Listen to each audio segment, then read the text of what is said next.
18'den küçük. Hala unavailable diyor. Neyse siktir et ya. Kapat. Epic senle mi uğraşacağım Epic?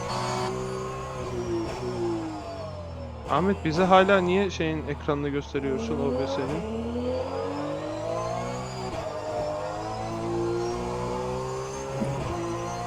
Yo biliyorum da bize Discord'da niye OBS'nin?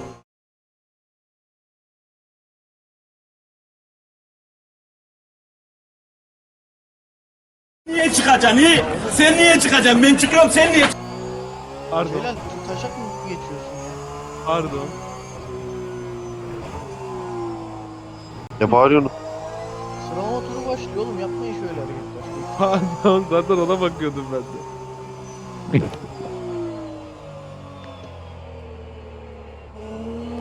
Eder. Kardeşim, O sesleri. Neyse ben kahvaltı içiyorsam uğrarım. afiyet olsun. Erdem abi kapat. TS'ye de geldi.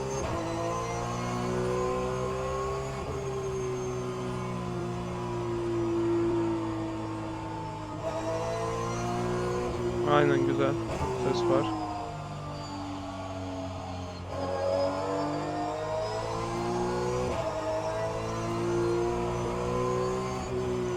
Steam'den veriyorsun değil mi?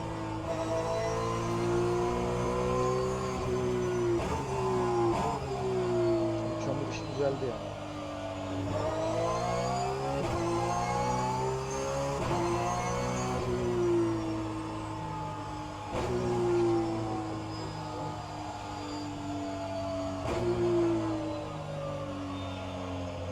İnşallah hatasız kurulur. Amin.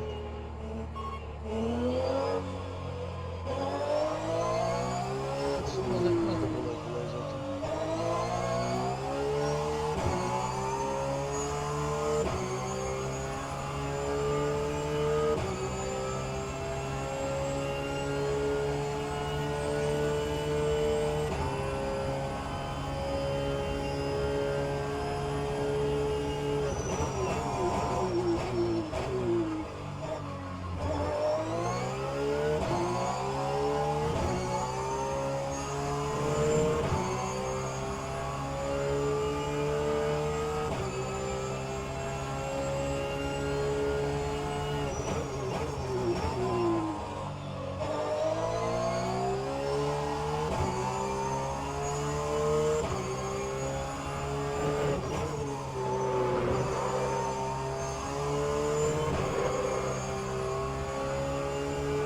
Şeyde sistemin sorunu galiba. Ses görüntüden erken geliyor. Evet, Steam'de oluyor aynı şeyler.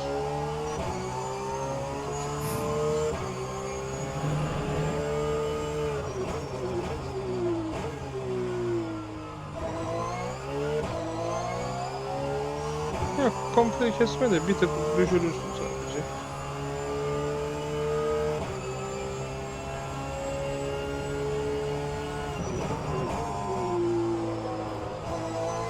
Hı hı. Şeyi denesene bir 15 saniye daha geriye almayı denesene, belki sen falan bu böyle.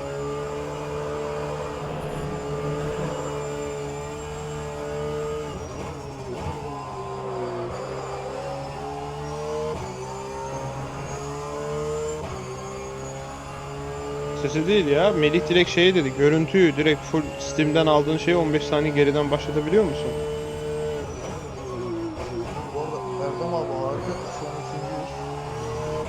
Motor bitti mi? Efendim? Harika tur, üçüncüyüz şu an. Ya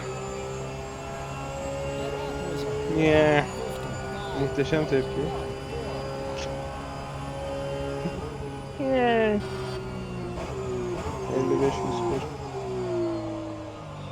101. ilk sıralama turu desem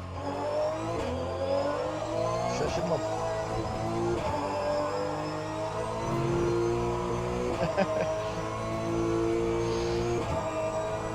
bir tur attım. Denedim arabayı. Turu tamamlamadım.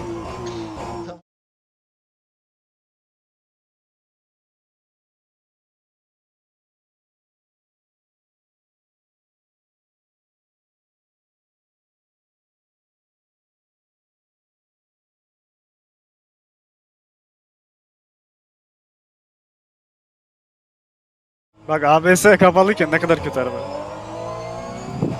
Dönerken virajlarda.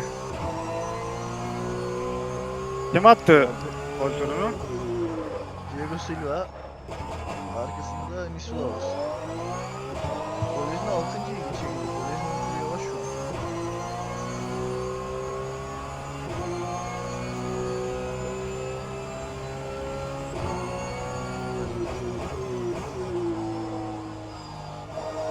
Raivio büyük ihtimalle kat yedi. Şu an Raivio, Taylor ve Tomeli'nin turu yok.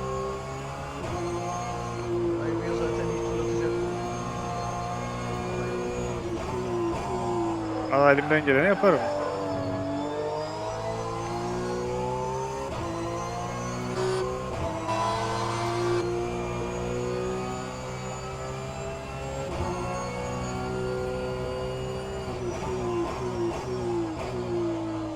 Tur da açtın değil mi abi? Evet evet.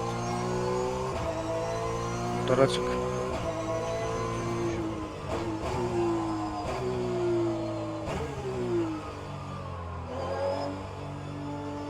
Diyorum ya Atlanta'dan beri ayarımız iyi zaten aslında. Sadece bir iki ufak şey lazımdı. İşte ABS'lerle falan çözdük o işi de.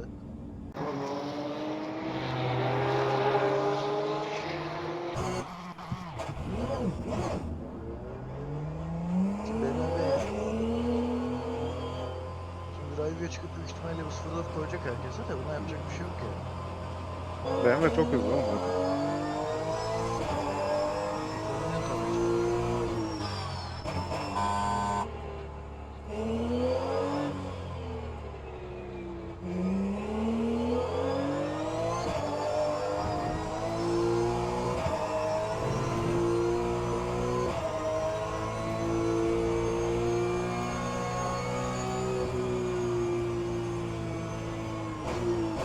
Bir turla başladık. Biraz daha zorlayabilirim o yüzden hani çok da önemli değil geliştiremez.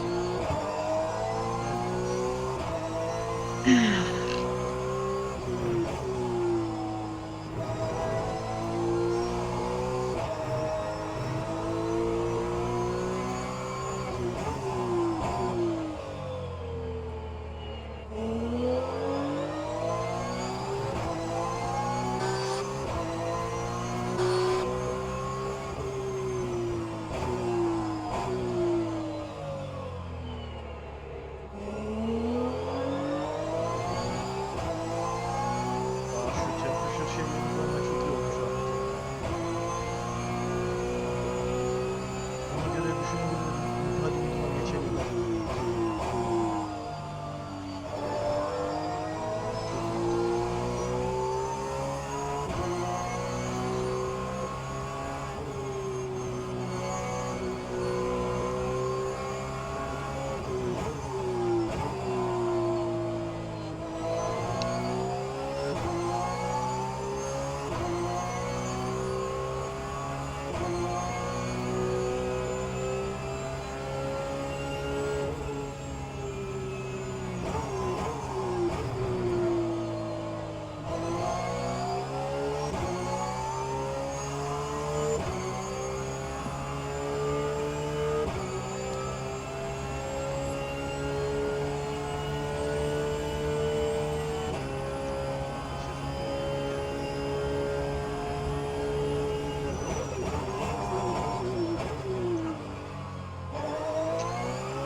Nasıl bir tur attım ya.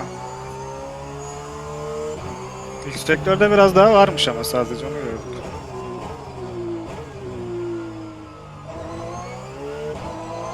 Bizde geride olduğu için göremiyoruz şu an.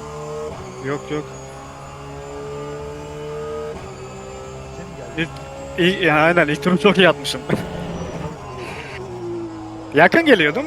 ufak tefek kaydım. Onu gördüm zaten. Kim geçti bizi? Rabio geçmiştir. Turbo'nun deneyelim mi yoksa iyi mi olur? Ne deneyelim? Söyle. Bir kanat düş. Tamam.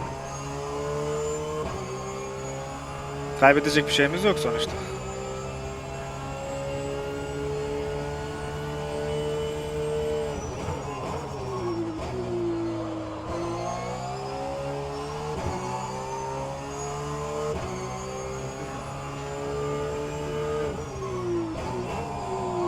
Ya.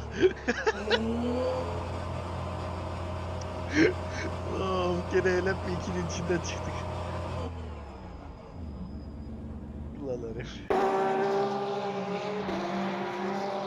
Daha o ilk sektördeki hatam olmasa maksimum atacağım tur 55-0-40 gibi gördüm.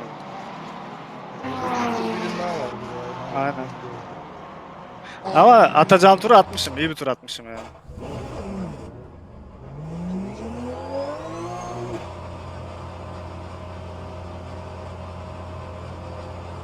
Çok da çıkarmış baksana.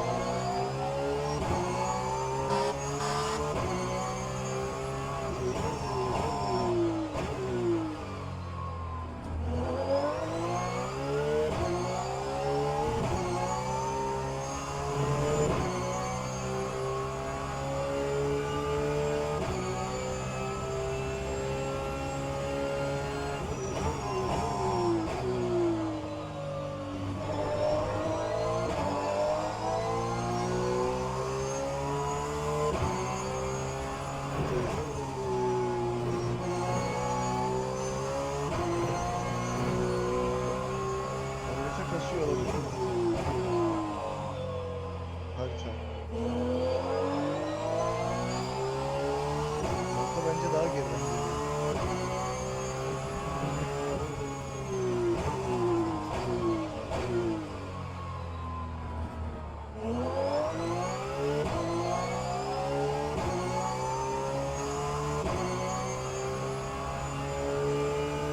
Ama ben de son viraja geliyor çünkü. Haritaya göre baktığımda daha önceki virajda.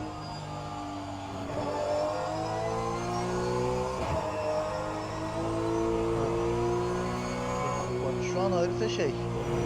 Steam'in biraz gerisinde. Aynen aynen. Tam öyle.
Bu bana yazar işte bak şu kanatlar ya. Döndü araba burayı bak. Sanki. Haydi.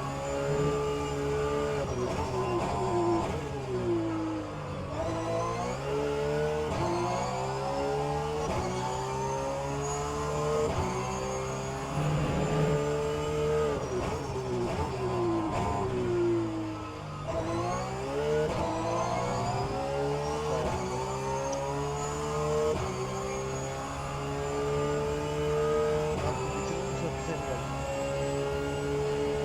Bitirdim. Ucuzuna belki geçerim diye bitirdim. Dip dibe geldik ya. Biraz arkadan biraz kaydım o son. Peki Delta niye eksi 200 gösteriyordu falan bir yerlerde? 200 geliyorduk çünkü. Evet. Bu biraz daha oynayarak gittiği için daha kaydırarak döndüm. Hep şey son arka düzlüğe çıkışta gitti. Bunda biraz daha potansiyel var gibi. Potansiyeli biraz daha var gibi aynen. Ne hissettin şu an? Denge problemi var mıydı sence? Var. Arka yüksekliği 7.0 yapacağım. Tamam.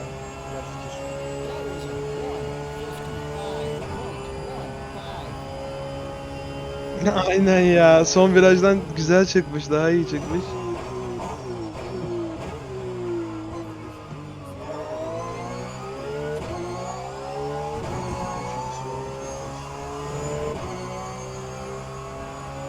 Ama ikinci sektör bir 0-1 getirdi. O Kanada yazar yani. Üçte biraz daha kaybetmiş.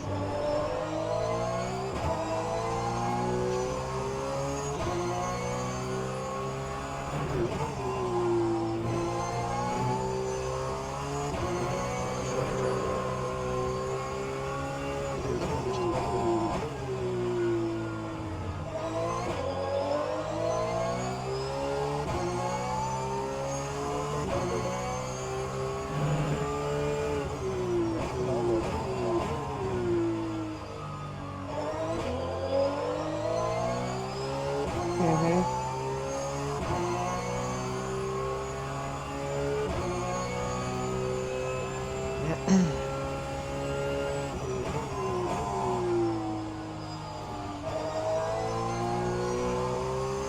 Erdem abi, fast pump'ı 4 TL diyebilirsin. Yükseklik yerine yükseklik biraz bozabilir arada.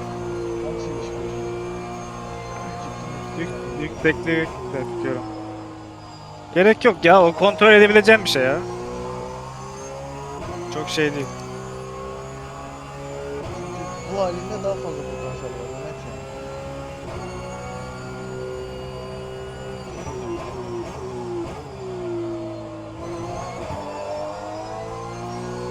İşte şu Kaç dakikamız var? son şansımız var. Tamam, çok önemli değil ya. Zaten grid çok yakın ya. Şu 0-120 var ya öyle. O var yani bizde. Şimdi o turu atabilsek Raibi'ye geçeriz. Net.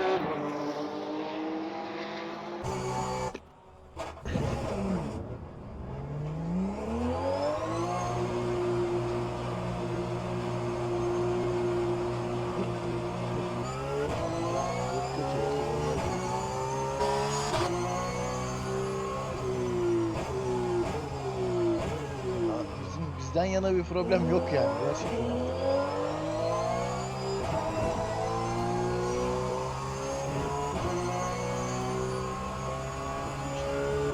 İşte. Burası çocukları çok işte. Tam ona geliyoruz geliyoruz.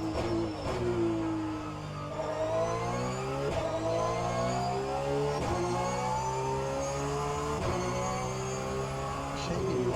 Investor'a geliyor şu an.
Zorlamayacağım, bıraktım ya.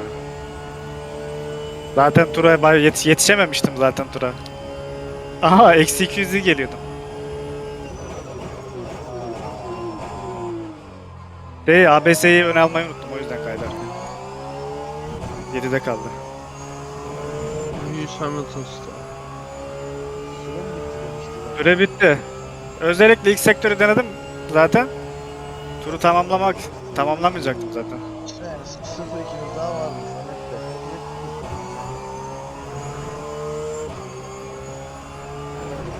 Yok Ya hani 0-2'yi çıkarabilmiş olsak ikinciyiz abi. Öyle bir durum Aynen. var. Aynen. eksi 230 da gerideyiz zaten ki ben 200'ü zaten gördüm daha ilk sektörde. Adam Taylor önemli değil benim için. Ben ondan daha hızlıydım zaten de.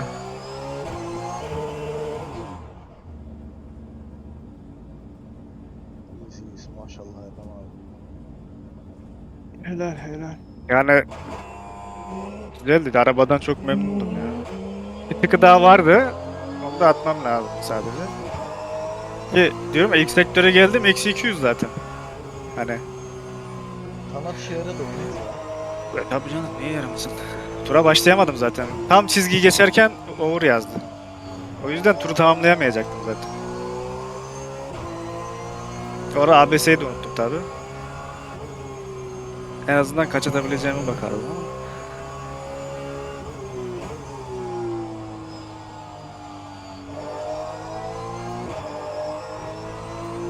Ya baksana 34-6 gelmişim. 54-943 gösteriyor şu an. İkinciyim işte. Ki ikinci sektörde alacağım yer vardı mesela sağ sol hızlı birer gibi.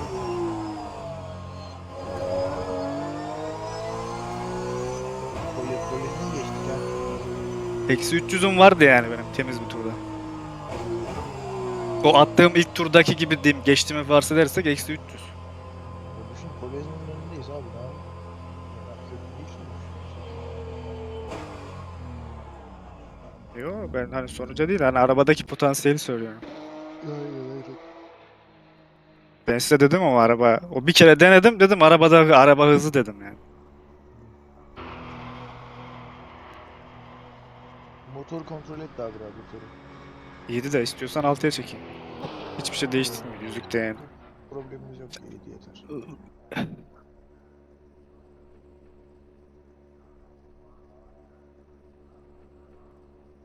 Nerede kayıp? Evet. İlk sektörüm hatalıymış benim ya ilk turda. İlk viraj işte ya. İlk viraj çok iyi çıktı. O kaydıramadım oraya aynen. Zaten onu kaydırarak dönseydim şu an ya 3'lük ya 4. 4 garanti, Hı hı. 3 belki. İşte Çünkü oranın 0-2 çıkışı. yani çok ciddi fark 0-2.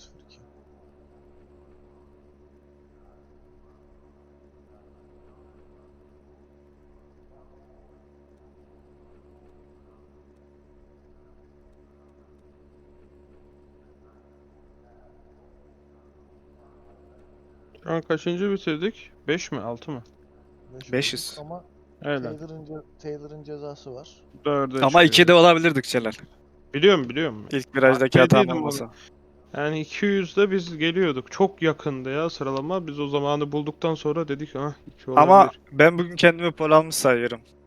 Bu adamlar benim gibi 2 turda atmadılar bu turu yani. Erdem Akın şu an cevap vereceğim. Çalışsaydın diyeceğim. Daha Yo kötü çalışmak için olacağını söylemedim. Ben kendimi daha kötü öyle saydım. olacağını bildiğim için demiyorum. Sen çalıştığında turların daha kötü oluyor.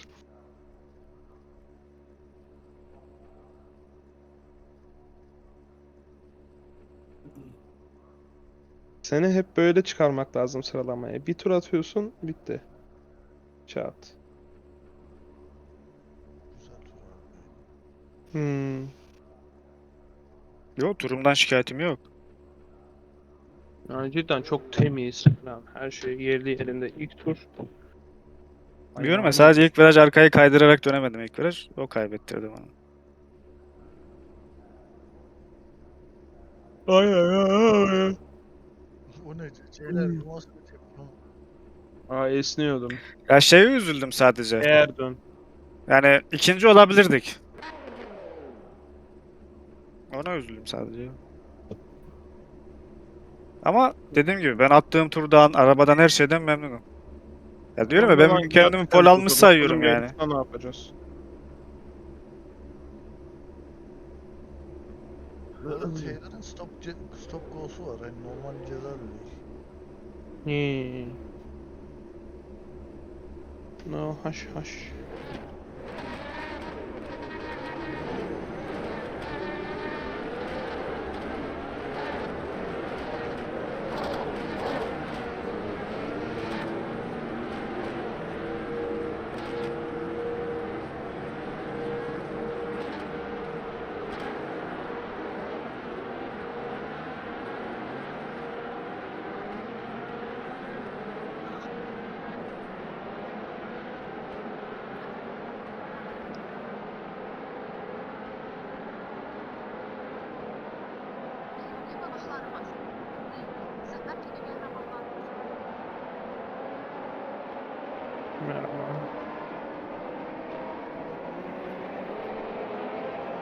Mesut Tüpüneri kardeşimiz geri döndü.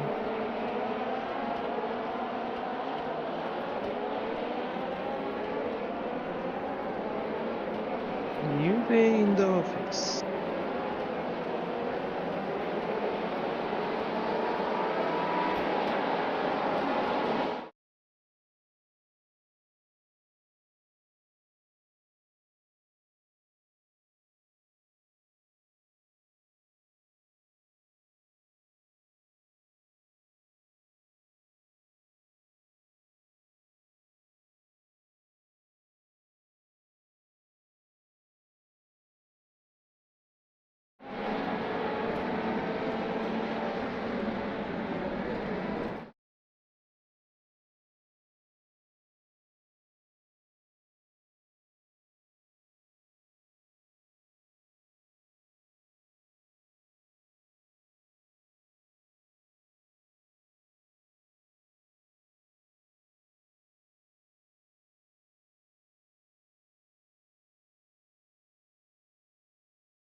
Evente değişiyor galiba. Bilmiyorum. 13 Mayıs'lık şey diyor bir de. Uzun bir ona rağmen yani.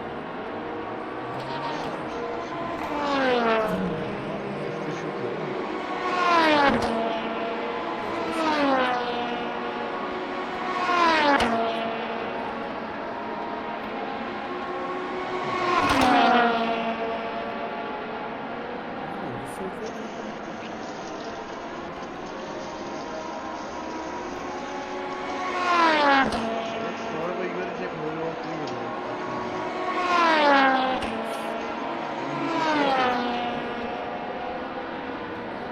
Arkaya oturtmuşlar bir tane pilot sürüyor arabayı.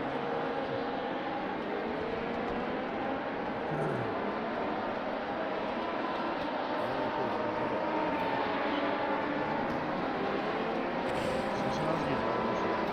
Evet, bir farklı arabalar var.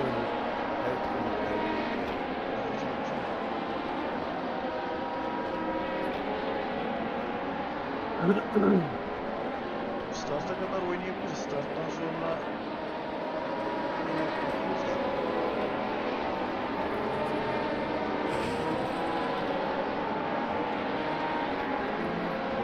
bir şey olursa durursun. Bir şey böyle rekabetçi bir şey olmuyor.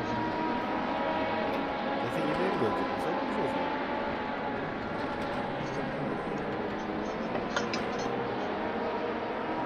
Siz de bakın ama boyu sarıyor yani. Bakarım.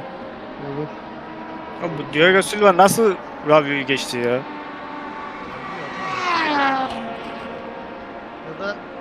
Ya da dikkat çekmemiştir yani büyük ihtimalle. Bu da bir ihtimal.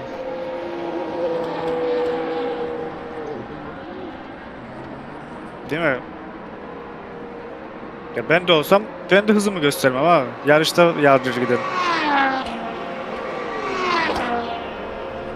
Baydak Mantıklı abi. Benim dominant aracım olsa ben 0.5 çakmam da.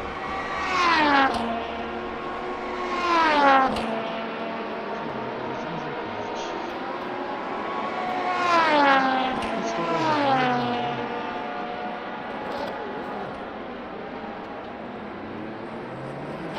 Burada da tek arabaydık çünkü yani.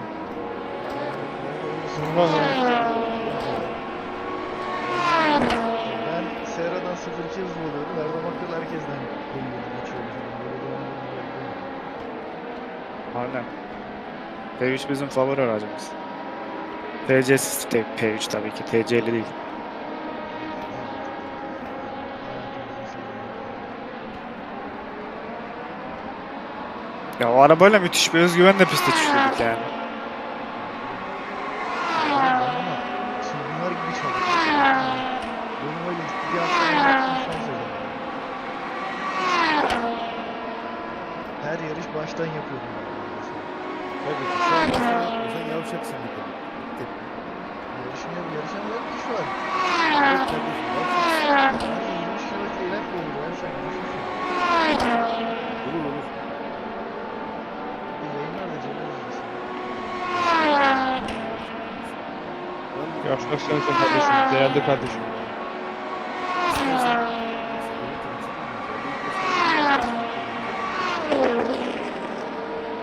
Beklerim oğlum sıkıntı yok. tamam o zaman bekle. Yemek gelsin de başlayalım. Gelmek üzere yani. Abi pistte bekleriz. Sıkıntı yok abi.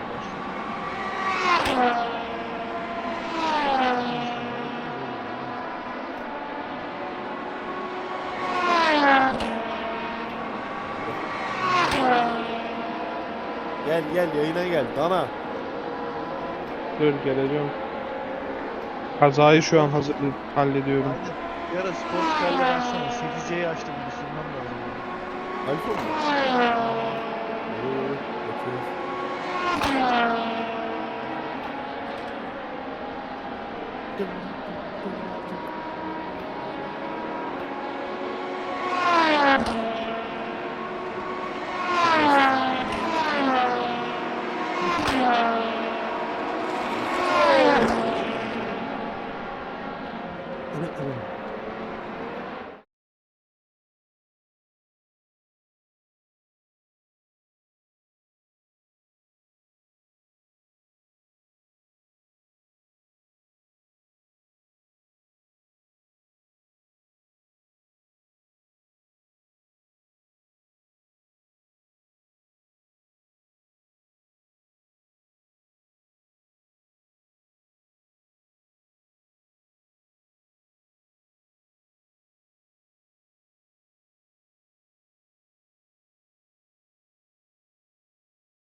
dokundum.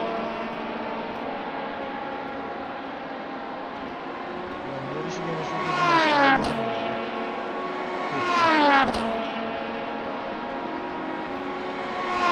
Uzun gerisi açıyor değil mi? Yok lan vallahi bir gece sonra aç.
Buradayım.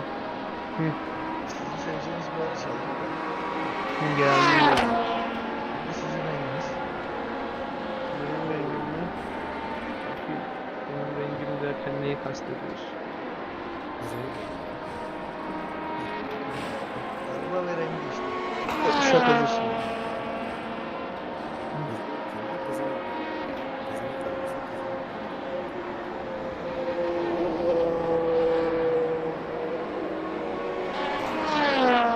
Eli start kuralı yine hala çift değil mi? Aynen. Tek çizgiye dönmedik. Tamam. Teşekkürler kardeşim buzdolabı aldığın için.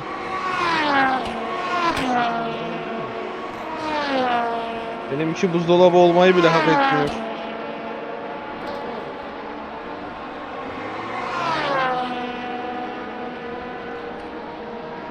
Şimdi Melih dursa arkada, sen arkaya mı gitmen lazım yakalamak için?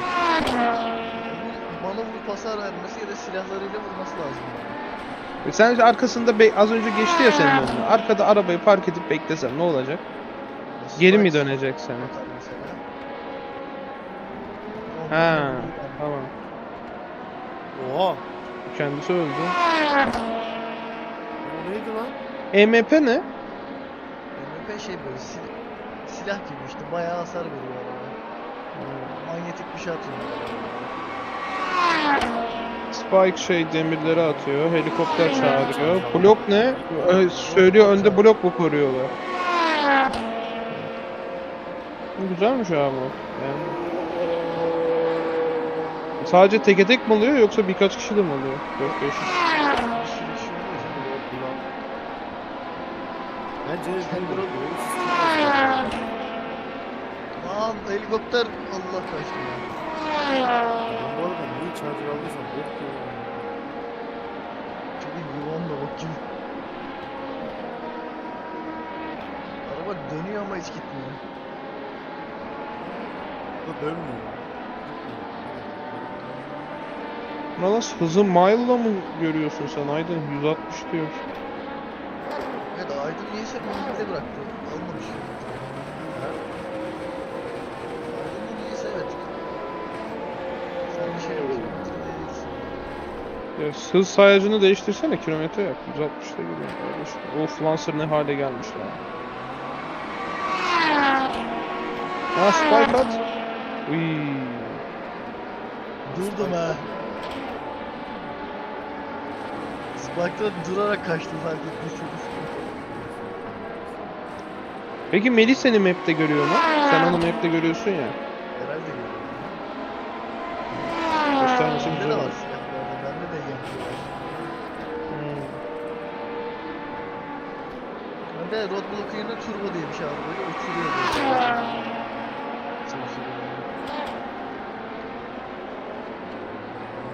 Güzel yani sarıyor önceler. Fena değil mod olarak. Sadece teke tek değil birkaç kişi oluyorsa güzel. Şey modu falan da var mesela.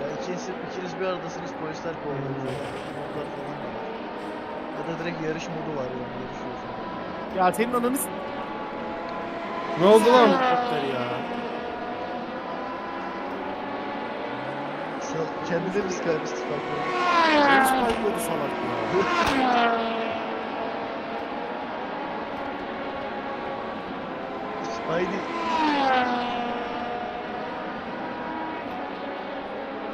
Burada çok kötü olmuş ya.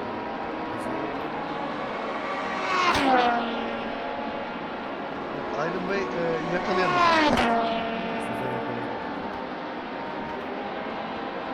Eskişehir 8 ve bulacağım diye bizi soktuğun hallere bak ya.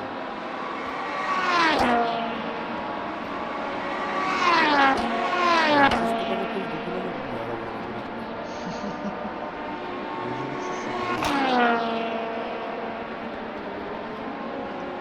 Şimdi kilometre yapsın. Bunları yaparız ya.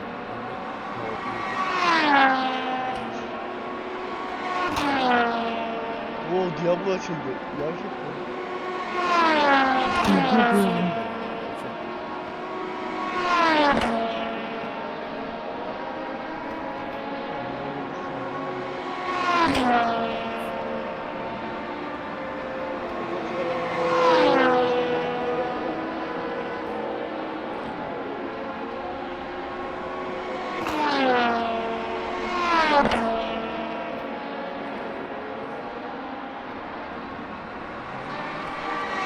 Oha.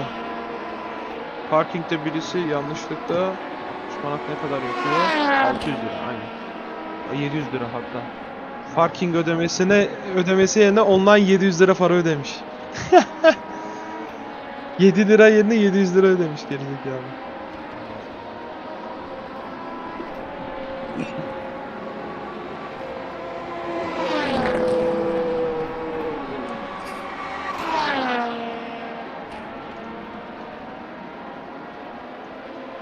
Ya senden bu arada çok acayip bir ses şey geliyor.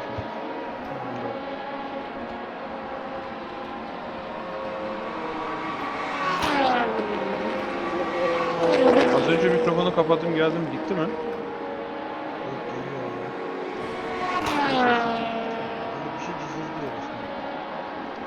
Teşekkürler Void.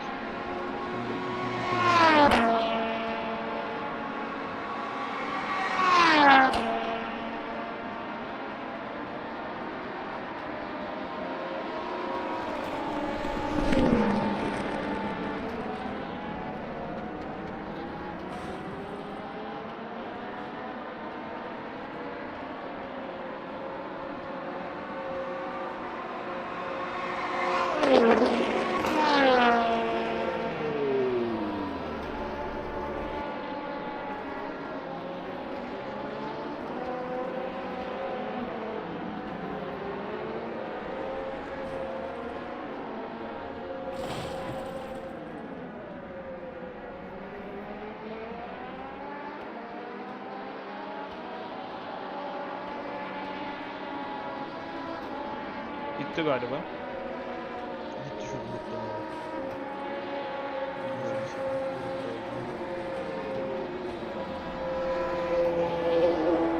Çok azaldı ama bilmiyorum hala var böyle. USB'sini değiştirdim de. Yoksa nereden kaynaklı acaba? Dur lan direkt USB'ye Şeye sokayım ben. baksana bir. Şu sesli gürültülü şey var ya. Düş hassasiyeti. Arda 6. oldu.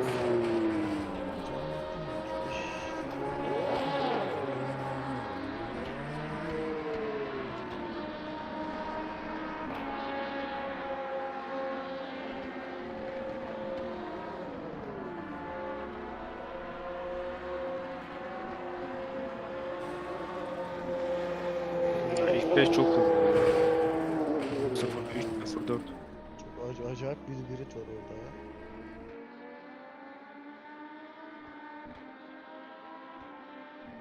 Charging battery.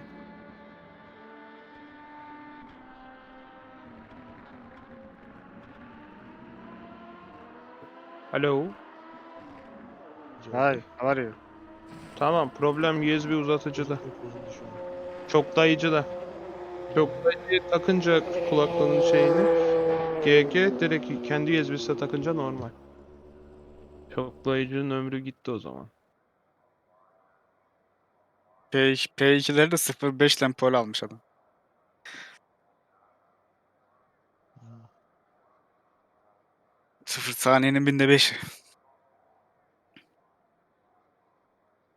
Diyor ki kuru fasulyenin faydaları nedir? Yokmuş.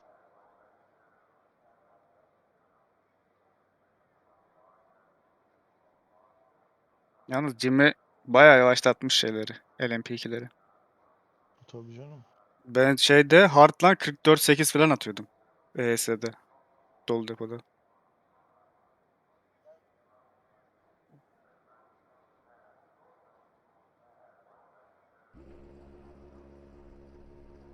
Bunlar boş depo 44.0 atmış yani. Soft lastikle.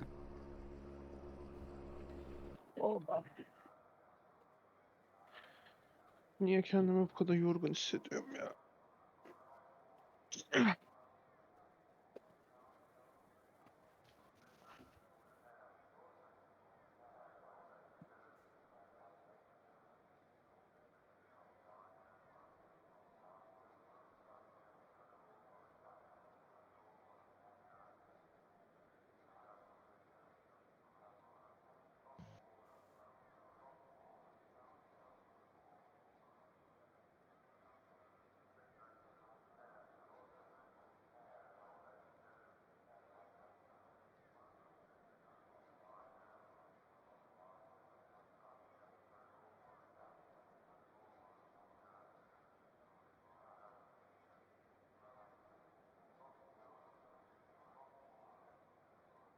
Evet beyler bir hemen keşif turu atıp atıyorum kendime.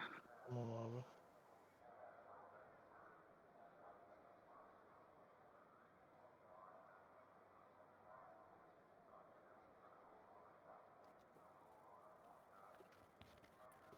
Link established.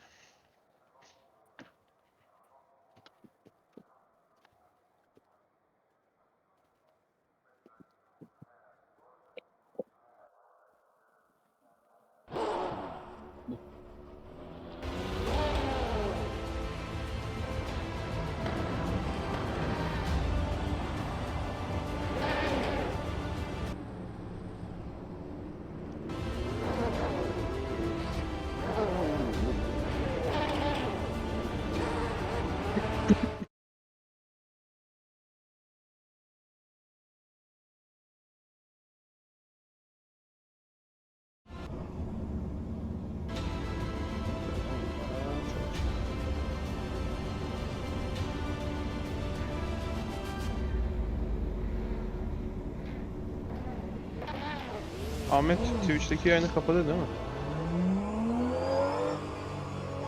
Twitch açık. Açık.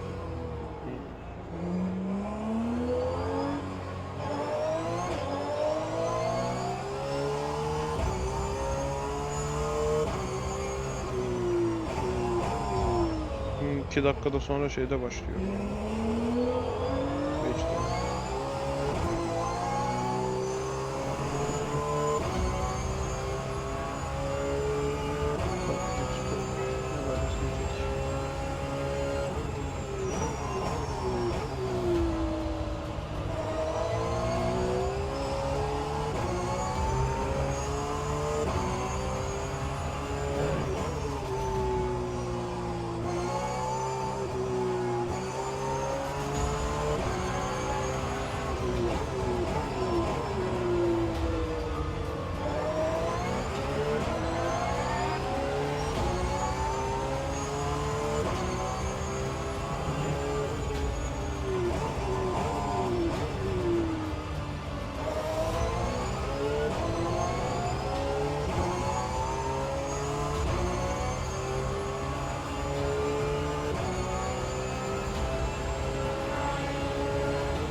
Ben bir telefonla konuşup geleceğim.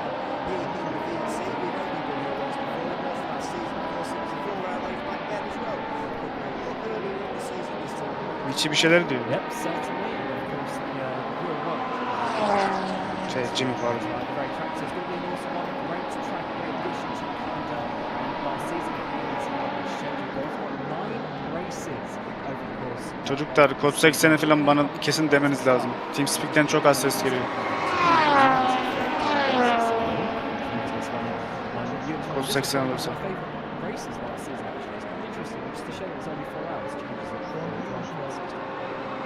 Tamam.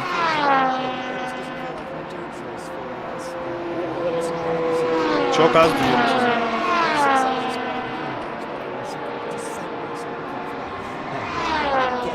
Buradan daha iyi duyuyorsan buradan Discord daha iyi. Hangisi daha iyi? Şu an nereden konuşuyorsun? Discord daha iyi. Bu biraz kısa.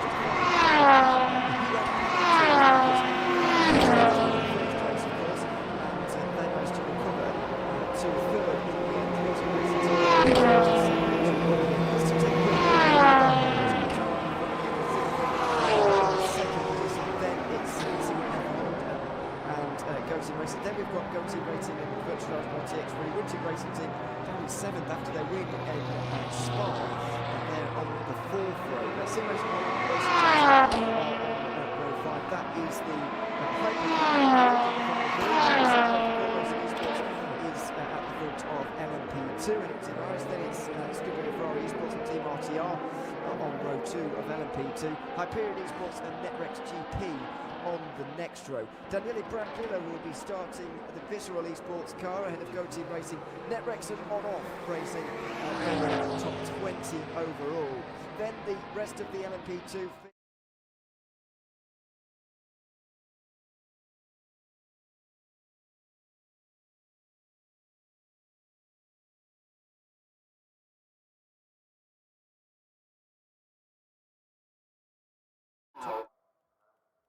Starting.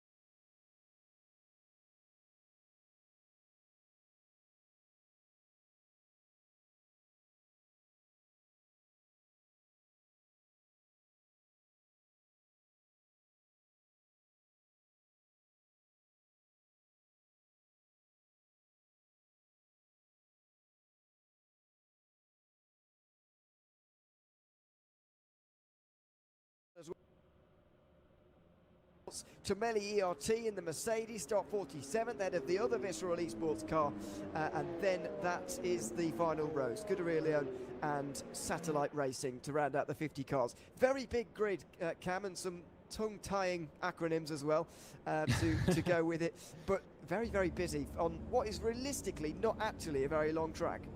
Yeah, it's not too long, about 5.5 kilometres. So if you divide that up, it's really actually not too much per car, just over 100 metres. So definitely once the race spreads out a bit, we get to sort of lap maybe 20, lap 30 into the race, it's going to be, just cars absolutely everywhere, especially for the top classes, the high class and the LMP2s. They're going to be lapping those GT3s a lot. There's 20 GT3s, 20 LMP2s and 10 hypercars. So it looks like that's actually a full grid, which is good to be seeing all the teams continuing with that. Of course, we have the sort of relegation system as well. So we have Division 2, and then after every couple of races, we have some teams going up and down, trying to keep the divisions nice and competitive. Yeah, and you will notice those couple of new names as well as we went through the grid. In terms of penalties as well, as I was saying, Road Atlanta, in terms of the result, was very much defined by penalties, because I think it's fair to say that Race Clutch were maybe the fastest team across the board at Road Atlanta, but I can't remember if they had 2 or 3 penalties at the start of that race, but there was certainly a lot, and it set them back quite a lot as well. Still managed to recover to the podium, but in the end, Winchik Racing Team were the ones who took the win on that occasion, and they're now tied at the top of the championship with Race Clutch at the front of the field. So it's going to be about dealing with those penalties, and obviously that was a 1,000 miles race. This race is going to be roughly half that distance, so there's half the time to make up any time lost through penalties. Yeah, it's not going to be an easy Erdem abi one son in sektörde the yine 4-hour hani races. son And of course, sektörde we've değil seen de just starttan önce how 80'de close, kalmayı unutma. yeah, just how close the racing is. And talking of penalties, there's a whole list. Normally I'd try and read them out, but I mean, there's way too many. But just some notes: the number 46 car has 3 stop and hold 60s, and in the hype cars as well. The number 3 has 2 stop and hold 60s. The number 4 burst, they have a couple of drive-throughs as well. The 17 Sinframe have also got a drive-through. The number 2 car also has a drive-through. So a lot of penalties will be coming your way over the course of this first stint. Because I don't have the list in front of me, Cav, is there Yok. any for the reigning champions today? Öldürüyorlardı bizi, gördünüz mü? No, not Wow, the okay. number 1. So that is going to be very big for them, because especially being on pole position, if they get away Son anda kaçtım. by a few seconds in that first stint, You need a the few left drivers side of back the penalties, this is going to be to catch a up very is- nice opening hour for them. Yes, I'm sorry for expressing so much surprise, by the way, that Race Clutch didn't have any penalties, but I just noted that a lot of those around them will have penalties. For example, Adam yolun four ortasında niye durdu, onu drive anlamadım. behind them have penalties. That's why I'm so surprised, not because of any other reasons. So I apologise for that. Anyway, we're making our way now down towards the final corner for the first time on this formation lap, and we're almost ready to go racing. 4 hours in the desert here this afternoon in the Virtual Endurance Championship. Bit of a stack up further behind as the LMP2 sort themselves out.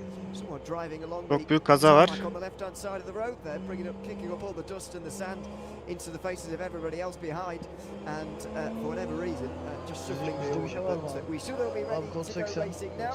It's round 3 of the Virtual Endurance Championship here for season 16, and my goodness me, what a terrible start for Biraz hasar everybody. aldık ama yapabileceğim hiçbir şey yoktu. Crazy in the background as well. Goodness me, what a messy O start ne ya? that was as they Oha drop ya. the power down. Hiçbir şey görmedim yani. Hiçbir şey görmedim.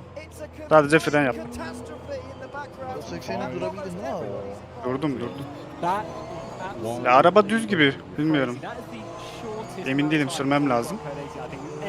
Bizim arkamızda olacakları için istersen bir gel bakalım abi. Şu an bak direksiyon hiçbir şey yapmıyorum. Bak düz gidiyorum. Düz gidiyor.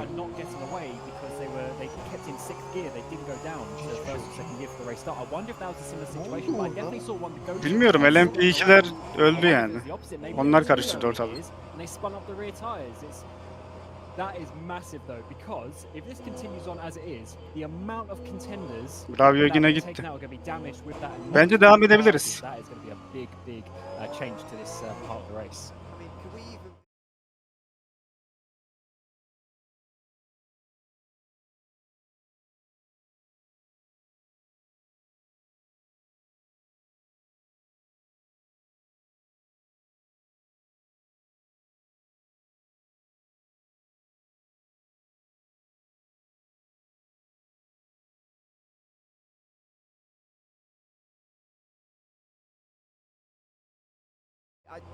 Bence artık pit stop sorunumuz kalmadı. and I don't even know where to really begin Yakıt tasarruflu gideriz işte. to unpick who has been caught up there and what. Ve arabada yamukluk yok gibi hissettim. Yani direksiyonu düz bırakıyorum, düz gidiyor. Çekmiyor yani. Bak bırakacağım düzlükte yine. Siz de kontrol edin. Bak düz bıraktım. Düz değil mi direksiyon? Yanlış görmüyorum. Çok hafif bir sol mu var? Biz geriden geliyoruz ama ben sol var gibi görüyorum. Hafif bir sol var gibi. Ben var gibi görüyorum. Evet. Ya gitmeye çalışayım Melih. Hani hasar çok uzun sürebilir yani. Bir saniye. İlk pit stopta bakarız yani. Yapacak bir şey yok. Şöyle abi bayağı arkada bir P2 var. Mesela şu an 2-3 viraj geride görünüyor bu P2. İstersen bir gel, bir dur kaç saniye olduğunu görelim, devam et. Ne dersin? İşte hani o zaman kaybına gerek var mı? Madem öndeyiz diye diyorum. Öndeyken. Ne diyorsun? Yes. Yani öyle çok sert çarpmadım, hani kırıldı mı bilmiyorum.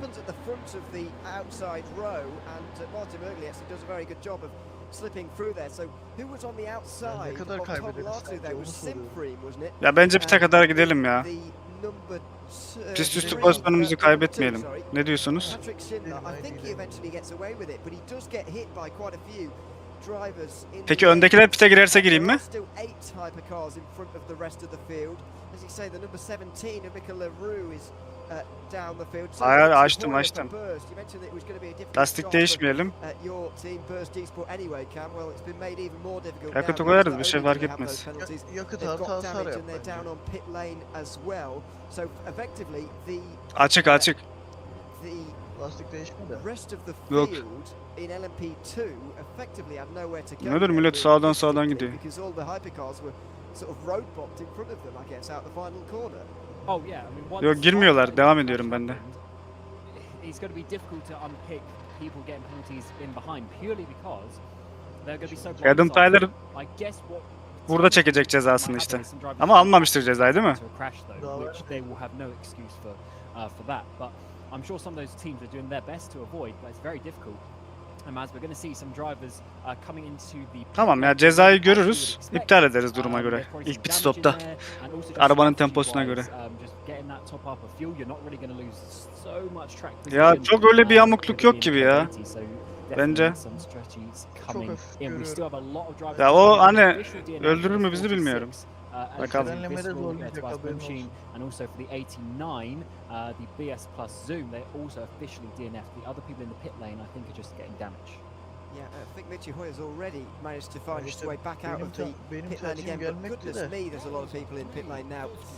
Dan Lilly, Brad Biller is going to join them, but just look at that on pit lane there. There's almost everyone is into pit lane at the moment. So that is unfortunate for almost everybody. As you say, we do have a couple of unfortunate DNFs already to start off this race. There's Brad Biller pulling into pit lane, but what a crazy start we have had here this afternoon to the 4 hours of Bahrain. A start that not many could have predicted. We are going to go back to green once again now, and hopefully we can have a bit of a cleaner restart. 4, 3, 2, 1. And we go back to green flag racing. Bir şey yok gibi Melih. Take it underway for race clutch as he did from that pole position, but look at the gap that has worked out after just well, we had about 50 meters of racing, did we? As the hub cars come through in towards hairpin go team racing, already making a move in the background. Cold brakes there for Simfreeman, and on the exit is going to be TX3 trying to make a move. Yeah, so presumably with cold tyres and a lot going on here to start off the race. Adam Taylor, I think, has got a penalty early on here for Monaco. Not sure whether that's the actual penalties being applied here or whether that is a new one that he's managed to get, but it looks like it. So Patrick Zukowski still leads in the Hyperion Esports LMP2 car. Then we've got all sorts of battling further back. Saw a bit of side by side between. Tamam, ben şu an lastiği korumaya çalışıyorum. Benzini bir de. Just a little bit further behind in the 39 car. So they're fighting in LMP2. It's a decent fight here, and the prototype categories actually stay very close together. What this has done is allowed us to get away for a proper start now, if you like. And this one, thankfully, has been a lot cleaner. Although I think a few people were sliding around and stuff on this restart as well. Yeah, it's definitely difficult. Cold brakes and cold tyres, of course.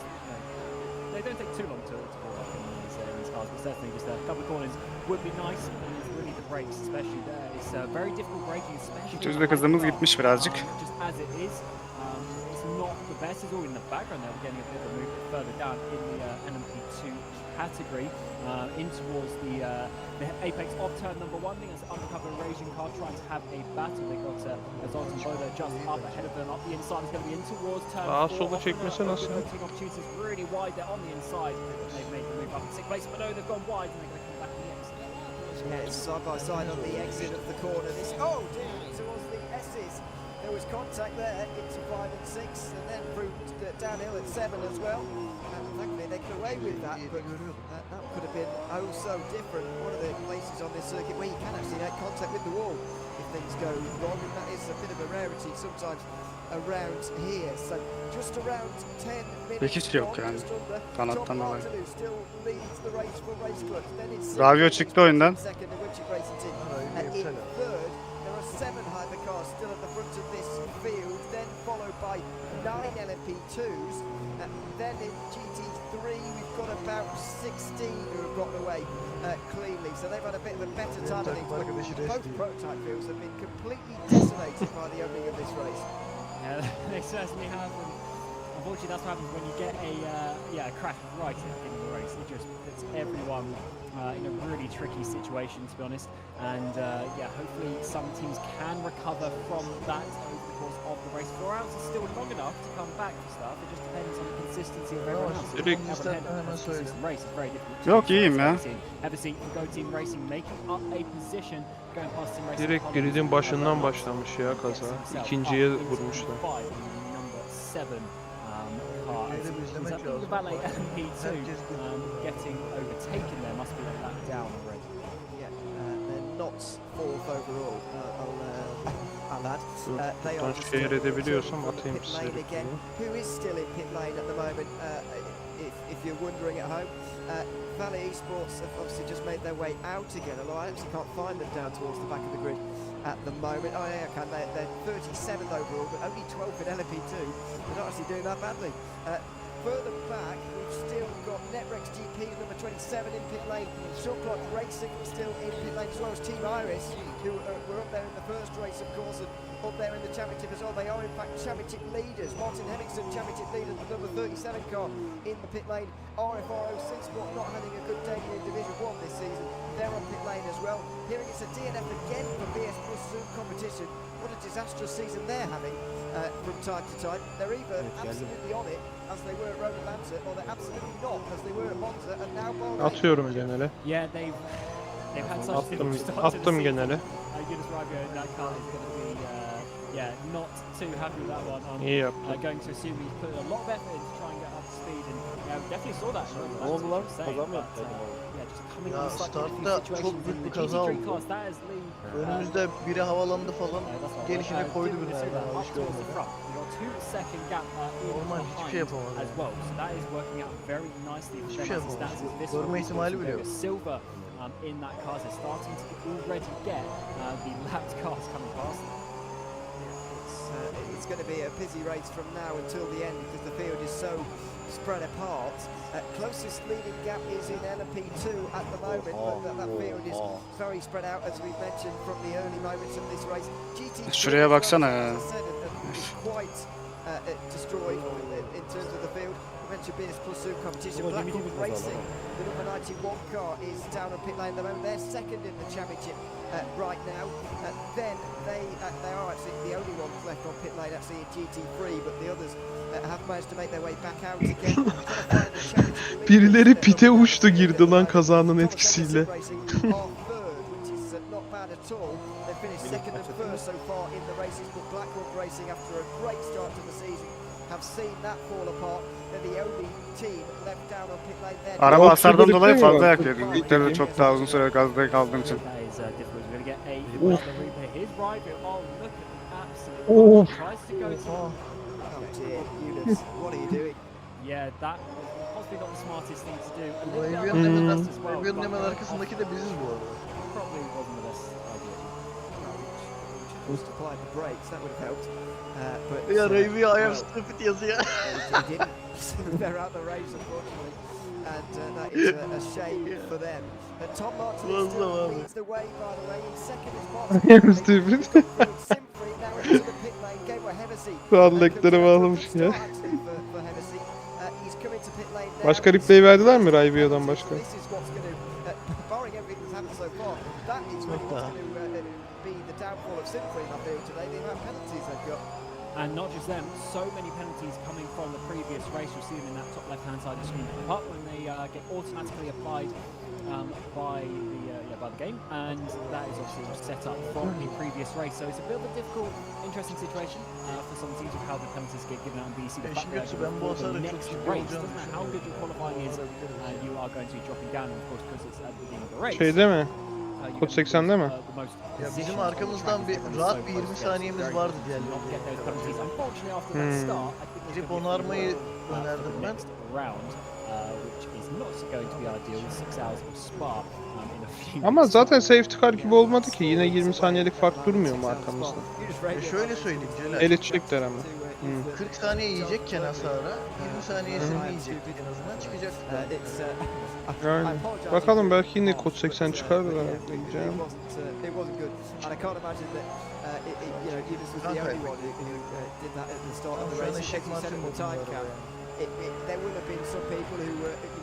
Kaçıncıyız?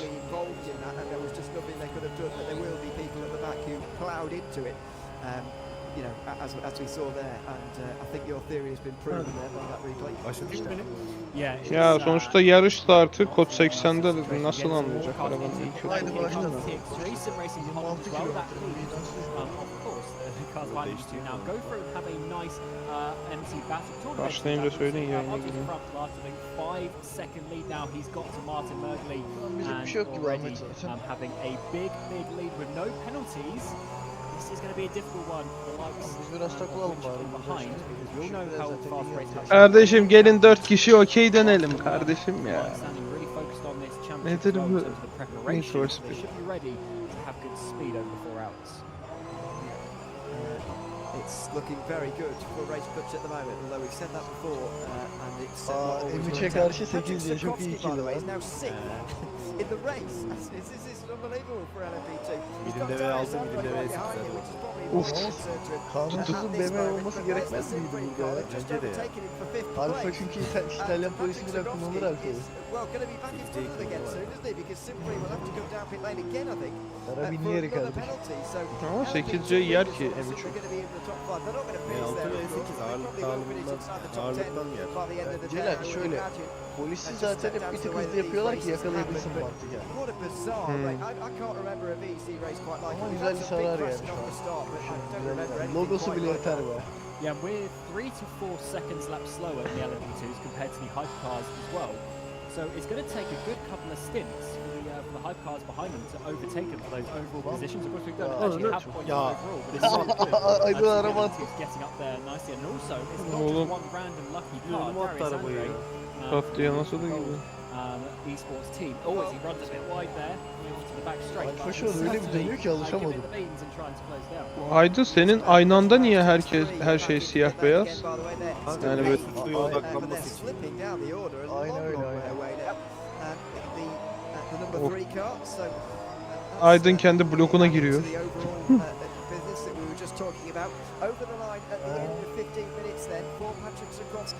as he leads behind Pyrenees Esports. Gold Racing Esports are just behind them here at the 4 hours of Bahrain. Gold Racing Esports second in the championship, of course, going into today looking first in the race. It's a 92 kasa öldü. side by side they go through 2 and 3 as well. Darius Andre would have had the inside for turn 4, but he can't quite do it. Koy EMP. Ya salak mısın nesin gözünü sevdiğim ya. Biliyordum geleceğini. Bugün salaklar hep beni buluyor herhalde anlamadım. Sağa sola kaçtı. İbne tam o arada attı.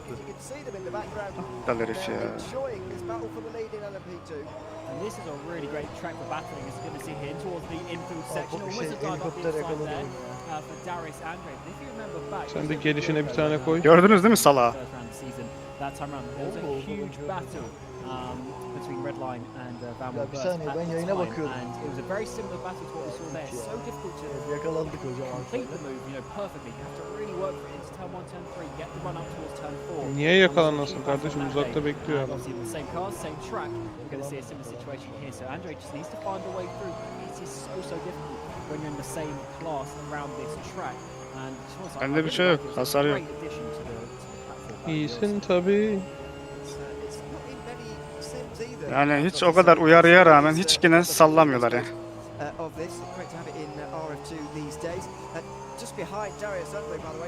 Kardeşim yok mu bir EMP? O kadar da bir tek biz mi Geriye hasar mi aldık atıyor, anasını öne mi satayım. Baksana millette hiçbir şey yokmuş gibi gidiyor. Baktın mı? Vallahi.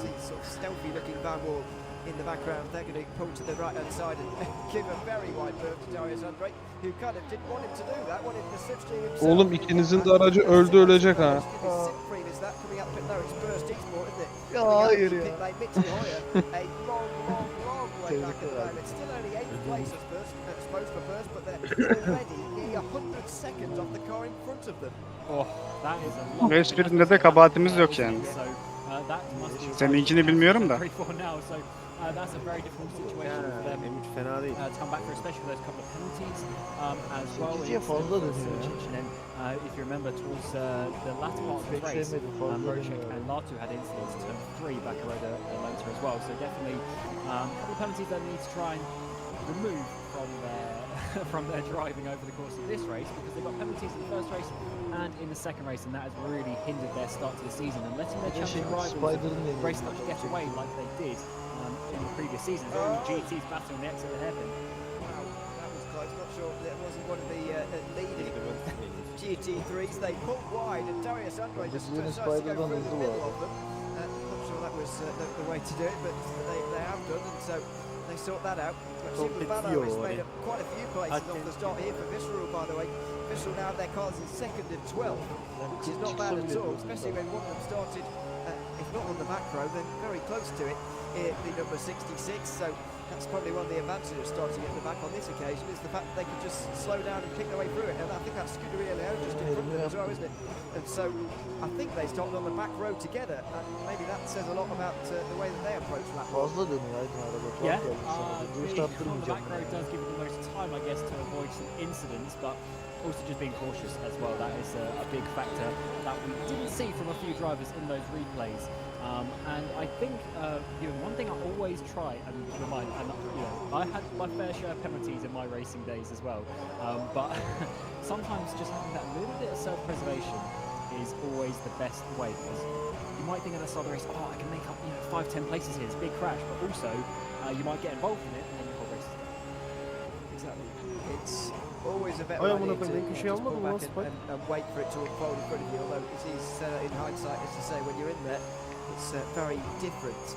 Leading in GT3 at the moment is still Yuri Nisela. He's 17th overall, so that's 13 places. Bu ne lan ha? Şimdi sen mi geçtin Alfa'ya? Standings. He's 1.8 seconds ahead of Visceral, who we were just talking about. Diogo. Senin araban ne Melih? Leslie in the number 70. Benimki de Alfa da benimki Spider bu Taking sim sefer. racing, of course. Then it's Arnaud, Altına and kompetisyonu just var, ahead of Liam kompetisyonu Rance, or he uçuyor. was, and he's going side by side with him now. Bildiğin It's Aydın'ın the arkasından Arnaud gidiyorum şu an. Mercedes on the inside, O and one of derece the zorunda. LMP2's going through on both of them on the very inside, going towards turn 13. Aha, Through Aydın will go Bey. Princess back into 4th place. Haydi Liam Rance MF'yi took that hazırlayın. wide. The Satellite Racing try and get 2 cars inside the top 4. That's a tricky battle through those parts to get the 3 classes overtaking each other down in towards the. O nasıl mis? Sen kendin mi bir şeye basıp durduruyorsun? Bende de jammer var. Yoksa hedefi seçtiğimi direkt atıyor değil mi? Kaçırma şansı yok. Yok, şey yapabilirsin. Hedefe kilitleniyor ya. Böyle sert fren yaparak ya da sağa sola kaçınma ihtimalin var da. Ne yaparsınız hiç ya? A tighter apex, but Rance is going to hold it there on that inside line. They break almost identically in towards the hairpin. Rance gets his car through into turn 1, and Pinches now needs to try and get that run back. I think he's going to be able to do it, although it is a very good run, I suppose, from Adam Pinchas here. Liam Rance knew immediately where to go, and that was to the inside, going towards turn 4. Rance is probably not far enough alongside him, but he will break late and give it a good go. Liam Rance will hold the inside line and hold the place as well into the middle sector of the lap. So Liam Rance up to 4th place now, and that battle is pretty much over, although Adam Pinchas is going to stay close for the moment. Down the hill in towards this hairpin, turn 8, tricky braking zone down here, but of course ABS on these cars, the only class in the field to have that driving aid. Patrick Tchaikovsky still leads in LMP2, but that gap is, I was going to say, getting closer. Well, it certainly is doing that. They're actually side by side on their way towards the tricky turn 9 and 10. He will stay in front again, but it does feel like he's living on borrowed time right now. Yeah, I think Andre's the faster driver. He's got to try and find his way through. Look in the background, there's the Ferrari LMP2 trying to get up the inside as well. Oh, side by side in towards the GT3 as well, but on the inside he's going to make it. Darius Andre gets through, uses potentially a bit of distraction from that Ferrari traffic, and he finds the way past the Hyperion car. Gold racing go up towards the front of the LMP2s. We've been waiting for that for quite a while, but now Andre pull away, is this battle going to continue? It's going to be Darius Andre's time to pull away, if I'm honest with you. He's already got a few attempts in a second, and now we'll try stretch out that margin further, although he is going to be slowed up by that battle for fourth in GT3 in front of him. Patrick Sikorsky with a much better line. Darius Andre there making a bit of an error, and he's going to be under pressure here into turn one, surely. Over the line they go here at Bahrain. He chases himself all the way to the pit wall. Sikorsky struggles to get alongside that Hungarian car, maybe not as quick in a straight line as he needed it. He was late on the brakes though. He doesn't squeeze Darius Andre enough for turn one, and so the Gold Racing Esports driver will hang on to the lead now. Ya With abi. Hyperion Esports second, Scuderia Ferrari catching up there in third. You can see the red and yellow in the background. Yok. Yeah, they certainly are great battles in this opening 20-odd minutes of 4 hours of Bahrain. And you are seeing the daylight, of course, at this moment in time. Araba gittiği kadar gidiyorum. Towards, Elimden bu towards geliyor maalesef. sunset by the end of the race, so that's something to factor in at least in a few hours' time. But for now, it is Andre leading, and as you say, look who is coming in behind him. Timotej Andonovski, he's almost in the same distance to Hyperion as they are to goal, so very much closing up to this top. Ya uzun sürerse pit. It's not been an ideal season in some ways for Scuderia Ferrari so far. It's a 4 for the fifth so far. Bilmiyorum işte hani onun hesaplamamız lazım ne kadar kaybediyoruz.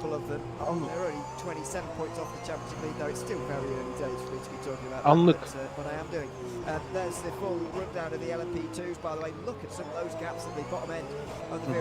Spider öldü, ölecek.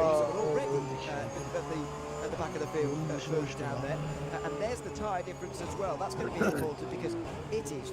That was the first thing actually I noticed, Cameron. I loaded up the timing here this morning. It is very hot. Hiç şey şansı yok yani. Yeah, I guess Sıralamada you yok expect that. ettiğiniz adamlarla mücadele Tamam onu hesapla stint süresini. Bir de hasarı. Ona göre yapalım. Senin için kolay bir hesap olur.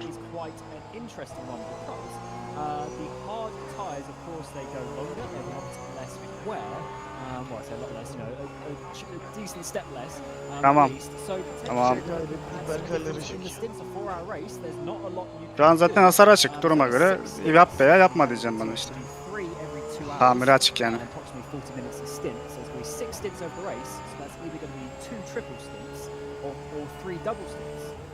So I wonder if it goes on hard, trying to basically save Ona a da- change of tyres. Change of tyres about 37 seconds. If you can save that, one stop tyres over Tempomuz the course of the race, that might be the way to go. yavaş ama biraz da trafik de var yani. But fuel and tyres change at the same time as some sim racing platforms do. O ayrı canım. O ayrı. Daha hızlı giderdim. Onda hemfikirim zaten yavrum. Onunla alakalı bir şey yok. Some news in, by the way, from the 46 Visceral Esports camp. Apparently there was a technical problem with the wheel for Ama önümdeki 4 arabayı görüyorum. Yani dördüncüyü görüyorum hala. So they pulled into the pit lane before before the start of the race, and so that's why they were DNF. That's why you noted they were DNF cam earlier on. But they have re-emerged. It does seem like they've got about 3 million penalties though. That's at least the second time I've seen Blundsho's name up there on the penalties. So that's setting them back even further. There they are, 17th. I think they found their teammates actually, ironically, haven't they? Just at the moment, but a long way back. 4 laps off the leader already. The gaps are so large for this stage of the race. Yeah, this is quite something to be honest. As you say, it's not even the nicest start. So if we get back to those LM2s, it's a few seconds here and there, but as we get lower down, there are some big gaps, as you say. Almost a minute between some of those cars, 14, 15 place, a lap there behind, and Visceral. They're just trying to use the slipstream and draft of their sister car though to try and follow their way through the traffic and work their way. Baksana koridorda bile adama yaklaşamıyorum. Difficult and a long 3.5 hours for some of these teams. Visceral have a lot of cars on the grid this season, don't they? They've got 2 GT3s, 2 LMP2s, sort of 10% of the grid. Visceral Esports cars. I think Satellite Racing have got 3 this season as well. Juice's Motorsport Club always have plenty. And Pim Van Ark Yakıtı oturttum ama ya. inside the top 5 right now, and that should be a fairly easy one on the inside of Adam Pinchas, who I don't think has had the best start to this race. He keeps getting overtaken, and that was very nearly the latest of them. Just hang on quite well through turn 2 and 3 though. In the Mercedes, it's going to be a drag race between himself and the Porsche on the run up the hill towards turn 4. And on the inside, İddialıların temposu düşmeye başladı. Bence.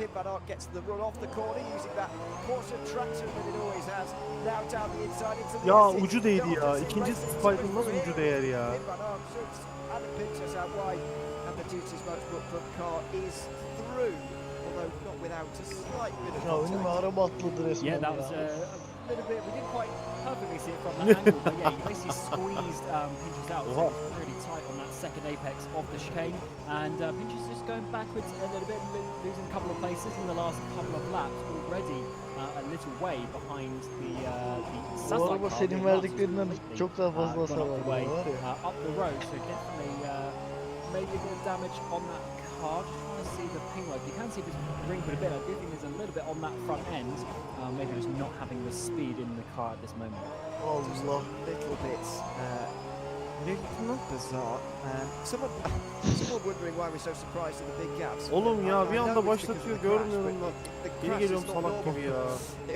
I've never seen it. Well, I said I've never seen anything quite like it. I've not seen anything quite like it for a long time. That's why we're so surprised at the gaps, because it was a bizarre start to this race, and it's created a situation unlike we've seen in VEC possibly ever. As I say, I know we've seen big opening crashes sometimes in the past, but not for a little while, and not quite like this. So that's why we're so surprised. I think it's fair to say at this stage.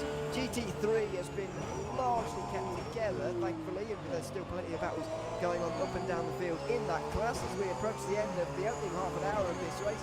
Pulling into the slipstream at the moment there. I think that's the race leader, isn't it? I've seen the race club's car, although there's a lot of red and black liveries in the hypercar class this season, and it is indeed John Larson. Ay Not Spike'ına exactly sokayım beni. destroying the field at the Gördüm, moment at the kaçamadım waiting ya. line.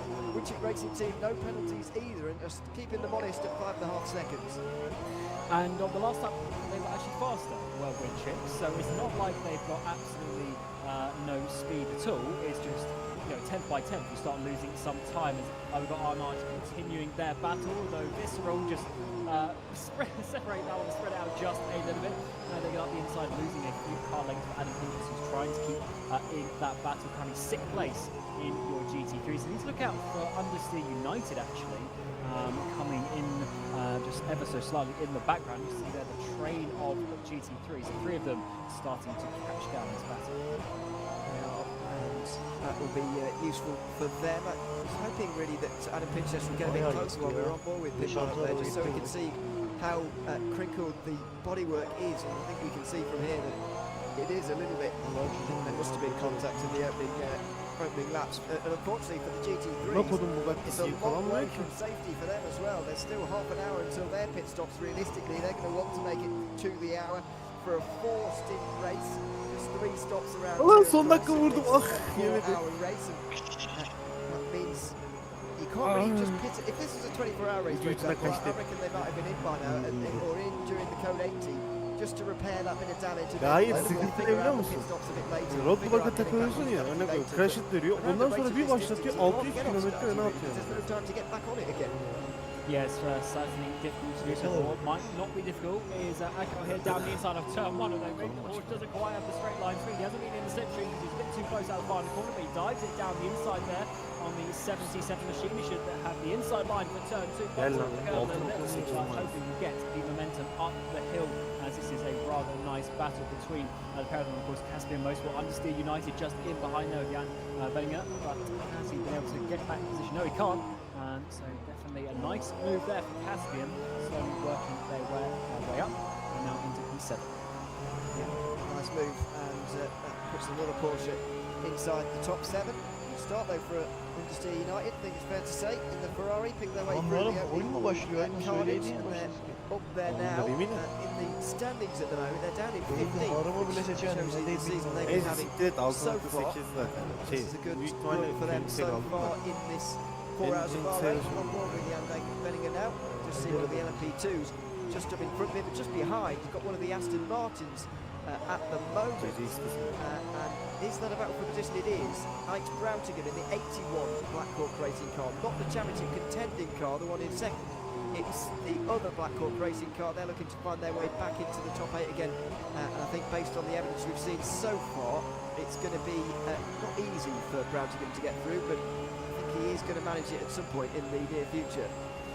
Yeah, certainly. And this team, I actually wanted to speak about them because it's not necessarily this car, but their sister car, the 91 machine, was caught up in those first corner incidents. They are currently joint leaders of the championship. Tom Seng, Sim Racing, Blackpool, the 17 and 91 cars, they are leading with joint 145 points. So Blackpool had a great race last time out. The second car, the 81, getting up there.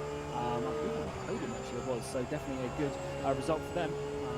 Sister car this time, not so much of a good race. In towards turn 1, can the Aston Martin do anything with the slipstream down this time around? No, not quite close.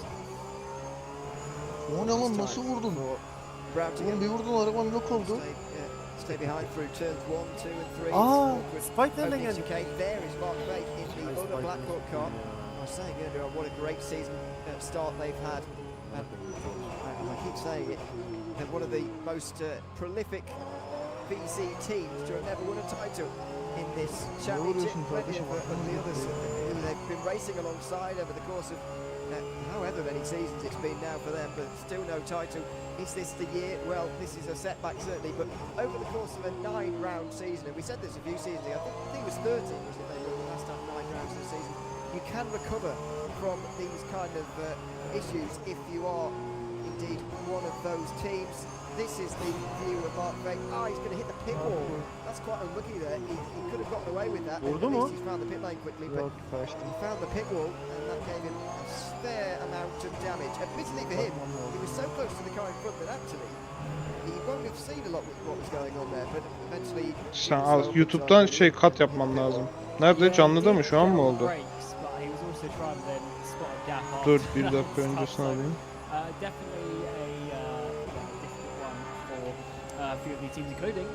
Mark Bate gösteriyor şu an. LMP2 leading the LMP2 championship and by a decent way, 17 points. Altta şey var, kesme şeyi var YouTube'da görüyorsun. Oradan basıp yapabiliyorsun.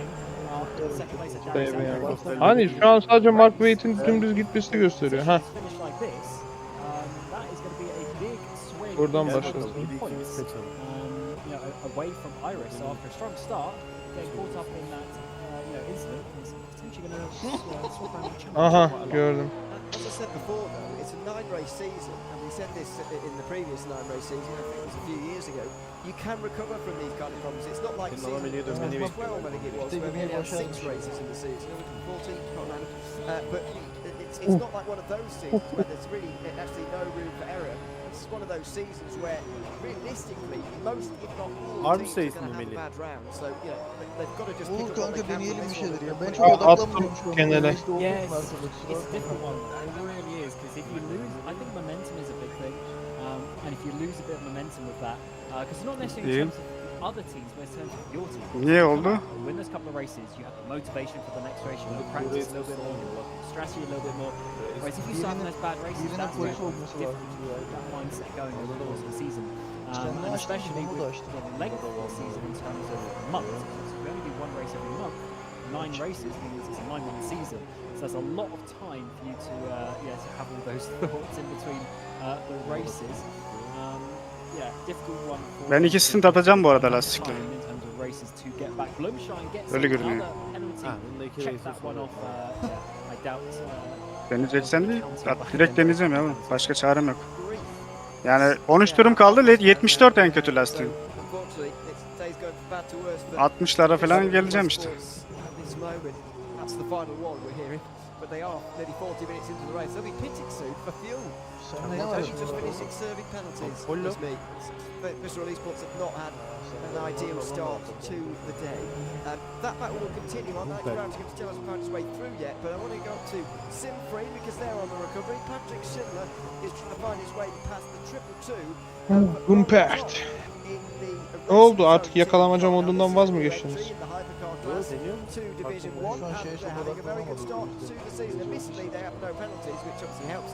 But Sim Freemer right behind them, looking for this 4th position. To be in the top 5 though for the 222 is a good start. Yeah, it really is. And as you say, getting promoted, coming up in towards Division 1. On a good showing, shows you if you did start the season in Division 2 or that sort of thing, you do have the opportunities to get work your way up here. Of course, the goal now is to stay there. Using the amount of points you got every second race. Yarışta 2 bak 1'e geçtin. Şu an 2 oldu. Ha, bunda polis kovalayacak bizi işte. Is the general rule of thumb, but of course it depends on if you've got loads of Birazdan penalties and geliyor. things like that. You might not work your way up. But yeah, of course, if you do get into Division 1, you want to stay there. Especially, you want to make sure you get to the final race of the season at the 24 Hours of VEC Le Mans, and you want to be competing with the top teams. You do. Of course, more points available. Kardeşim bu ne kardeşim? Araban 210'unu geçmiyor. Dandik Skoda bile 240 basıyor kardeşim. Altına koymuşum Gümbert. Bir şey diyeceğim. F1'e göre uçuyor. Rampa uçuyor. F1'e göre derken? Ha sende McLaren F1 mi var? Uy. Hocam Bumper zamanının en ucuz yollu uçan arabasıydı. Akşam mıdır? Bakayım, söyleyeceğim sana.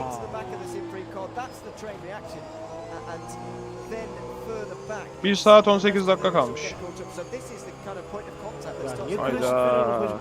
O zaman ben şimdiden gideyim bir ekmek alayım. Yarışıkta da geçsin diyeceğim.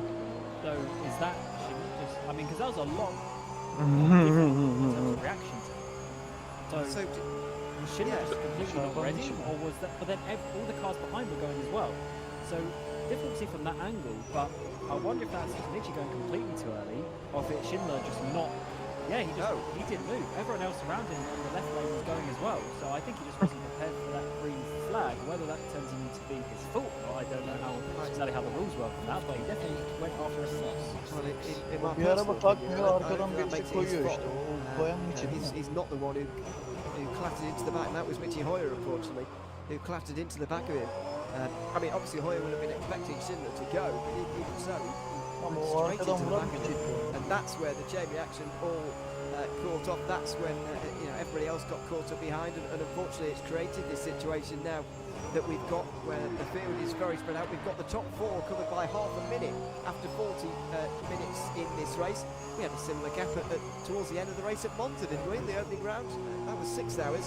We've only had 40 minutes here, so LMP2s will be in soon, by the way. But yes, what a crazy start to the race we have had.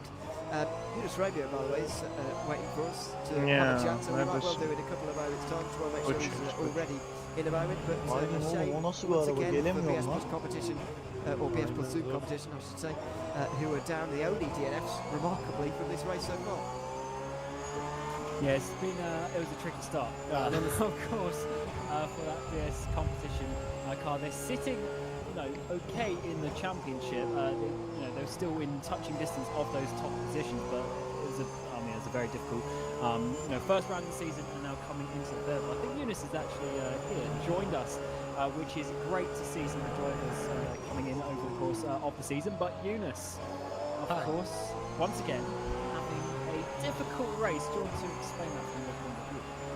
Yeah, I don't even know what to say. Onu Really. gördüm Like, ya. that must have been like the Olayı başlatan kim diye bakıyordum da içiymiş işte. Also from my part, like I don't know what I'm thinking, to be honest. And I expect like a heavy penalty for Squall, which is a bit unfortunate because like the pit lane is so long, but like it's deserved, to be honest. And when you went to that left-hand side, Oğlum and bu you ne saw lan, bir that kere big geçirdim cloud daha of da üstüne smoke, gidemiyorum. were you expecting the car to be there, or were you kind of hoping at that point? I guess I was hoping Ah, like there's some eski kind of nişanlıdır be. some other guy, and there's not Kanunu like mu bilmiyorum da. stationary car or Bir- anything like Yani that. o hani orada kestirmeye girdin ya. So, Ben orada polis çevirmesine takıldım ama yeah, hani o kadar I know. yavaşlamadım. It's a Onun race üstüne bir to daha get yaklaşamadım ona. Yeah, certainly. Well, how does this O böyle uçuyordu bir de change yani. your mindset sözde. going into the next Uçuyordu round? kanka valla. Potentially a big penalty. Gelmem Next mi amına round, koyayım? but Gelemedim I was yarışın mentioning it's sonunda. still a 9-race season. There's still a lot Oyun of resmen time şey to attı try and get amına up there koyayım. in the championship. yeah, definitely. Like, I Neyse think we sigara need to içmiyorum. change something for like the upcoming races. Like for example, I'm not sure if I'm the right person to start the race because it's not been that pretty, to be honest. Like 2 of the 3 races I crashed. So yeah, before first coming. So yeah, that's really great. Really great. Hopefully you have a bit of a better race next time. Thanks for coming to speak to us. Yeah, thanks. And yeah, I guess Ne hasar tamir ettiniz mi ki? in the Yok future. bu lastik. Yeah, just wanted to just want to wish my fellow BMW driver, Diego. Peki hasar ne kadar verdi?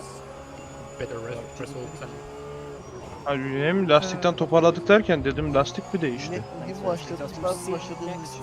He tamam. unless I get Hemen. lost, yeah. Tamam. Onlar ondan biraz yardırdı gitti. Bizim hardımız çalışmaya başladı. Very difficult start for that team. I think we're going to see it again. Oh, perfectly. Look at the absolute carnage there. It gets worse every time we see this. Yeah, just feel like that, doesn't it? Sometimes there it is. Yeah, thanks very much, Eunice, for chatting to us, and hopefully we'll see you at Spa in 4 weeks or so. But yeah, that's the start of the race, and yeah, it was a difficult one. I'd say it just gets worse every time we see it. It feels like, but there we go. I mean, it's good to hear that he sort of admitted his mistake in that respect. Not sort of Erdoğan defending 30 himself. saniye mi That's geri it, but salalım? just saying, I don't know what I was doing. Bayağı either, to be honest, saatlerdir so, sarıyorum abi. yeah, I mean, fair enough. 3 dakika for him oldu to hala. hold his hands up like that. That was one stats one. At the end of the day, you want Yarış saatiyle söylesene kaç dakika kala gösterdi? accepting penalties or accepting blame because one thing. Yeah, one thing I Ahmet, guess sen that you bir see live and alsana again, yarışı. I had my fair share of incidents when I was racing in VC as well. But yeah, sometimes when you've got- Doğru bir dakika geriden işte koydum gösteriyor aynen. Üf oha. or you don't agree the rule or something like that. Yeah, you just got to just take it on the chin and go to the next race. Öyle olduğunda yarış saatiyle bak hatırla mesela 3 saat 17 dakika onu oynatarak It's different. bulabiliriz. Sometimes you have the urge to argue Of. and say the rule was wrong or the stewards were Of wrong, etc. hocam. It's good to see that he's taken his fair share of the blame. I was giggling there because when you said you've had your fair share of incidents in VC, I was thinking of the time he smacked into the pit wall. Smacked into the A wall at one of the chicanes on the Mulsanne Straight. Bizim logoyu yine değişmedik lan bu sene. Yine That unuttum. was 2 o'clock in the morning in 24 hours. Şimdiden aklım I didn't boş see the artık. wall. Oğlum altı arkası gözükmüyor. Ha bunu mu seçti yine gerizekalı? Beyazı koyaydı. Gerizekalı. No video evidence of that because the stream never processed on YouTube. Okay. Well, I'm disappointed about that, I've got to say, but Ya doğru lastik seçimini yapmışız. Hasara rağmen bu tempo doğru tempo aldı. Yes. Not yet, no. But maybe one day. I've certainly got stories of woe in other series. Anyway, we'll leave that for another day. But by the way, if there are any drivers listening, who want to have a chat, then probably İyiyim. waiting Sadece düzlük hızına ihtiyacım var şu an. Onun haricinde mutluyum. Ya lastiği doğru seçmişiz işte. Hasar olmasa demek ki bayağı yükseleceğiz. especially during some of the longer races, we like to have a bit of a chat with you, see how things are going on. But you're still welcome in during this one as well, even if it is the time shortest Polizin hata yaptı. of the season. With following you, Minister still leading in GT3. Ya da biri de biçti onu. Does have the biggest leading margin of any class leader at the moment. Been pretty flawless so far from him, from qualifying now to the Hemen önümüzde düştü. Porsche'nin önünde. And talking 0.05'te yani. Winchik Racing, they are closing down race clutch at the front and was 1.4 seconds of that quicker last time around as we're starting to see some pit stops, I think, as he was coming into the pit. Abicim yani ne kadar beceriksizsin ya. Ne kadar beceriksizsin ya. Bir de pite gireceksin. Ayıptır ya. Bırak beni de gideyim de. Ne güzel adamlarla farkı kapatmıştım ya. Aptal herif ya.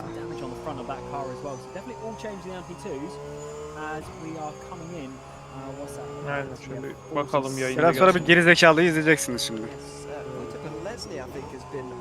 Ya bir de pite giriyor. Bırak gideyim de yani. Benim ne işim var ya. Ahmet yayın niye bu kadar çok geriden geliyor? Olmadı yenilersin bir ara. Pitte falan yenilersin. Ha. Ama.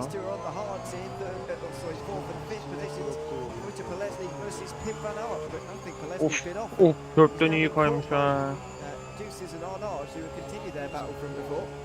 Yeah, I think you're right. He had a 6 seconds slower lap last time, so it was very recent. The issues that Pelesny was happening. He got into the 2-minute 5 when everyone else is sort of doing 1-minute 59. So definitely something has gone on there. I wonder if that's just a solo mistake or if it's a bit of traffic coming through and being a little bit argy-bargy. Sometimes we do see that as well, of course. But remember, joint championship leaders along with the 91 Blackhawk. 91 Blackhawk are way down, last and 4 laps down in the category. So Pelesny needs to be making sure that they're not losing any more points. It's sort of a free race at this point. The remarkable race we have seen so far. GT3 continuing to stay close, even now with an even bigger gap over the rest of the field. Visceral still in second. Diego Silva driving that car at the moment. In LMP2, Ferrari still leading the way. They've actually got quite a long way in LMP2 today. Not sure whether Code 80 has played a role in that, but nearly 50 minutes for LMP2 still not to have made a fuel stop is pretty impressive and a bit larger than maybe what we see normally. Yeah, potentially. It's been definitely a tricky start. Over the course of the race, gaps have spread out more so than you would potentially see otherwise. As a couple of LMP2 pit stops coming in. We've got RTR, and then that is Seawolf in the background, so Boda and Lundvall. It's tricky for Seawolf, just getting a bit of an awkward pit stop there. Kısmet. Not changing tyres, they stayed down on the floor, so it's just gas and go. Böyle şeyler kısmet, aynen. It certainly will be. And it's been all Hocam yarış başlayamadı yani. Where is Darius Andre going to come out in relation to them? Is our next question. Where is he Nasıl ayrı ayrı gruplayıp mı bırakacak, salacak yavaştan? Let's see. Ha. Yes. Yes. He is improving by quite some way. That is Aynen single line ona diyecek. So Ferrari and Hyperion Direkt continue tek on sıra. again, and still yet to come into the pit lane as of right now. So Abi döndüğüm virajı girdiğim de gülüm biraz ya. Ya yok abi ya. aiming for the final. Bana mı denk geliyor anlamadım ki ya. The others may have a shorter fuel stint and a shorter bit of fuel, shorter amount of fuel, sorry, to put into their cars in relation to goal. Teşekkürler kardeşim. Bravo. Harikasınız. Hep bana zaten. As they come into the Hep bana onlara dedikte gelin yani. Hep bana gelin anasını satayım. Onlara dedikte geçin. Ya öyle bir yerde de geçiliyorum ki yani. Kurtulma şansım kalmıyor yani.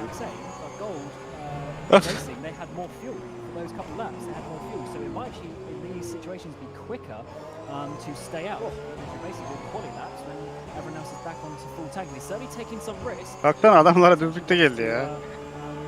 So try and undercut there, but I don't know if it's going to work. 2 saniye kaybettim ya. You feel like he knows where, or knows that this is an important moment by making that move there. Now Patrick Sikorsky is rolling. Darius Andre is not that far down the final corner. So where is he going to be in relation to the Scuderia Ferrari and Hyperion cars? Timothy Zandanowski will make his way out of pit lane now, and he will be ahead. I think he's going to be ahead here. The gold racing car has not come through just yet. It's just in the background there. Into the first corner they go, and it is the overcut from the likes of Timothy Zandanowski and Patrick Sikorsky as well to get through. Darius Andre can't quite do it, and he is up to speed though. And Uçuş ya, uçuşlara bakıyorum da Medine'den bakıyor uçuşlar başladı. Red Wings denilen bir hava yolu açmış Mustafa.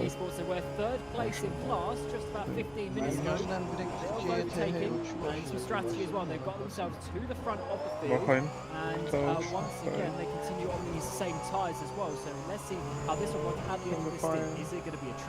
Flight by route. Departure İstanbul değil mi? İstanbul, Melbourne, direkt tüm Melbourne'ü vermem. No flights for now. Daha başlamam. Ankara, Esenboğa. Aferin biraz da onlara dalın ya. Yeter ya. Melbourne'de maşallah bayağı var da YMM'le tüm Melbourne Airport mu acaba? International olan bu mu?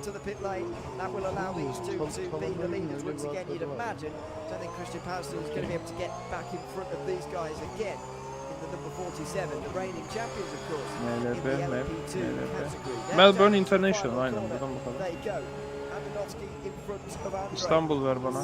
5 tur İstanbul'a sonra yakın bittiyim. ver bana. BMW Yok. in front. Şey çıkmıyor daha. Exit from Timothy Andonovski, 3 wide in the background as well, with one of the lapped LMP2s getting involved. That's Sim Racing for Holland going down the inside of everybody, and that is going to just stall any progress for Darius Andre. It's actually going to really disadvantage him as they hypercar just... ABS'le oynayarak bir şekilde arabanın sorununu çözmüş gibiyiz şu an. Yeah, it's a difficult situation when you get Hiç yeah, bozulmadı the yani araba. winning these battles in some ways, but somehow someone who has lost out quite a bit in that pit stop sequence is that Hyperion car. They've dropped back a good couple of Ya seconds. stint başında neyse araba şu anda aynı. Very crucial because they're not really in this battle. The top two are just doing their thing up towards the front. So Aleyküm selam Burak Bey. yeah, interesting one to lose a couple of seconds there, but there is just a tiny variance, but then also on the time, that also depends how well you come into the pit box, and if you make a mistake, when you're at that.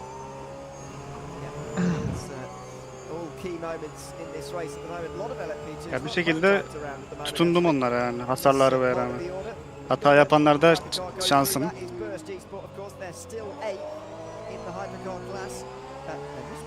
Close to a lap behind leadracing.com now. We've barely seen Hasar today. inşallah çok They're etkilidir seventh. abi. Eğer Circa 20 Hackett saniye started in that bandındaysa car. yarış içinde kalırız da. And he is still driving it as well, of course. They've not been in for a stop. They did actually come in under the code 18. Yani 40'da bence kalalım burada. Yaptırmayalım yani. Slows up a little bit then. Patrick Sikorsky has caught up slightly as well. So this is pretty close now for the lead in LMP2. Not only for the front two, but actually the top three entirely now. Although Darius Andre is nowhere near close enough to make any moves on Andonovski as we approach the end of the opening hour of this first, or of this 4 hours of Bahrain. Yes, it's been actually a pretty nice one over the course of this first hour or so. We're of course still waiting for some pit stops in a round to see exactly what the strategy is going to be over the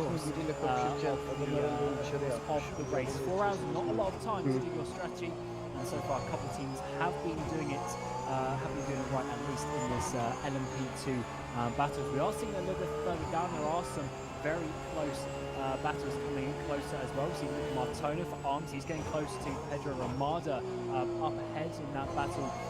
Farları kontrol eder misin? Kapalı sanırım. Evet kapalı.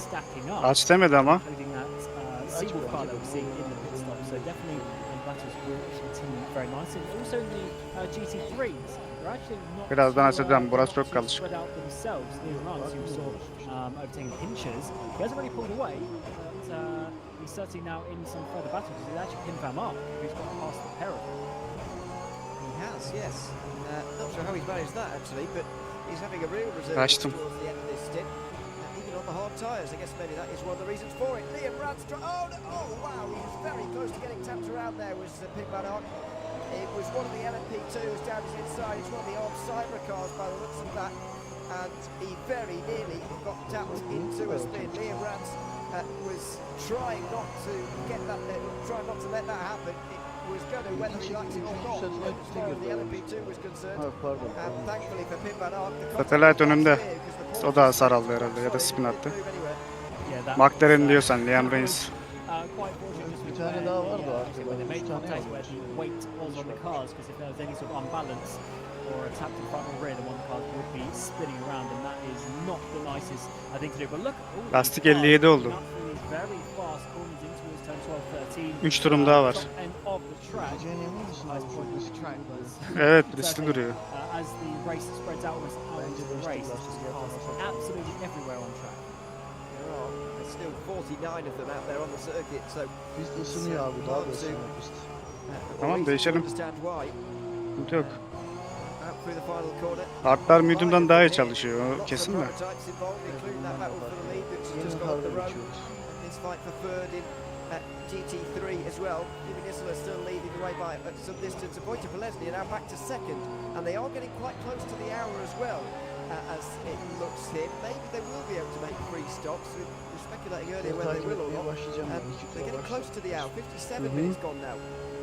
Yeah, I thought it was going to be a bit closer, but earlier that we're going to see the pit stops here. So they're obviously stretching it out. And to be fair, the LMP2s actually, they went a bit further than I was expecting. So maybe this track is just quite good for the fuel consumption compared to some Arda adam öldürdü. potentially. So that is working out quite nicely for some of those Dolayısıyla beni de teams öldürdü. trying something a little bit more different. Hepiniz birbirinizi öldürdünüz dolayısıyla. Marius Andre still second. Tim Tadanoski just up in front at the moment. Then Patrick Szynkowski in the third place of this race in LMP2. Into the final corner they go. Çabucak Approaching gideyim, the end of the ekmek alıp opening hour gideyim ya. here in Bahrain. An hour defined by the crash at the start of the race. It was Patrick Schindler not going anywhere. Minty Hoyer getting into the back room and a chain reaction behind as almost everybody got involved. It's created the situation we're seeing at the moment. Thankfully the lead is still close together and having a good fight, but the field has been ruined behind. Aynen. Thankfully most of Burada the milletin mediumları da patladı galiba. Tamam, lastikleri ayarladım. have been able to get away cleanly and get back out there onto the circuit again. Thankfully.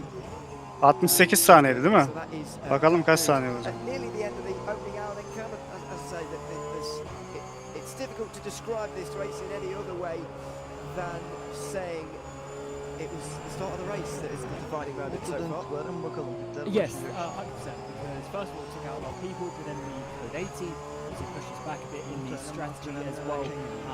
And overall, it just spread out the positions a little bit. So it sort of changed a lot of these battles. They would have had 3, 4, 5 cars close together. And instead, we're going back to sort of 1, 2 car battles. So it's been a really big factor. And to be honest, that was probably the worst VEC start we've had in many years. I remember a crash back in Le Mans when we did, it must be like season 9 or 10, back when we did the start on the back straight coming out of Texas Route. There was a huge crash there, but I think this one was close. Yeah, 9 or 10 it was. I wouldn't like to guess which, but that was quite large. At the start of the 24-hour race as well. Yani Bologna hala kaçamadı benden. Aynı mesafede gidiyoruz. O da mı acaba hasar aldı?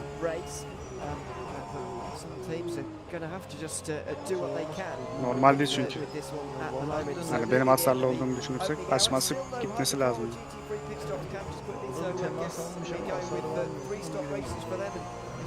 Hala görüş alanındayım.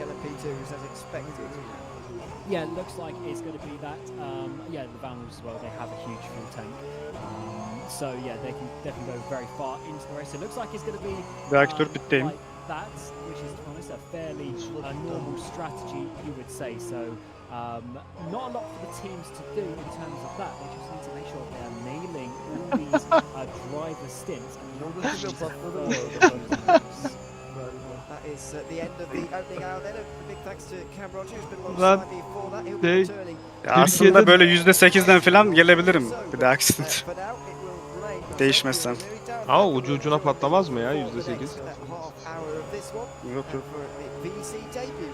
What a day to make your debut here this afternoon. Welcome in, Darren. Good to have you alongside me again. I'm guessing you've been watching the opening hour of this race. I can't promise you it's normally like this. It's an unusual start to this race, I think it's fair to say. But good to have you alongside me as the race is possibly just settling down now that we're an hour into it. Yeah, afternoon everybody. Yeah, the start was it was interesting, wasn't it? Bologna hard ha, onu biliyorum zaten. For replays of that, it's difficult to unpack exactly what happened there. I mean, yeah, not always the start you see at Bahrain. We saw the rounds go in the WEC Bahrain. Onlar hard sürüyor zaten. Before we even got to the opening corner, but it's been a good opening hour. We've got a good battle on the screen here in the LMP2s for the lead of the race. It's been a good opening hour. And looking forward to the next couple of hours, especially in Misula değişti mi Meli? the GTs, because they have some tight fields at the moment. It'll be interesting to see how they develop. Yeah, the pit stops will certainly develop those a little bit further. Thomas Sim Racing actually now to the lead in GT3, by the way. But we'll get to that order after the pit stops have really been made, because it will be confusing for a little while. And the P2, we're kind of in a holding pattern at the moment here, and I'm kind of disappointed about that, because so far the racing around here is fantastic. I mean, I know not everybody really liked Bahrain, but I've got to say I think it's a good circuit, good to have it in rF2 And from what we've seen so far as well, the battling that you get around here is very good. It's been pretty dynamic stuff, especially in GT. We've seen quite a few battles there, but in all the classes, really, this circuit is just a good one for racing, really. And been enjoying it so far. And only its second appearance on the VEC calendar in 16 seasons. Yeah, absolutely. I mean, it's one of the classic tilters, really, isn't it? I mean, you've got the long straights, heavy braking zones, as is his custom turn 1, turn 4. Good overtaking opportunities, maybe.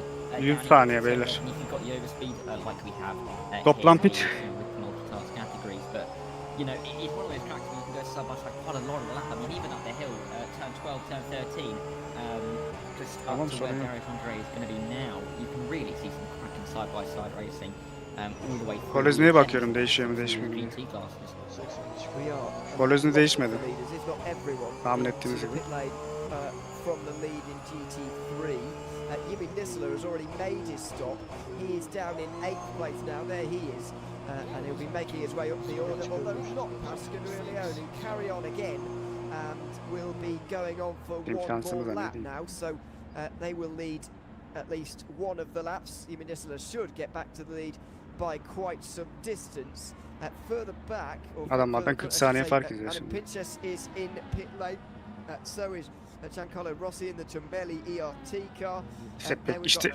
İşte o gerek var mıydı işte demeye çalıştığım şey o bak öndekilerle aynı gidiyorduk. Demeye çalıştığım şey sadece oydu. Başka bir şey değil. Ya bu böyle adamlara fark verdik yani. Now to the front, and this is exactly why I love the strategy of VEC and rF2 generally. Actually, the fact that you don't change tyres and take on fuel at the same time means that you can have these situations where you've got Wojciech Leslie leading on older tyres and Jimmy Nisler trying to chase him down on those newer tyres that he's just changed onto. Yeah, absolutely. Maybe there's a bit of a strategy in there. Of course, that field was very tight for that pit stop window. Maybe a bit of clean air to try and push forward a little bit, just to kind of get back into the rhythm. Can be a little bit difficult when you are stuck in dirty F a lap after lap, not really able to make a move. So maybe just looking for some clean air, looking to get some laps in and see how that can help them over the next hour or so. All looks fine now. We've also got some hypercars into the pit lane as well. So we are starting to see those pit stops after the end of the first hour, and it is really starting to show us where the strategy is going for particular cars. Yeah, Tom Lartalou and Martin Mergley have both come in. There is Lartalou and Martin Mergley just up in front of him in the Winchick Racing car. So he had an awkward entry into pit lane there. They've been keeping each other quite honest actually so far, those two. It's handed the lead over to Gabo Hevesi now in the number 7 Go Team Racing car. And they are currently 6th in the championship standings. No podiums yet this season, but looking for one today, very possibly, in Hypercar. In LMP2, the leaders have now slipped to 9th and 10th, by the way, overall. Tintin Andonovski still in front of Darius Andre in this battle that has been unmoved 14 over the çıktık. last 15 minutes or so. Since Andonovski got through, Darius Andre has not been able to get back through again, but that's the feel of one of these races that is just going to stay close for almost its entirety. There was a slight Gold Racing Esports will slip further back from Esports just as they were getting close. They make that slight error, and now look at the gap in towards the end of the first sector. Not sure what the actual timing is going to be on that, but it's at least doubled that gap, and they're nowhere near each other anymore. Yeah, absolutely, yeah. It's jumped at 1.1 seconds in the end. That's a triple the gap between the top two. But I mean, it was worked out well for the Ferrari Esports team, but not so well for that Gold Racing Esports team. I mean, Hyperion not too far behind either. They will be looking to try and capitalise on that loss of time from the drivers in P2. But you know, in the lead of class, got to really put your foot down and try and worry about what's behind you, especially as the gaps are starting to open up, of course.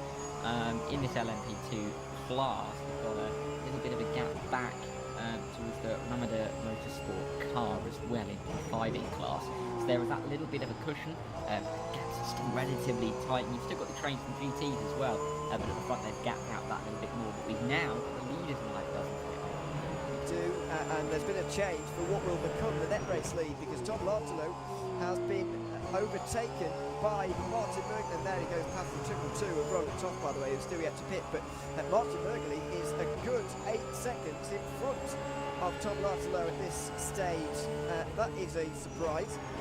Winchick Racing team now to the lead and really giving it to race clutch at the moment. They're really giving a good run for their money at this stage in the race. So into the final corner goes Martin Mergley at the moment. He will be in the lead here unless there's been a shorter stop from these guys currently in pit lane right now. I wouldn't imagine there is. And no, Mergley will get to the lead now ahead of Lancelot, and then the rest of them will be behind that. Bit of strategy involved here, Darren. We're not entirely sure how many tyres these guys have taken on, but Martin Mergley has certainly taken on less. That's the only thing we do know. We just don't know how many. Certainly taken on less than Tom Lancelot. Yeah, absolutely. It's going to be important for these guys to Yiyelim önemli try değil. and work each other out. Of course, two of them. 16 hakkım var oğlum. Top of the standing, quite 141 points after similar results at Road Atlanta and Monza, but it's going to be Ceza yedirecek noktaya getirdi. Oğlum hayvan gibi şey var, ne cezası ya? Step to make as we go to the next race at Spa in 4 weeks' time. So that'll be interesting to see. Probably make it past here. A couple of LMP2s to get through, it seems. Or 5 cars a lap down, but yes, important thing to get through if it does get through on these LMP2s inside at turn 11, as you can do when you're a class higher. Of course, very easy to cruise alongside and then down the inside at turn 11, and then you're pretty much owned the corner before you ride up the hill, single file out a little bit towards the end of the second sector. But yeah, good for Mergley, and we'll have to see how his strategy develops if he takes a couple of tyres further later into the race and can keep this pace up. It does make sense, by the way, that he's taken on 2 tyres less. According to, well, I was about to say according to our maths, it's really Cam's maths. It makes sense, it adds up. Let's just have a look at what tyres are on at the moment, because that would maybe help us to understand, well, no, it hasn't helped us at all. They're all on the soft tyres, so that's not helpful. But at the moment, Martin Mergley is back in front again after taking those 2 tyres. But you know, has he? The thing we're wondering about is, has Mergley just taken none and Lancelot has taken 2, or has Mergley taken 2 with Lancelot taking 4? I would go for the second one probably. However, I don't know at this stage. What is clear at the moment is Mergley's being caught pretty quickly. The gap was 8 seconds when he came out. It's already down to 3.4. This is going to be an imminent battle, surely. Yeah, really closing down there. On Mergley, he's going to have to start looking in his rear mirror soon, because Lancelot, he's coming up behind him in that race clutch at a relative pace of not too far behind either in P3, so got to keep an eye out for him, and with Toff as well. Don't forget VEC in 4th, who's just less than half a second behind him at this stage as well, so he's going to have to start coming in pressure. You can see in the back there, Lancelot making his way through those LMP2 cars, and he has now got no drivers between himself and Martin Mergley in the lead of the race and the class, of course. But this is going to be interesting. The next lap and a half or so, where they've got a bit of clear track, whether Tom Lancelot can close that gap and how quickly he can do it, because there is a little bit of a gap for them up in front before they reach any other car for now. So it'll be important for Mergley to defend, but not necessarily easy. Yeah, but Hennessy has got past Roland Toff now and is into 3rd place. So that's a good pass for Go Team Racing. No other particular changes actually in the field. Have noted though that suddenly Satellite Racing have got 3 cars inside the top 5.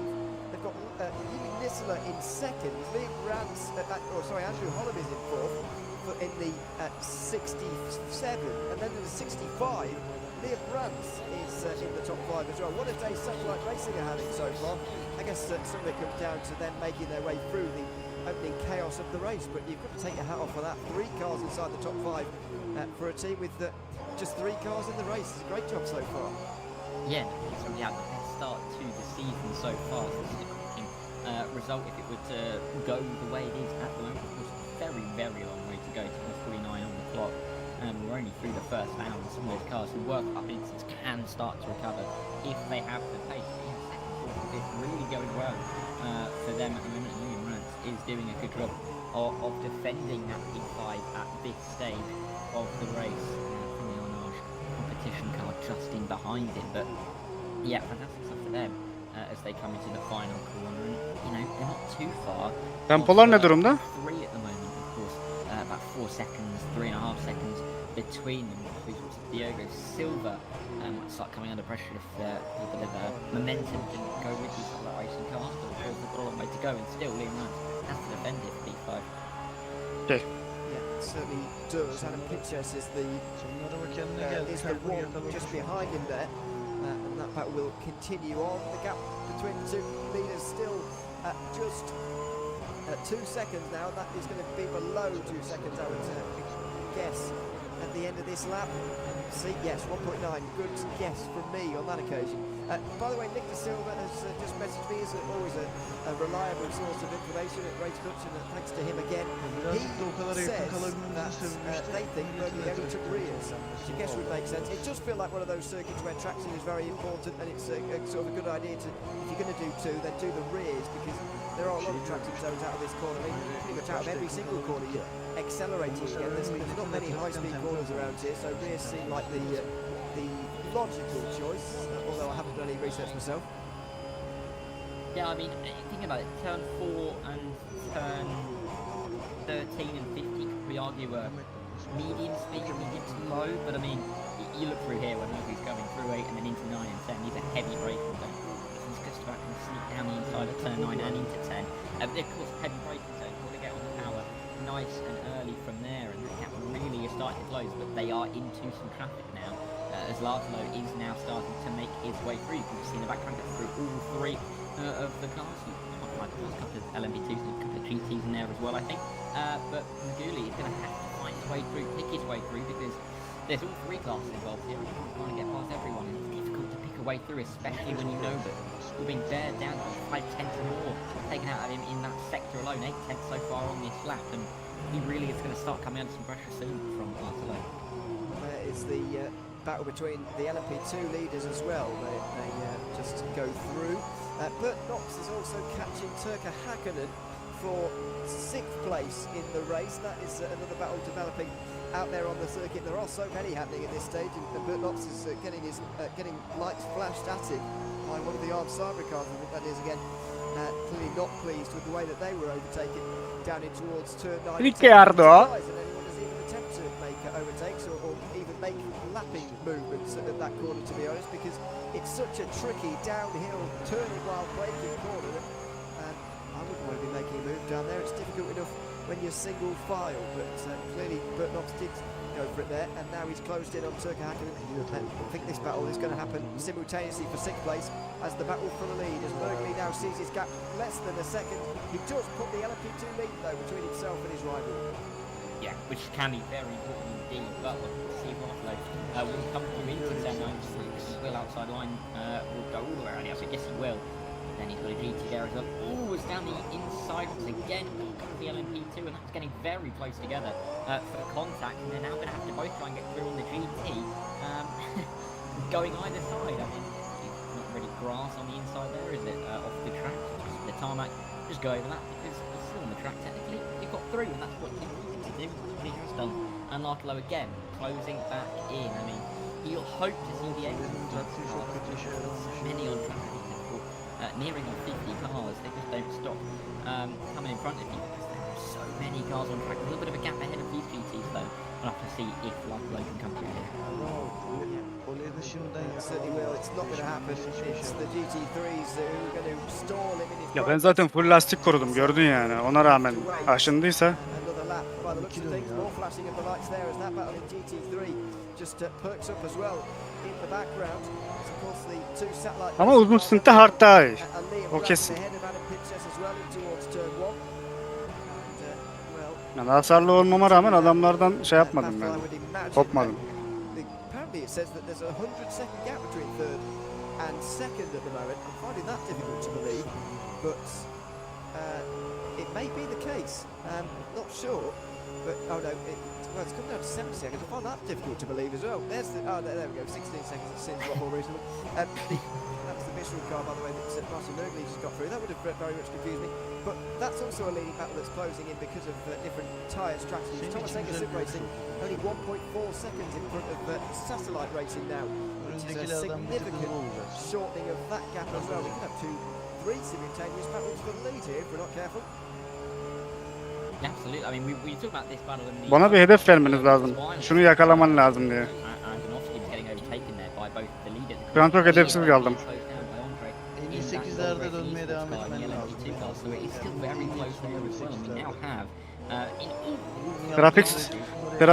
Grafiksiz tur değil mi bu? For all of the battles for the lead of class. It's very exciting now after an hour 17 of this race. Certainly do. Although this one has taken a little bit longer to develop than I thought it would, I've got to say. Still around a third of the way into this one, by the way. We're not far away from the 1/3 mark of the 4 hours of Bahrain. As Jimmy Nisler now is on the back of Wojtek Polesny. In front of him, of course, is the championship leader. It's Geç frenleme gayret etme. Erken dur yeter ya. First in the opening 2 races of the season, winning at the 1,000 miles of road. Atlanta Bak senin öyle bir huyun var ya, gaz çekiyorsun ama sol yere geç frenliyorsun. Yapmana gerek yok ya. 58-0, 58-1 bandı dönüyorum trafiksiz. Onu yapman lazım abi zaten. Yeah, absolutely. And these guys are very quickly being caught by the leads in the hypercar, just in a couple of corners behind. So we're going to have to see what happens there. We might see an opportunity to move maybe from Niziela on Polesny if he can find a way when they're being overtaken. But there you go. 5 cars there, the 2 lead hypercars, the 2 lead GTs, all through, and there goes the leader in the hypercars down the inside, around the outside. Oh my word, into turn 10. Does come Laszlo. Merkley got through very nicely, but Laszlo Yogat'ın mı önündeki? on the traction, but meanwhile he's still very close to the back of Polesny, but he's got to be careful because the LMP2 will be coming down the inside, and there he goes. Not cleanly done there, and he will be ahead of around these 2 GTs to continue battling with Niziela so close at the back. Pushing the Ferrari down through turn 12 up the hill really. We'll have to see if he can make a move soon. Turn 1 might be a good opportunity, of course, with the slipstream down the main straight. Can he go for it soon? Very close behind. On that occasion, you see in the bottom of your screen the onboard of Jimmy Nisler, and in the main part at the top of your screen it's the off-board shots of what is going to be a side-by-side battle very soon. Into the final corner they go. That was very close. Now out of the turn they are, and it's Jimmy Nisler who is so close. He's going to be getting a massive slipstream from that Ferrari. The sleek McLaren, who's decent in a straight line anyway, only getting more assistance now as we fly towards turn 1. Nisler's going to be flying in the lead of this race very soon, surely, unless the nurture owned by TX3 Hypercar has anything to do. Öyle bir yerde geldin ki. Nisler goes very deep into the Korkuttun beni ya. He'll be on the outside through turn 2, which gives him the inside at 3. The leading battle in LMP2 is going to come through on this as well. What a race we're seeing so far, as Wojtek Polesny now will have to go through the middle. It's Gold Racing Esports on the very inside, and Polesny will hang on, possibly due to some of that assistance he got from the LMP2 leaders. Absolutely, and it's so close together. I mean, all 4, the top 2 in the LMP2 and the top 2 in the GT, coming by that 5 tenths per second into turn 4 that time around. Through comes more, that's a hypercar now, coming around the outside of turn 8 very well. Beat the P3 car in the VEC, the Go team number 7, coming through, but these 2 still going at it. Niziela definitely looking to give this one up. He knows he can make that move because he pretty much did it this time around. Do it once again. Ulan gaz çekmeyi unuttum ya la. Squirming all over that throttle as they get out of turn 10 and go down towards 11 again. But LMP2 is going to come off a little bit there as they come down towards 11, but Polesny needs to defend the field. They come down through 11, but he should hang on now.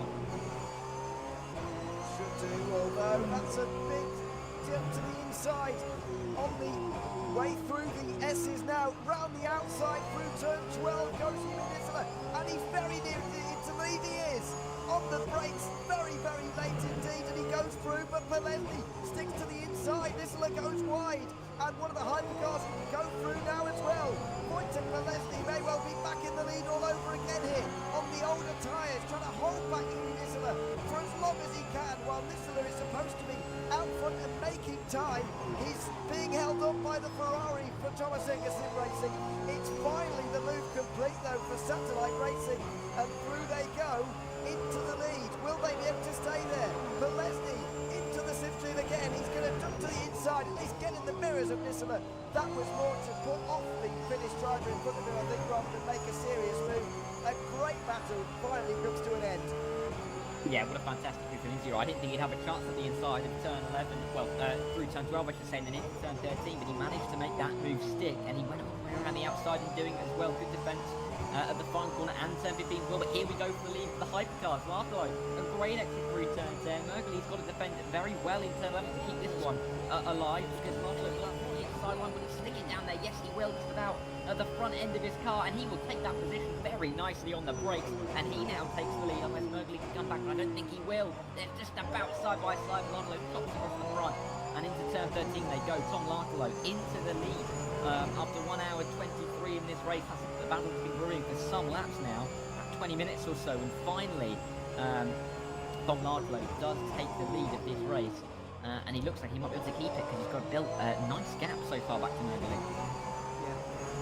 Gap is only going to extend further for more than half an hour as well. It's going to be a long stint now for the hypercars to get into. Over the straight they go, down the front straight, and yes, through Lartlo goes. That's going to be him holding on to the place as well into turn 1. So both of those battles in both hypercar and GT3 seem to finally be settled, but what great battles they were. Lartlo just to pull to the inside there, just to break the 6G ever further, but with those two newer tyres, new fronts as well as new rears, as Merkley we think has, it's a good place for race goods to be in. They're back into the lead again, and we'll see now whether they can extend the margin to more than 8 seconds, because if they do, then it hasn't worked out for Winching Racing. If it's closer than 8 seconds, then effectively they have still got closer over the course of the stint, but if not, then they've effectively done something that's lost them time in this race, and I fear for them that maybe it is going to lose them time. Yeah, absolutely. You now see Peleshny, he's dropped quite a ways back, he's now 1.7 seconds off the lead of the GT class, so it's not really, that battle is now gone. You can really see that there was a lot more pace. Ahmet 8'e kadar kesek akım var. 4.5 time'da. Over Peleshny, because he's got through and he is really Rahat ol yani. out the front. 7 seconds is the gap, but we're still close in the other two categories, particularly in the LMP2. And we've seen overtakes in both the GTs and in the hypercars. We have seen the move brewing in the LMP2 for quite some time now, but Ferrari Arkadan bir öptü beni ama götür. car does lead out of the gold race lead as well. Coming through as well, I noticed Michi Hoyer in the number 4. Yok, P2 tur bindiriyordu da ayarlayamadı kendini. In the hypercar, recovering 4 LMP2 cars to come through as well. So we've got a little bit of work to do, but he is starting to come through. So we'll overtake those guys for position in the overall standings. But let's see how he can get through here. We see Kim Bagnard trying to defend, but we're back up to the lead here in the LMP2. Here we are again with the LMP2 leaders. A great fight we've seen so far in this class between these two. Ya millet fren dengesi değiştirir, biz de ABS değiştiririz. Usually we would have seen the LMP2s in again at this point if we're doing 40-minute stints. Melih. You can see we've done 125 Aynen öyle. now, and only one stop. We will see Gold Racing Esports in first though, and that will be the obvious moment when the LMP2 pit stop Bence de. cycle has actually. Ya şu ana kadarki Porsche ile en dengeli yarışım. Hani izlediğin kadarıyla zaten sen de anlamışsındır. Hasar da yaptırdığından beri kendine geldin yani. Evet. Ya ben zaten limit sürüyordum da araba gitmiyordu. Yapacağım bir şey yok ona ya. Bazı yerlerde zor dönüyordu yani.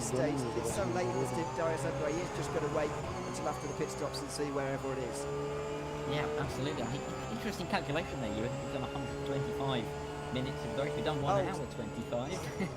But, Şimdi bundan sonraki kaç saniye önümüzde o önemli. Yeah, I mean that is 2 stints, you are right, but yeah, I couldn't let you get away with that one. We do see the LMP2s come through, but here comes one of the hypercars coming through. It's a nice spin to turn 11. Difficult to get through up to turn 12 and turn 13. We'll see how that one goes through there.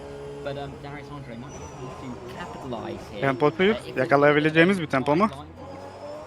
No, I was thinking if the hypercar came through and the Ferrari Esports come in, a chance down here at turn 14, but the hypercar stuck back and presumably go for it here. Yes, he will. Into the final corner and be on his way. But Andre Şu an senin still tempon close liderlerle hemen hemen to aynı abi. Hakkinen, 1-3-4'ler who was var. very close at the moment to the back of P6 overall, of course, Bert Knox in the Sim Racing Holland car. So nice part of P6 unfolding. They're a little way behind P5 and a long, long way of an isolated battle, but a battle at the same. Yeah, plenty going on in this race up and down the field. And we're watching one of the closer ones in Hypercar at the moment. Yok çok iyi. Has Arada şey oluyor. taken though by Burtnop, so I wouldn't expect this gap to actually close very much over the course of the next few Kaçırıyorum gaz We çekmeyi. have seen Arnaud get back into the top 5 again. And I think Yeter ya. possibly down to is it a pit stop? Bunda en az sıkıntı olmaz. No, they just lost some places in the McLaren. So they're now down to 7th in the race. Yeah, a couple of seconds back from Pim van Ark, who is the next driver up there in the GT3 category. So Adam Pitches is going to look for 4th place, I guess, on Liam Brands here. And at the final corner they go at almost the end of another half an hour here. They'll make their way over the line. Pitches will look for his way through. It's not going to happen this time around, I wouldn't expect, into turn 1. This is probably our closest battle on the circuit, as these guys are still a good an hour away from their next pit stop, about half the way through the stint. Yeah, I mean, good pace at the moment from Adam Pitches. Through this part of the race, of course, he was in P6, but he's moved past, grew up into P5, I believe. It was one of those satellite racing cars. It was Andrew Holland who's dropped back a bit, but he's now onto the back second to get up into P4, and he's showing some good pace. They're not too far behind P3 up the ring class. I think they've gained a little bit to the back of Diogo Silva, but going through a second ago as well. Michael LaRue in the Go Team Racing Hypercar. So he's recovering after the start, presumably, and he is working his way through legitimately on track. We've got a lot of work to be doing. Tempo yavaş yavaş düşmeye başladı. Not affecting these two at the moment. As they come through turn 10, a little bit wide from Pinterest, but he will carry on and try and get up to P4. Let's see who it is at the moment. I think whoever it is back going again, although I suspect it may have been the Black Hawk number 91 for Mark Veit. Has he gone off? No. Biraz benzinin azalması lazım biraz daha. It's not him, and it's not anything to worry about, I wouldn't imagine. So that yellow flag clears itself. Everybody's still really fine. Thankfully, after the opening of this race, it has been a little bit cleaner, and it's been a good watch so far. So don't go anywhere. We'll be staying with you, of course, for the remaining 2.5 hours. I won't though. I apologise for that. I'll be handing back over to Cam Roger right now to take you to the end of the race with Darren Packer. Yeah, stay tuned and enjoy the rest of the 4 hours of Bahrain, and welcome back, Cam. We've had a calming in this race, I think it's fair to say, although some good racing finally. Less crashing, more good racing. Yeah, this is what we want to see. Of course, the hectic crash that we saw at the start of the race really spread things out a little bit. Yes, thanks, Ewan, for your work over the first almost half of the race in 4 hours of Bahrain. TX3 absolutely. Tam 17 tur atmam lazım. Sınırdayım işte bak. That is otherwise known as too late by the number 3 machine, as Arnaud just lose a little bit of time there. Bakın tempo düşecek ya. Satellite car just up ahead here. Darius certainly is turning into a nice race as it progresses. I'm pretty excited with how close it's staying. İster istemez dönerken gaza basamayacağım lastik aşındığı için. But yeah, it's really good at the moment. I mean, we've got really good tight battles, haven't we? Particularly at the front of LMP2. Through the middle of the GT category, none of those gaps in the top 7 are above 10 seconds at all. So really close between those guys. You're only looking at about half a minute between those top 7 after going towards halfway in this race, probably around 2/5 done we are at the moment, but good stuff so far. And the Unmatched competition card does a little bit racy at the moment. ABS'yi 7'de unuttum, ölüyordum az daha. A touch last lap or so, but they are going along nicely. And we've still got the battle at the front of the hypercars. What I've just noticed, putting down to 6/10, it was up to about a second and a half for a couple of laps. He's close back in now as Maguli, and he will try and get towards the lead once again on Lartelo. Just after an hour and a half of running this race. Yeah, Winchick Racing really proving to be a strong force in this championship so far. As you mentioned, just to reiterate though, these two are joint leaders of the championship after the first 2 races. They're each had a first and a third position so far. Obviously alternating those in the first 2 races. They're joint leaders with 141 points each. They're 8 points ahead of the first eSport next view on 133, but another 2 points back to the number 2 Sim 3 eSports. So very close up towards the front of the LMH category, but with Simframe and Burst having Biri pite girdi önde. LMP2 herhalde. This is really a battle for who's going to lead the championship going into Spa. Absolutely, and it's always nice to lead the championship, even if it doesn't really count for much for them this early in the season. Of course, 9 races. This is only going to be the 1/3 distance in the season at the end of this race. But of course, you want to have a championship lead. Who doesn't want to have a championship lead? Because it can really help push you forward for the next few races as well. Pit stops in the LMP2s, particularly from, I think, interestingly enough, from the driver who was second in class there before. So Gold Racing, the Gold Racing Esports cars coming to the pit lane, maybe looking for an undercut possibly on the skid rear Ferrari Esports car, but that'll be something to watch out for. But they will drop down quite considerably.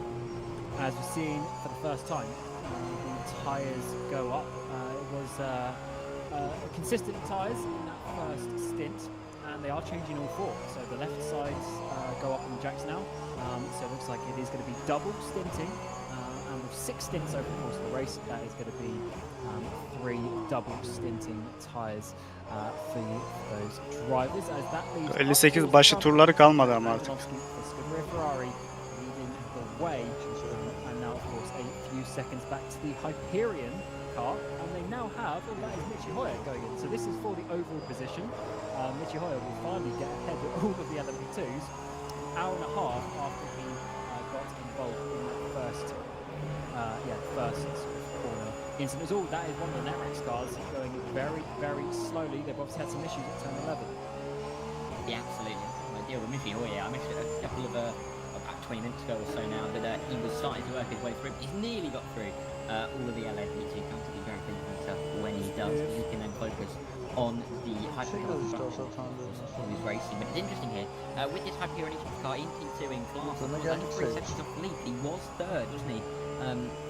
Before the pit stop from Gold Racing Esports cars. The top 3 before the very close together. Let's see how that shakes out when both the Ferrari and the Hyperion Esports car come into the pit lane and see if they can make inroads. But Andonovski here at the moment, just behind some GT cars, got to get through quickly. He knows he's got to, he can't afford to lose too much time whilst Gold Racing Esports have come into the pit lane, because he's thinking about his own strategy as through comes, I believe that was the man who unlocked himself, overtaking the position, Michi Hoyer, who will hope to be lapping that Ferrari car next time he comes on the team.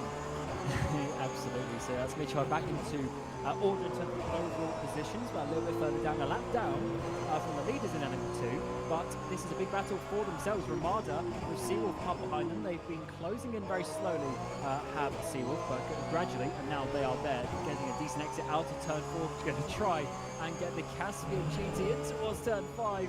Not enough space there for Seawolf, and they're going to have to try and do the flip-flop. Oh, they're going to be just squeezed out there.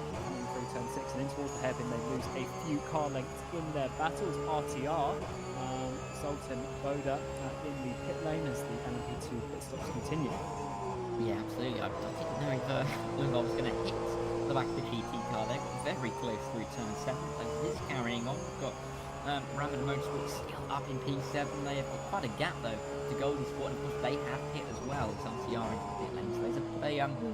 So there's a gap between the top echelon of drivers in this LMP2 class and the rest of the team, I should say, through this stage of the race. But yes, next race, really hoping to make the move if they can. But of course, got 9 seconds in that sector due to being stuck behind a couple of GTs in places that you wouldn't really want to through turn 12. And of course, as we saw through turn 6, he will, I'm sure, try and claim that time back towards P7, but yeah, I mean, interesting to see where the will shake out as well. I'm going to go in there for a second, but no, he's just overtaking the GT car. I was going to take a quick look back at the GTs because leader Iggy Missler now has a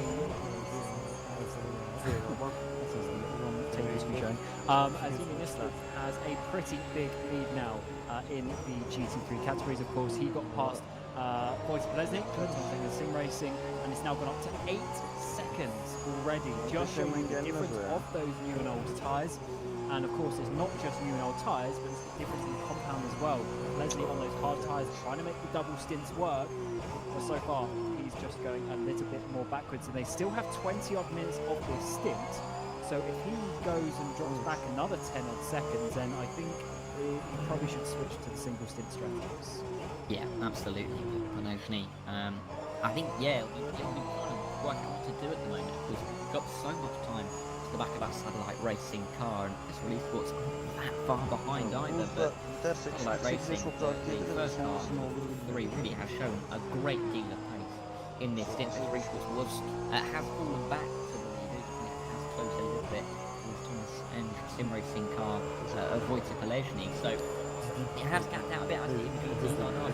Still close behind second satellite racing car, but not quite close enough to make a move just yet. But yeah, after a period of intense battling, about half an hour or so, it's simmered down a little bit before we wait for the second stops. And there we go. Scuderia Ferrari, Hyperion Sports. İyi bir tur attım ama. Two of the top 3 before the pit stops. Millet kaç attı bilmiyorum ama. Yes, as they certainly continue their sort of overcut strategy, let's say, compared to Gold Sim Racing, Gold Racing, getting ever further ahead, a few laps now, and we saw the overcut work last time around, and Ferrari do change tyres, so even though they're on the hard tyres, İyi bir they turdu continue ama. to do a double stint, the same way that Gold Racing are doing double stint, which is interesting to do the same amount of stints just on different tyres. So Ferrari opening up the hard tyres, just keep that second stint that little bit faster. And it certainly seems to be working out well for them. Ya mümkün olduğunca hem tempolu hem koruyarak gidiyorum da. Olmadı son tur biraz fazla çeker. Than their rivals around them. But yeah, the number 26, who we've got Thomas Imberg in that car at the moment, coming around the final couple of corners, and Timo Antonovsky will be hoping that his pit stop gets done quick enough that he can pull away still. Yeah, of course, pit stops in endurance races feel like years, don't they? Take much longer than other Tur yedik. racing competitions, but yeah, these guys just praying the pits are they know how long it's going to be, but they're pretty sure that then it already is. But Alex Siebel now in this Ferrari car will come out, looks like in P2, P3 now. Thomas Imberg in that Gold Racing car, he's taken over, and he will take, I believe, and probably be the net class lead here from Scuderia Ferrari, and they've done a nice job. They've gained a nice gap as well. A couple of seconds on Hyperion as well in there. So top 3 not too far apart at the moment. We'll have to see how this develops and see if Ferrari can reclaim some of that time that they've lost. Yeah, Hyperion gained a... Arda Ercan, dive bomb'la öldürdü bizi. For a couple of seconds, right? But maybe a second or so. And Ferrari lost out a little bit, so... Yok. I think this gap might be... Gereksiz bir dive bomb dedim de. Ever so slight, maybe another second or so in that battle, but either way, Görürsün birazdan zaten. Racing, they've got over 3 seconds on the pair of them. This battle for the podium in the LMP2s is hotting up rather nicely. Indeed, is Go Team Racing doing their slightly longer strategy. They come into their box as well. Bir kişi daha galiba pite girdi ya da LMP patladı. 2 hours 20 in the race. You mentioned how bizle aynı klasmanda LMP'ler var şu an. would be 2 hours. So another 20 minutes on top, divided by that, let's call it 7 minutes a stint. So if you can get 47, you might actually be able to go and save a pit stop compared to what I was saying with the stint being a bit longer. You get that 47 mark yet again. Görüyorum adamı ya. That might be worth doing for some teams, and maybe that is something that we're going to see. We'll be seeing some of the teams do. As there's, as you say, Alex Siebel coming out to the final corner, trying to get up to speed in that Ferrari. Yeah, he needs to do it quickly because of course he's going to come under a bit of pressure from the Iberian Esports driver. You can see him just in behind, not far away. Still him a little bit as they go down the front straight. Through goes one of the hypercars as Ferrari Esports Alex Siebel just now try. He's got to adjust quickly. Of course, just jumped in that car, but he's got to get up to speed very quickly indeed because he is in that battle for the lead. Iberian gained a little bit more on that lap as well, and they can't afford to let Gold Racing go too far up the road here. Because that could be really damaging for their race. But of course, the 18-hour car has been in the pit lane a couple of laps afterwards, so that is a possibility for them to try and reclaim some time. But it will be difficult, and they've got to keep an eye on it. But I've also noticed battle for the front of the hypercars is back to 1 second again. It keeps fluctuating around, but it is back to 1 second. And race clocks really haven't been able to get too far away. I mean, both these drivers have gained on Go Team. They're still really close to come. Yeah, but that is just proving the fact that they are P1 and 2 in the championship and they're having a close fight. And I'm actually loving this because I thought Race Clutch, to be fair this season, I thought they were going to come into it and be a bit more of a dominant force. It's kind of like they were over the course on average last season as well. But the likes of Sinfreen and Burst not having the best start to the season that they would have wanted. But Winchick, they've been the ones to come out and really challenge. And Race Clutch, they're not letting Race Clutch have any sort of easy victory so far. Winchick really starting the season strong. Of course, they got a good little driver lineup in that car as well. We saw Rick Van Erle have a really strong showing alongside Martin Merkley in that kart so far. So I think it's going to work out really well on the outside. There's three cars, a bit of contact on the Iris LMP2 with the Black Hawk GT. Well, the on-off racing LMP2 just in behind. Flash of the headlights there is a little bit awkward. Yeah, Nerede very vardı close da oyun together merak between ettim. these guys.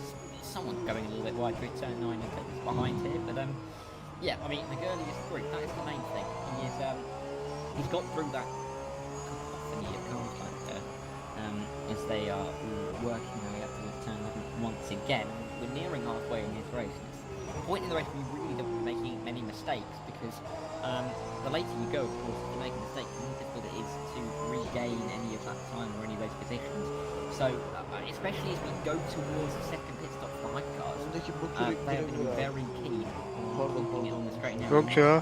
coming into any contact when they don't need to, especially with the LMP2s or the GTs. We see an LMP2 going through there on the GT car, but Martin Maguli, he can see the race truck in front of him. It's got a long way further in front of him than it was about a couple of minutes ago, but he's still there. It's still within reach, and they've still got a nice gap to go to. de erkek girmişlerdi ya. Because consistency at this point is going to be what is needed for Maguli on the back of race trucks. Yeah, you're absolutely right. The consistency is the biggest factor in endurance racing. I guess it kind of states the obvious because that's the whole point of endurance racing is that you're making the race so long that you're trying to add in the potential for mistakes to be made. But I don't care if you have a second driver who's 3/10 off the pace. But if he's 3/10 off the pace every single lap, that's much better than someone who's a 10th off the pace, but then half spins every lap, half a second here, half a second there, 5 seconds there with that spin. That's how you lose time in endurance racing. It's about staying out of the pit lane and keeping your car moving in a straight line. So it's certainly a bit more of a tricky one with what we're trying here as well. We've got the tyre strategies and you can change single axles as well, even individual tyres. So that's what we're seeing here. So Winchick can change 2 tyres, Race Clutch changing 4. I'd say Merkley's doing a really good job considering we do believe he's got old front tyres. Yeah, absolutely. And I think it's the driver I think of the agree. The very good news endurance cars because many races where you have flown through the field.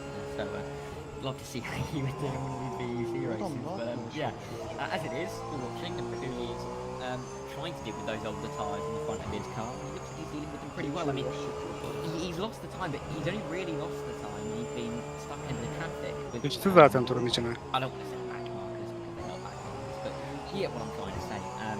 Because he has been gaining time generally. I mean, look there, 2.9 seconds. He's gained that little bit more in that final sector and on that lap as a whole. So, he has dealt with the traffic generally very well indeed. Because Race Clutch have lost the time when they've been going through the traffic. I mean, last lap, a couple laps ago was a bit of an anomaly with losing the time. But he's been very good, really, in getting through. And that's why they're only 3 seconds off. And I think it will pay dividends for them later in the race if they can work later on. And the gaps have stayed pretty stable in the front of the LMP2 as well. So we're looking at near 3 second gaps at the front of the LMH and the LMP2. Siebel's got in that car and is doing some decent lap times actually. But Tom Zimborg, who got in the gold racing esports car, is also doing some good lap times. And one central issue might come up for Siebel that he's got that Iris car just ahead of him. That is not for position, and that car is going to be a lap down. So that hopefully will get out of the way in terms of blue flags, but you never know exactly with these with these things. But so I think it's a difficult situation, Dara, isn't it, as a driver, jumping in for the likes of Thomas Inborg and Alex Siebel as well for the pair of them. They're jumping in, and even Thomas Rack for Hyperion in behind. The top three, they jump in to a podium battle, and they just got to get up to speed straight away. Yeah, so important to adjust immediately and just get the laps in from the get-go. Of course, much different prospect to joining about a third of the way through the race to starting the race, of course, especially with the shenanigans, I think we can say, that happened down Aferin the Martin. so Çok güzellere girdin. led to so many drivers having to struggle their way to the final 3 hours. Zaten arabamız dönüyordu. But Alex Siebel, he's jumped in the car and he's in a battle. Of course, he's not, you know, wall-to-wall car. Ama 2 saniye kaybettirdi bana. Behind, he's got to get that time as quickly as he can. Just make sure he doesn't lose any time, because if anything, there's nothing worse than letting your teammates down in terms of pace. You know, if there's a 3-man team, you don't want to be the one that the other two are like, well, if he had a bit more pace, he might have got a little bit higher. So you always want to perform to your Neyse, en maximum. azından yakıt tasarrufuna biraz katkılar oldu. Goal rating is one, no, it's not. They're very much goal. They are as they come towards the final. Siegel will see a bit of a mistake, and he will be thinking that he needs to get high as quickly as he can. Yes, certainly it's not ideal to be held up in these situations. Let's see what the lap times are as they come across the line. Yes. Önümdeki sıra mücadelesi mi? 10th of a second McLaren. on the previous lap, despite obviously there's cars in the way and stuff like that. Taking the McLarens in towards turn 1. Where these gaps are obviously going to ebb and flow, and we'll have to just try and keep up with that best we can. But there are battles continuing further down the field. This is one we've been following for quite a while. It's now for the podium in the GTs. We've got Liam Runs for the Satellite team, and then Adam Pinches for Arnage.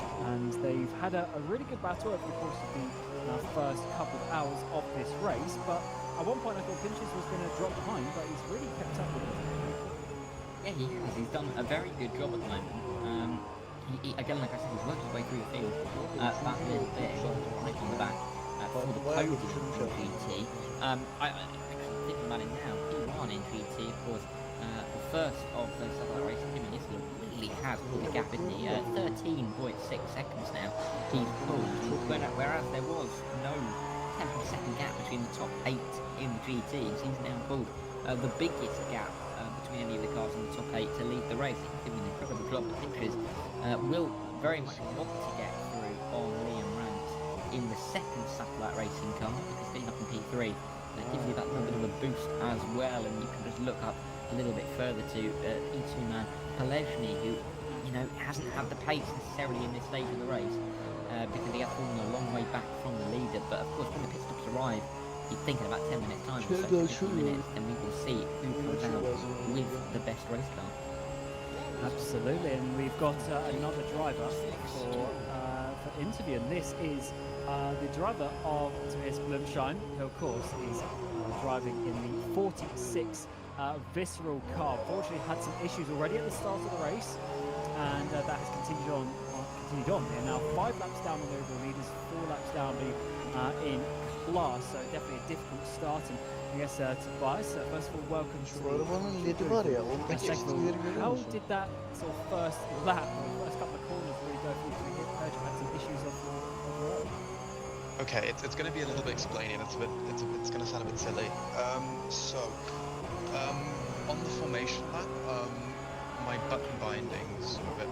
I have to look at that again. But basically, I accidentally pressed 2 buttons, which put my wheel into the mode which switches it to Xbox, which I obviously didn't want to do, and it then had to stay to neutral. And then when I switched it back to the PC mode, I had no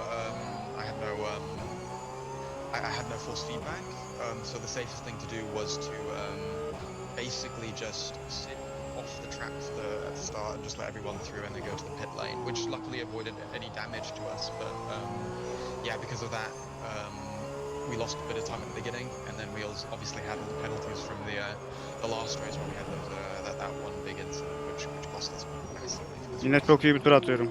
Yeah, it's a shame having some issues there. Yeah. How do you think best affected your race? Obviously, your lap's down now, but what did you really think you could get out of this race? Were you pretty well? Kestiği de çok saçma sapan yerlerde yardı Well, gördün I mü? think compared to us preparing for Monza and 58-3. and Red Atlanta, we were much less prepared because we just knew from the outset that not much was going to be achieved this race. I mean, the field is. Ahmet girdi mi server'a? Son 5 turum kaldı.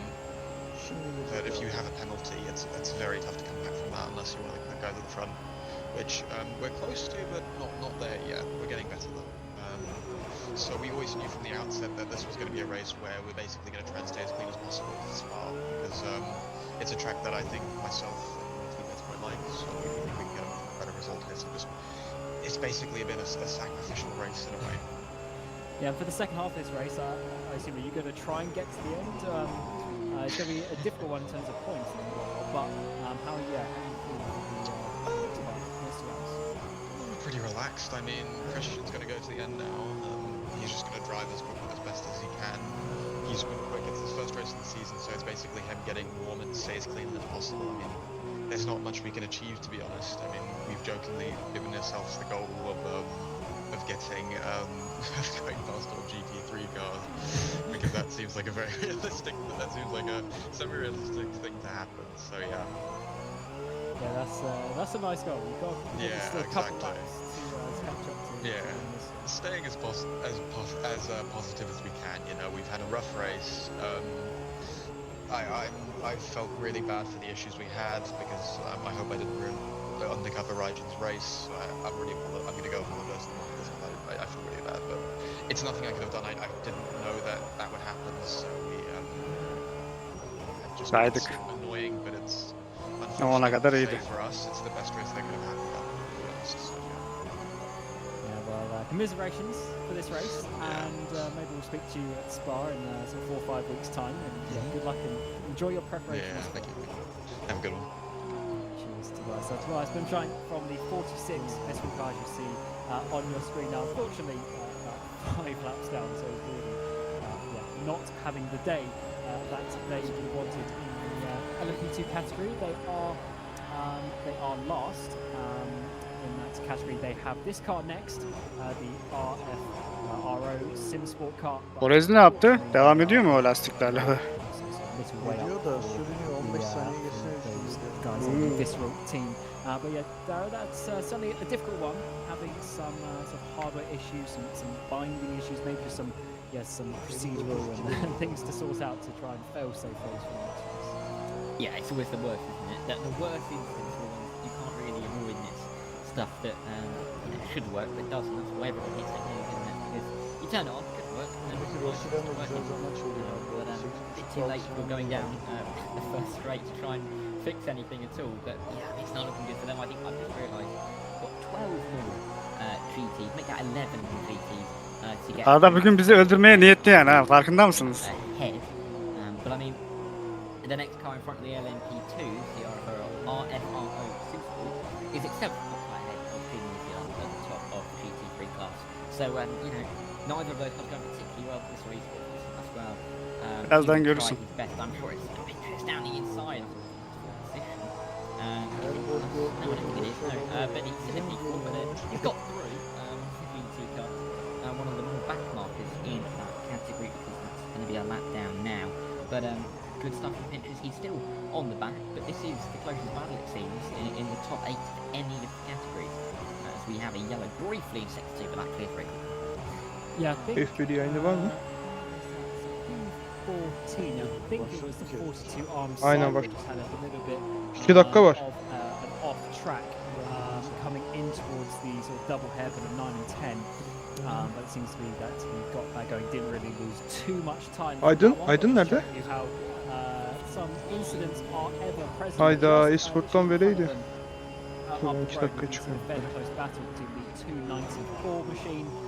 This is Bluegill Esports, and then just literally ahead of them also in the Ferrari is Scuderia Learning, but I think Ruben has made that position and is now starting to pull away a little bit. So definitely some battles continue up and down the field as we get very close to the halfway marker in the 4 hours of Bahrain in the 3rd round of the season. And certainly been a nice one so far. Some of the gaps have spread out a little bit, but what we are seeing is some of these battles remaining very close, considering the circumstances of Simfreen trying to make it through there, trying to get past the on-off racing car, of course, putting a lap on them, but just getting a bit chaotic there into the first sector. Yeah, you get these pinch points, don't you? Particularly around a track like Bahrain, turn 1, turn 10, and really the final corner as well. You get big pinch points in towards those corners. We just saw it there between the GTs and the LMP2s as well, as they all come through now down the hill, through 6, through 7. It's a great sector of racetrack from turn 4 down to turn 8. Such a nice flowing bit. If you get it right, if you get it a little bit wrong, it can feel absolutely horrific. But the Scuderia Leone car going well in P10 at the moment. Just over a minute off the leader in the class, but 6 seconds off P9, so not too far back. And they will continue to try and push forward, but of course, got to be careful of that Blaudel Esports. I really hope I haven't butchered that name, but the car in P11 just behind, because they are really quite close to the back.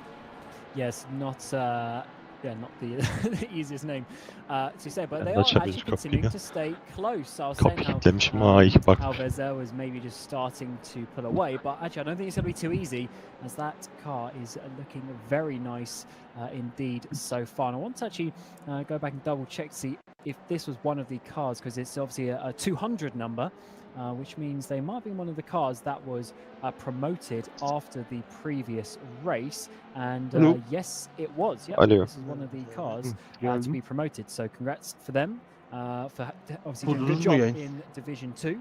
And they've earned themselves the place in Division 1. Now trying to get up inside the top 10, but they go massively to the inside, and they come in the pit lane. Absolutely, and this is where we're going to start seeing these GT and hypercar pit stops, isn't it really? We saw them around just after an hour in this race. We're just approaching the 2-hour mark, halfway mark in this race.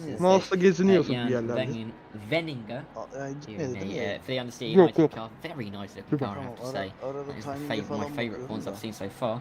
But that's a tangent, because we'll go back to Pelagini at the front. Şu an gitti, siyah ekran oldu. Dur ya, ben kendi linkten açayım, sen o link at bana. I need to try and scroll back and see exactly what that gap was before the pit stop, because I know Nisula had a pretty decent gap, but I want to know, was it worth it? Because obviously a tyre change, 4 tyres is 37 seconds, so he hasn't lost a complete pit stop time to Saslite, but obviously Saslite already had a lead. So I wonder if it's going to be worth it, or if they might as well swap to single stint tyres. We'll have to see when this next pit stop comes around fairly shortly for these drivers. Evet, McLaren pit'e girdi. Follow in. We've got a couple of more drivers in the background. Zaten düşüyor ya. Coming in. Is that Liam Rance? Tek almak istemiyorlar eskiler. For Satellite coming into the pit lane, so Adam Pinches stays out in that battle for the podium and goes for the overcut. Absolutely, and we'll have to see how that one works out. But Start mı ertelendi? too nice, is it? Millet çünkü hiç yarışa çıkacak havada değil gibi. Ha Q1 bu da sıralama hayda. Güzel sprint start bu. Sprint değil ki yarış. Akşam 9'da sprint yarış. Ben de sprint yarışı diye uçarak geldim. Abi ben de niye bu kadar koşturuyor? Şu taraf çok da tınımda be.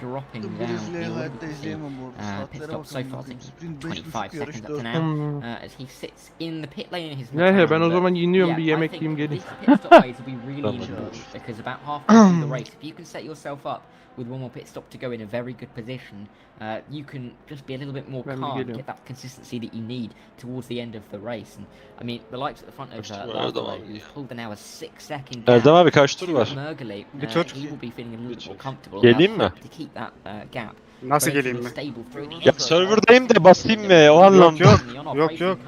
Tamam. Söylersin. Bir tur daha atacağım. Nasıl geleyim? Tamam ben karışmıyorum. There's Giancarlo Rossi in his 69 machine trying to obviously get past there into the hairpin, but then in turn they have in between them. This on-off car. Very good. I'm trying to remember if it was this race last year. I'm pretty sure they got a podium, and I think it might be in this race last year where they got that podium. There was a huge battle in the LMP2s last year. There's about 5-6 cars fighting for the lead in that one. Unfortunately, it did spread out because there's some penalties and stuff. over the Gidecek course o of the ya. race Uzun and gitmeye karar speed vermişler. limits and stuff. Bozmayacak But ya. Erken I'm pretty sure girmez. it might be this race. On a Böyle de racing, they bitti are a aslında. top team. Just Girebilir yani. unfortunately, I think they got caught up in that opening Ya o advantage birinciliği that we bence saw, takmıyor. Zaten and they're ikinci getting very olacağız close here kafasında. for P13. But some Birinci pit stop mücadelesi starting to çok happen vermiyor gibi. once more.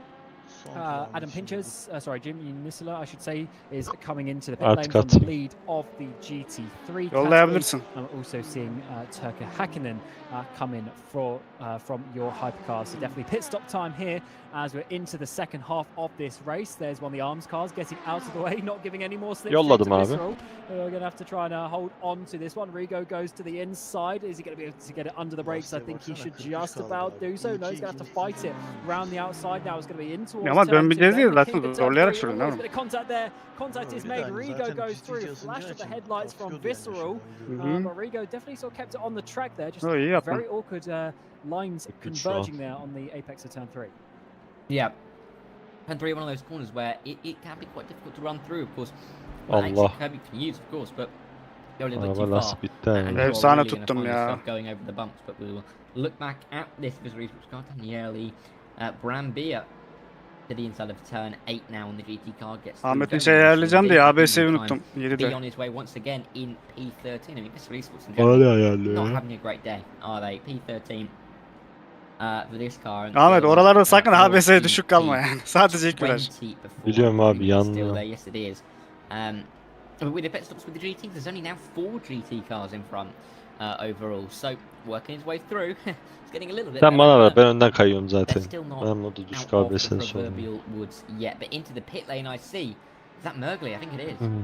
Certainly is, and stopping this time he's changing some Tamam. tyres Full depo once more. The 99 right-hand litre. side, Hard lastik. of Ben the seçiliysem Jets sorun are yok. going up, and as ever, it's 2 tyres at a time. They do swap and go to the left-hand side. So does that mean this time it's going to be 4 tyres? I guess you would expect so, because definitely those front tyres will need to be changed, as they did 2 stints. And if they change the rears every stint, then it makes sense they go to 4 this time around. So, assuming that race clutch stay the same, the pit stop times are going to be equal as we're getting a lot of other drivers come in. All of the top drivers in GTs. We've got Pinchers, we've got Van Ark coming in. Şu adamları and also Voiter sağlam racing olsaydım as geçmiştim well. So ya. definitely pit Üçüncü stop time falandık there for yani. the GTs. They've gone past half distance, so it should Neyse be, bugün tek mutlu olduğum şey about arabayı an çözmüş hour, olmamız ve stint or sağlam so. gittiğim olmam. There shouldn't be any splash and dashes for these drivers. Disiplinsiz gittim yani. No, yeah, I think we're looking at the top Eline out sağlık and one abi ya, more for iyiydi. at least pretty much the Son turda entire yenildin abi de. top group. Orada şey işte, But, ABS'yi 7'de unuttum, görmüşsündür. see what happens here with race clutch. Dom Ama Bartolo, tuttum yani. of course,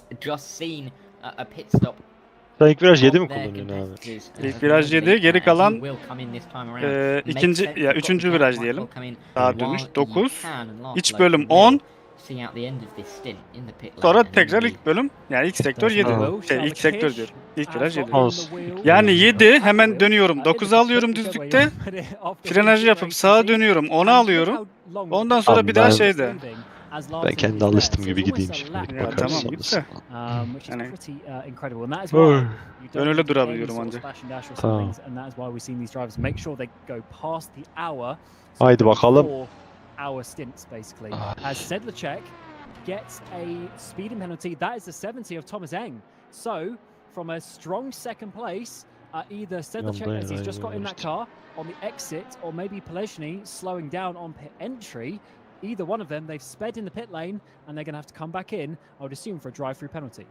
Yeah, that is the worst possible start to a stint you can have. I mean, Sedlacek will not be Değil mi? pleased, Canı piste especially if it saldı. wasn't Piste even pite his attı mistake, kendine. but he's going to have to pay the price. Henry Sink now in this Eyvallah. Cynic, I should say, in the satellite racing car. He's Şimdilik gonna try sessiz and al, bir work alışayım, his way sonra through, but he's konuşuruz. got a few LMP2s behind him, all clamouring to get through, as they surely a couple of them will down this car. I think there's a virtual drivers by TX3 in there as well, in the hypercar, if I'm not heavily mistaken, which I very well could be, but inside line there into turn 11. But this is interesting. Where's the race clutch going to come out in all of this? Still in the pit lane, of course, Tom Lastly, and will be handing the car over, I would have thought. But he's going to be trying to come out in a nice position. Luigi Rosso in P4 in class. He's got some work to do, not fighting the drivers around in 4th position. They are looking like a lap down or so, but he's in P4 and they won't want to get caught up in any other collision with the Valle Corsa of Stavros Abi Musaidis. geçte bir böyle kaza Yeah, this is a Melih. difficult place for Mazidis. Yok I yani. think it was actually İzledim last senin race we saw this as hikayenden de well. The yani. Valle car goes a lap down, and the Yani issue is Jimmy, if he overtakes Jimmy the döner racing ben sana car, diyeyim. he's just going to Teklese. get blue flags. Because obviously they're both pretty fast Ya drivers. böyle bir you know. saçmalık yok Well, abi. actually Niye is, I say kuduruyorlar that, anlamadım he ki goes yani. down the inside in towards turn one. The issue is now he's got blue flags. Sürüşteki So if he üzüldüğüm doesn't nokta pull away beni dinlemedin within the Erdem next few Akyol. corners, he's going to get 80'de blue geleydin flags. He's going to keşke have to let ya. the Go Team Racing car back past. Seni- Or potentially get a penalty. Ya So it's a arabanın very difficult direksiyonu situation ha to be when you're a lap farkındayım down yavrum in da arabanın fast direksiyonu because, düz olunca hani o kadar belki the blue etkilenmeyiz diye flag rules düşündüm. are valid Yok in your ya own bir hafif class. yamuktu işte. 80'de So o yeah, yamuk going a lap varsa down is ben very, tahmin very ettim difficult 200 indeed. As the other Go team, not the LMP2, but the hypercar is in. Canı sağ FSC is still at the wheel of that one. And who Ama else did I see? iyi ki Oh yeah, onardık Jake yani. Denahan has Onarmasak got daha into geriye the düşecek, race onu clutch söyleyeyim. car. And if any of you follow other sort of championships and whatnot on R Factor 2, you'll know that Jake Denahan Ama çok normally net ilk üç the tempom vardı Netrex, yani çok net. sort Sorunsuz of group güzel and işler. an organisation. They've got a sen couple of şöyle söyleyeyim, LMP2s in şeyden this hızlıyım. race, but in this championship, Sular he's hariç had herkesten a hızlıyım. bit of a loaning situation. He's been loaned out to Race Clutch to show his talents. He had a bit of a tricky one last time out. Not the nicest start, his first showing of the season, but now his second race. Let's see if he can continue the fast speed that we've seen over the last year or so for him. Yeah, and Jake Denahan, a name that I very much recognise in this race, and he's got a 5-second gap over their competitor in this race. Of course, that's the Winchick racing car, of course. He looked at the timing page and said some racing for Holland, but realised Bakalım they haven't Ahmet got nasıl into pit kullanıyor lane yet. But antilopu. no, they are currently P3 and P4, waiting for a couple of pit stops from the top two, and they will take the lead and second in the class, and of course overall in that hypercars. Now it's Roland Shucks. Tamamıyla ABS yüzünden yani sorun yaşıyor. Bak doğru ABS'yi bulduğun zaman araba kaymıyor. Go Team Racing into as high a position as they can, as Mazidis might be handing over the car himself in the LMP2. And then Ruben Correa Alves as well in the pit lane, as we've got a lot of action on the pit lane at the moment, because of course this is a bit of a convergence of all of the pit stops for all three classes, isn't it? Yeah, this Oo, is dayı bomba yeah, Ahmet. busy time. Yeah, you're right. Every Müthiş 2 atak ha, hours, helal. we get all three classes Adamsın basically adam. pitting at about the same time with just how the Adam dayı bomba strategies ya. work out. Of course, both GTs and hypercars go roughly an hour, and then, as we're saying, the LMP2 sort of pit on the hour every second hour, which is what we are at. We're just over 2 hours into this race. More pit stoppers coming in. We've got Schindler. Tamam devam edelim. Simframe. Beklemiyordu o hareketi. Coming in side by side, as we have the sort of 2 rows, because there's so many Brezilere bir cars. şey We oldu, have 2 Sedlacek rows of gitti pit bir kez boxes. daha. Got to make sure you've got to find your own one. Difficult date for Burst, still down there in 8th place. Şu an after 8.'yiz, their, güzel. Issues a little bit earlier on that Kolejleri first geçtik Ahmet. on that first lap as one the other side. Ahmet'e söyle de ki 8.'yiz önümüzdekinden hızlısın de. Temposunu koy. Just lost that Gandos place ondan net daha hızlısın zaten. 8'e Demikran kadar gelmiş. in the Caspian GT car. Yeah, I'm just saying, I think Sudlicek is in the pit lane now. I think he's serving that penalty, and he's really dropping down the order now. Stop go! Yeah, stop go. So they were in P2, weren't they? Ahmet Class, şu an but I noticed in the yakıttan pit lane, endişeli it's abi. just falling down the order. It's an absolute catastrophe Ama for them. But meanwhile, Yok zaten şeyden avantaj sağladım ben ona. who's done 2 Hem pit kod stops, 80'den hem şey. is Adam Pinches Orada in the Ahmet unarmed yakıtta competition, iyisin. so they found their way further up. I remember them being in P7, but they have worked their way up nicely. When the drivers in second and third come into the pit lane, they will be second. But Niye modun bu kadar düşük ya? or unless I've Gayet got that iyi completely wrong, başladın. unless the timing page is confusing Ama me. oğlum bağırayım mı Allah Allah biraz bak. Yeah, Odaklandık Canım, gidiyoruz ya. işte. Allah Allah. No, okay, right, okay, the graphic was rather than me. That's fine, I can deal with that. But yeah, those guys are gonna have to work their way back through. It's a good result at the moment for them. But Power cut'ı falan veya TC'ye bakabilir. Ben çünkü onları yüksek sürüyordum arka lastik korumak için. particularly, I mean, the overtaking in the sports as well, going along nicely. Ön lastiği çok aşağıda but bir again, sağ. hasn't stopped Gerçi the şu an second eşit time, gidiyor so da. see how they come out Çok bozulursa in the denge end, öyle but bir şey yapar. yeah, the unarmed competition car going very nicely indeed over the last hour and a half or so. değiştirmiş gibi. There's some Tamam, nice bir dakika. battles now starting to form as well. That one in GTs, this one in the LMP2s. Charlie Rigo, of course, is battling with, I think it was the Visceral car a little bit earlier. Here's the Geeks Energy car in towards turn 1. Don't think there's any contact, just a bit of a handbrake effect there for the 35. It's Silver Joffa in that car as they come up the hill Ben towards başka türlü turn arka 1 lastiği before the koruyamıyorum beni. BMW's just ahead of them. Yanlayarak That's going to giriyorum get ya. right in the way as he gets towards the braking zone down the inside. They're going to have to send it. Goes through, does he? Joffa on the exit is going to be though for Charlie Rigo. Ben daha çok frenli giriyorum ya o yüzden. Side by side they Nasıl go. taşıdığım Who's için going to araba back Allah out seni this one? Looks like kahretmesin. it'll be Rigo just about as they're getting one of the LMHs coming in behind. Rigo is definitely looking like the faster driver, but Joffa just about putting his car in the right place. Wow, what a battle in the LMP2s up towards turn 9 and 10. Rigo almost pushing Joffa in towards the heavy braking zone. Not an easy place. Rigo's going to get a nice exit though, and that is so much more grip. Wonder if there's a tyre difference between these two cars as we come towards that back straight, and that is definitely Bir salsan mı beni ya? big factor there for those drivers. Unfortunately, just cut away from that one. Have to see on the timing if Rigo got it, but I think Rigo did just about. Just about able to hold on to that one. Benle beraber dönüyor viraja. Shabakishia in the Winchick Racing. As it's worked out, they're looking fairly solid in this second place. They're about 6 seconds off the lead. They've been in this sort of gap for a little while now, so hopefully they are able to continue that pace they showed at Road Atlanta, because we always like to see some good pace and some good battles up towards the front. On the last lap, Jake Denhan was only about faster, but in behind it was actually who's just got in the number 7 Go Team Racing car.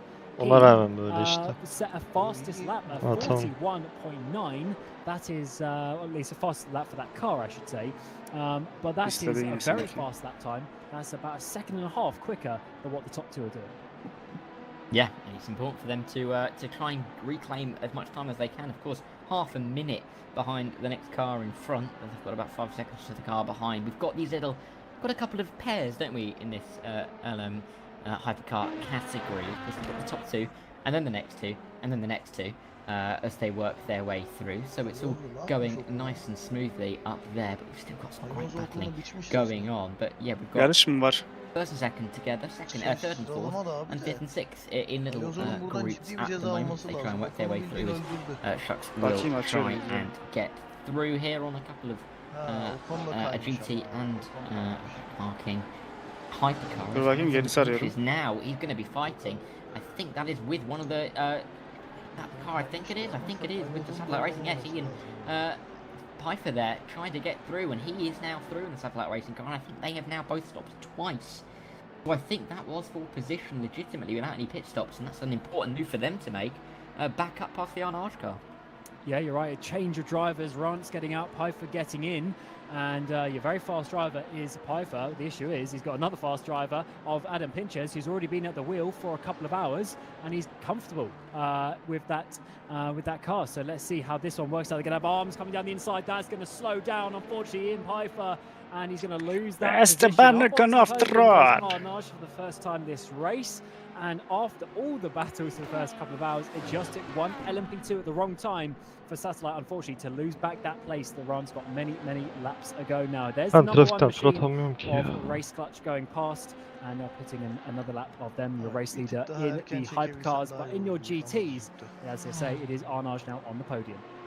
Yeah, and that's a fantastic result for them if to stay this way. But Pfeiffer, I'm sure he's not going to give that one up. I do love that polystyrene board that is just in the middle of the track, but of course not really doing anything there, just like leaning over in mid-air. It looks fantastic where it is, but Pfeiffer, them all just driving straight through it. Of course, probably not a worry for them on their screens at all, but Pfeiffer is just going to be focused on getting back up onto the podium at the moment, because of course he's got to try and keep this alive. I mean, they're not too far behind Diego Silva in the 58 Rally Sports car. They're about 10 seconds off the back of them, but Kevin Yeager in the Black Hawk is 20 seconds behind in 5th in class. So they've got a nice gap. Madness coming through this turn 8 as they run through. Pfeiffer getting over to Vinyl LMP2 there as well as they come through.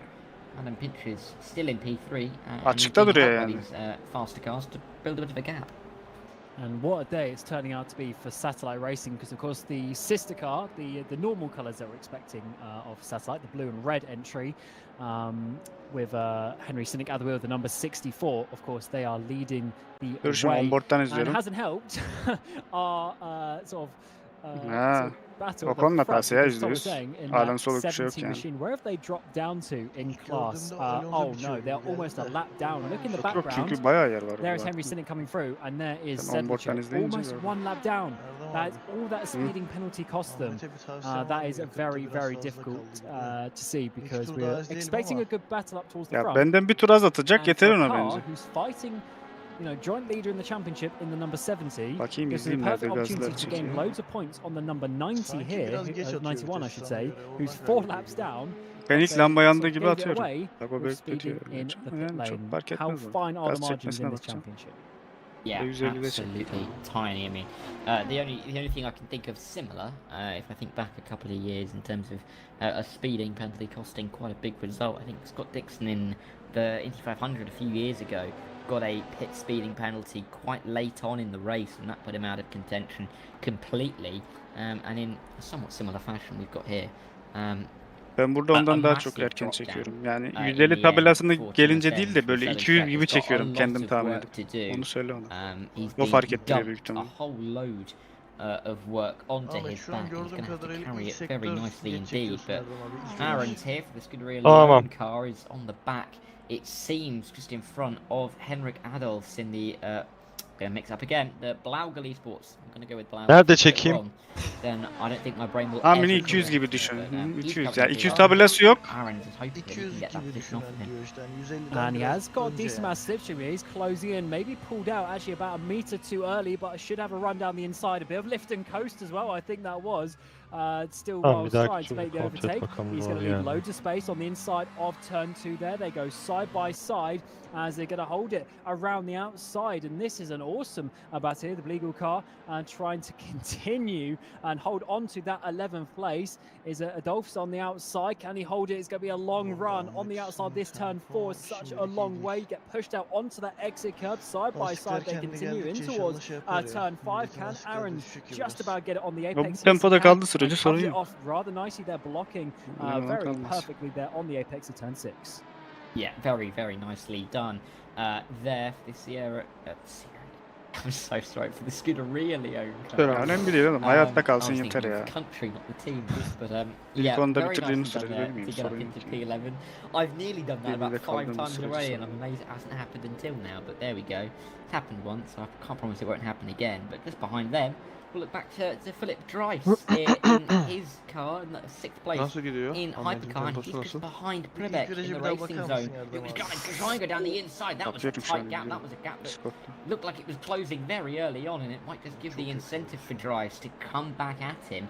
But they're now going to get through both these GT cars, and they've got a little bit of space in front of them to try and have a bit of a battle here. You can't see any cars further up track. I mean, there's a few seconds up the road, there's a couple of GTs, but at least a sector or so for Dries to try and close this gap in. Yeah, that was not an ideal situation. Obviously, Prevec wanted to get past. Öyle söyleyeyim. Solda bir turuncu şey var, duvar. Bak şu turuncular var ya şeylerde. O turuncuyu geçtikten sonra çekiyor. Tam Apex'in o körbün başlangıcında fren yapıyor. Öyle diyorum. Just a little bit awkward as they both sort of half backed out of it. And all that's allowed now is Philip Dries to get even closer Solda bak demirli yerler var ya. themselves up into P5.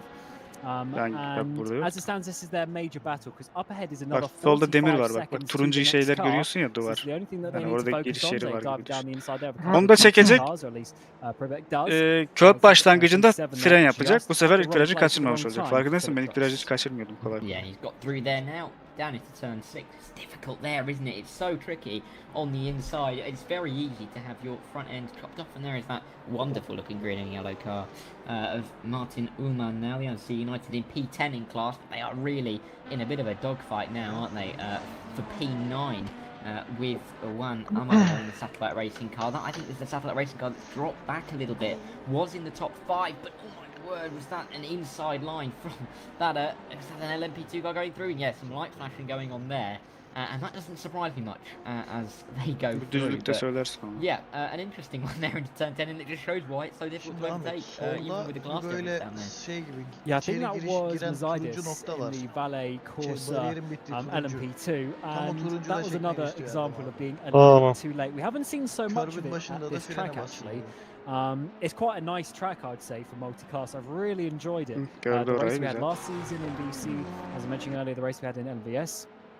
Last season around here as well, high-level endurance racing, Daha iyi and oldu we've şu an, seen aynen. the Çünkü two yerini now a third söylediniz. very good race in terms of the battling, in terms of Ya where you ben meet the bu arada traffic. ben orada It's çekmiyordum ama seemingly Ahmet like için it's çektiriyorum working out to be a burada. very nice addition Ben to daha the sim ileride racing, enjoying çekiyordum it. ben ya. And what we're seeing is that you Duramıyor don't çünkü ilk necessarily have to virajda. send it like that into turn 9 and 10. Obviously, some people try it, but you don't necessarily have to do that to get past. So just a little bit of a bump there for Mazidis on the back, but it seems like they all managed to get through rather nicely. Still a few close battles out there for position for now. Of course, some extending, some gaps extending, some getting closer. And this is really, at least for the hypercars, is the closest battle in the hypercars at this moment in time, because Jake Denhan at the front is slowly but surely pulling away. That's a bad line there from the 222, and that gives Dryce Ama o ön sürüklenmesi bende de var Yeah, it yani. does. Arabanın Through kara turn şeyi. 8, through turn 9, he can't really make it stick down into 9 and 10. It's incredibly difficult. Görüşürüz I Aydın think Bey. this track, the Bahrain International Circuit, is a Ben massively 59 underrated geçemem. circuit. I don't Yapacak bir think şey I've yok, ever bitireceğiz seen a bunu. bad race in any category around this track. It's Tamam, always ona da provided good racing. I Gayet don't iyi think şu an. it's talked about Gunlifter ile enough 4 as to saniye how var yani. good it can be. Konsantre But olsun yeter. yeah, we're seeing it this afternoon, this evening, this morning, wherever you are in the world. How we are seeing these fights going on, and I just wanted to mention as the Çok mu yakıyor Gold bayağı? sports car comes in, oh, that is a plan. Sorry, it's my brain. Ferrari and the Ferrari car has dropped right back in the lead of class, because that gap was a little bit higher to the Hyperion Esports car of Thomas Wack. But they've dropped right back, and before the pit stop there from the Gold team, there was only about 5 seconds between the top 3 at all. So it is starting to close once again at the top of LMP2, just as we're Kaç getting to saat this Bahreyn yarışı? next 8 phase. mi? Yeah, it seems to be Dört. ebbing and Abi flowing, I hala guess, as devreye you giriyor. somewhat expect Çözemedim in abi the şey races yok. around here. Go 7'de team, devreye giriyor, ne yapayım yeah, Go team Neyse bir racing şey come kalmamış. past there. Definitely an awkward one, because the hypercars are actually a little bit slower in those Elimden geleni medium speed yapacağım corners than kanka, the zaten LMP2s, elimde var. ironically, despite being the faster car on Mümkün the olduğunda overall lap stabil speed. But gitsin. yeah, Tur definitely zamanı the önemli gaps değil bizim için. just Stabil, coming dengeli. down and opening up as the race goes on, and I wonder if that is going to be a bit of a talking point, as I think Dryce has got past.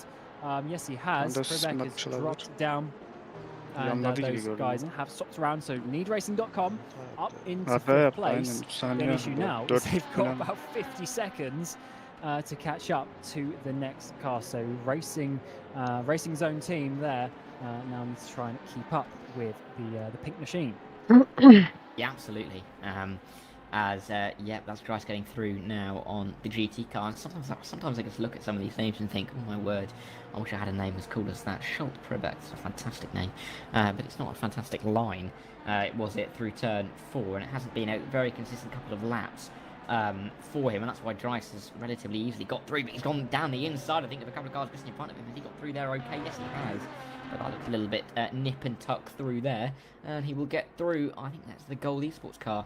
I think that may have been the car that's just come out of the pit lane. He's got through down into the final Yo, corner. kendi yerinde duruyor. And Dryce will have to, Geldi I mi mean, ya? he's got a mount to climb, Demek hasn't he? ki kulaklık 50 yavaştan seconds, that is going to GG. be half a lap worth of time to the car in front, of course, which is demek ki P4 in class and overall. Christopher Kienek in the Sim3 Esports. I don't think that's a car I've mentioned Ama gelmiyor. for the last Ama hour and a gelmiyor. half. So Melih, they've ben really az- gone under the siz radar, but they are buradasınız da. quite close to the back of the Go Team Racing of Schutz for Savaş P3 at abilerin the oraya moment. 2 geçiyor. seconds is the gap, so they're going along, they're going about their business very quietly. Şu an bana Very gelmiyor nice ben deneyince. indeed. Yeah, we haven't really mentioned them too much. They're sitting 4th place in the championship. İlginç. They're only 10 points off the top as well.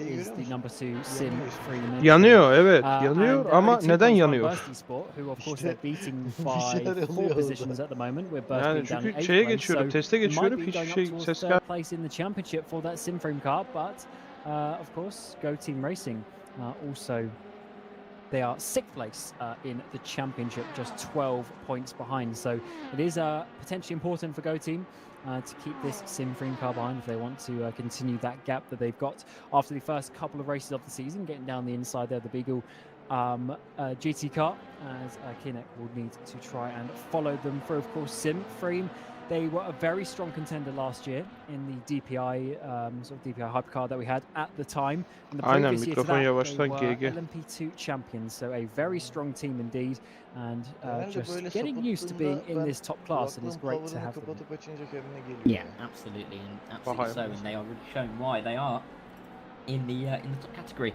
Indeed, and it's really good to see so many cars in endurance races like this. Because there are some endurance races where you only see you see a big bulk of drivers in the GTs and not many in the hypercars or the LMP2s. But a great amount of cars for each category really improves as Hyperion has now come in. We'll have to see where they come out in relation, of course, to the drivers that they're fighting. Yok, yine devam ediyor ya. Konuştun mu? Ses aldı mı? Başlıyor. Gold Racing Esports car after that pit stop, I believe that he's going to come out in P4, where you would expect him to be. Oradan mecbur öyle yapacağım. Yeah, that's a GT. Oh, and that's across the track. That is not the ideal line through there. Discord'un değil, kendinin mi? Yes, it was Piper who spun around. That is big for the GT category, because he's going to really drop further back in that one. He was fighting for the podium. He definitely won't be now. Yeah, Kevin Yeager not too far behind as well. Just about that sort of mini straight behind as they get to the Valley Course. Bende şey işte, bende otomatik olarak. Onu yapacağım bir yeah, so the bakayım. racing team zone car, so these are battling. They're sim racing for Holland. That's full position in the hypercar class. And just around the outside, they tried to keep it. Piper on that inside line just got Eksi 60'daymış, eksi 61 aldı. And unfortunately for him, just getting squeezed out a little bit. As yeah, that was Andres Kirillin. Neyse aldım bakayım. Racing for Holland. Ses 1-2 eksi 61. It's getting a bit tight there in turn 2. Geliyor zaten. Yeah, absolutely. But yeah, not ideal for them. Niye biliyorum, güzel güzel. Ve benim sesimi bazen algılamıyor. Bence ben çok yüksek konuşuyorum. Ses 1-2 3 4 5. Deniyorum da deniyorum. Sakin gidiyorum. Her şey güzel gidiyorum. Evet, 10 numara çalışıyor. 10 numara ben beğeniyorum. Güzel. In the LMP2, that Ferrari is now in the pit lane. Selamun aleyküm kardeş. In terms of the front of the Hyperion and the Gold Racing car, of course, Gold Racing were in second before the pit stops. Canlı yayından bakıyorum da bize 40 saniye ve o attığım stint boyunca kaybettiğim zamanı eklesek şu an çok rahat. İkinci pitten yol hele pite girmedin. Gireydin o zaman kardeş. Aynı ben yaptım zaten. He's about 2 seconds off the back of the lead here, and Hyperion are definitely not that far off either. So these three basically haven't moved over the course of that last stint. They're basically a couple of seconds ahead, couple of seconds behind of Alex Siebel. So they're all very, very consistent on pace. So this looks good. Dördüncü şey spin atmış. Let's have a look at the tires. O zaman şeyde kod 80'de girsek mantıklı mı? Öndekilerin hepsi medium bu arada, biz hardız. No change of tires. So when we get to the next pit stop, there will be a change of tires again for another double stint to the end. Yok yok, sorun yok.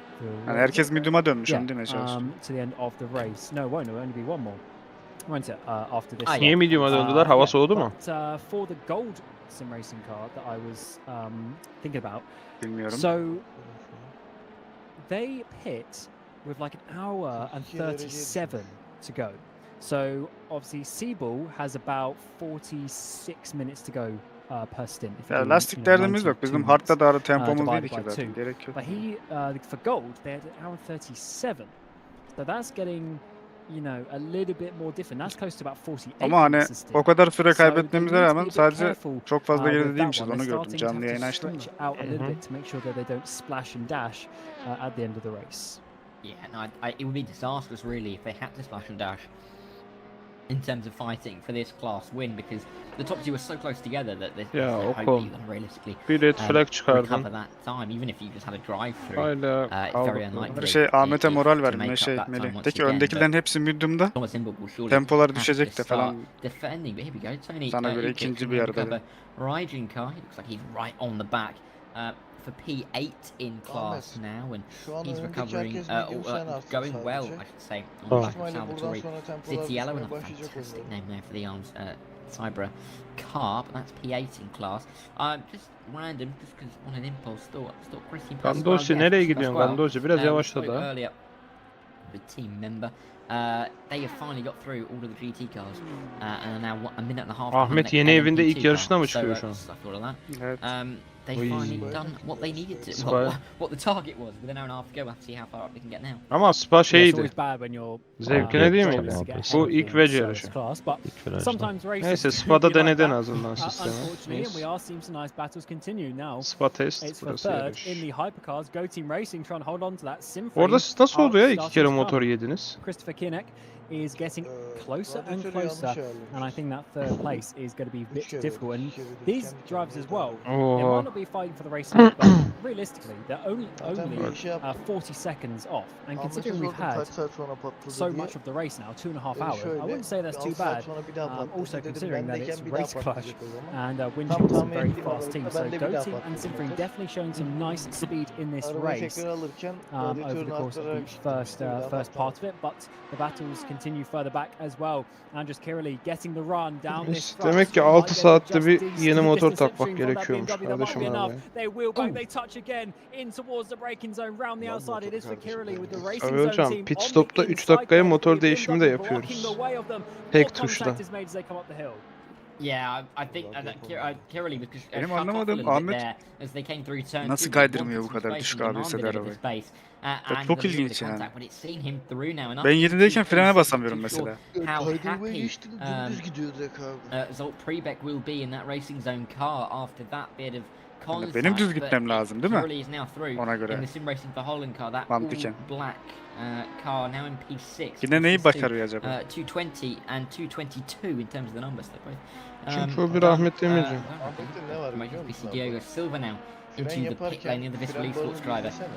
He's come in, but this is a good time as well. Think about it, 45 minutes for a stint. Just under that would be for 2. As we see Pinterest now up to P2, and he is going incredibly nicely. But we'll have to see how it all shakes out when we get towards the final pit stops.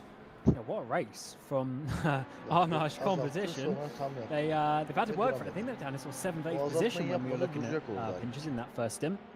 But doing well, and of course, Korkuyor da işte blokaja girecek diye. 12 seconds off, so that is a very, very nice situation for Adam to be in. Of course, Henry Sinek still leading the way very, very comfortably. O zaman ABS yükseltip niye fulllemiyor freni? Tamam kazandırmıyor mu? Too disappointed with that one.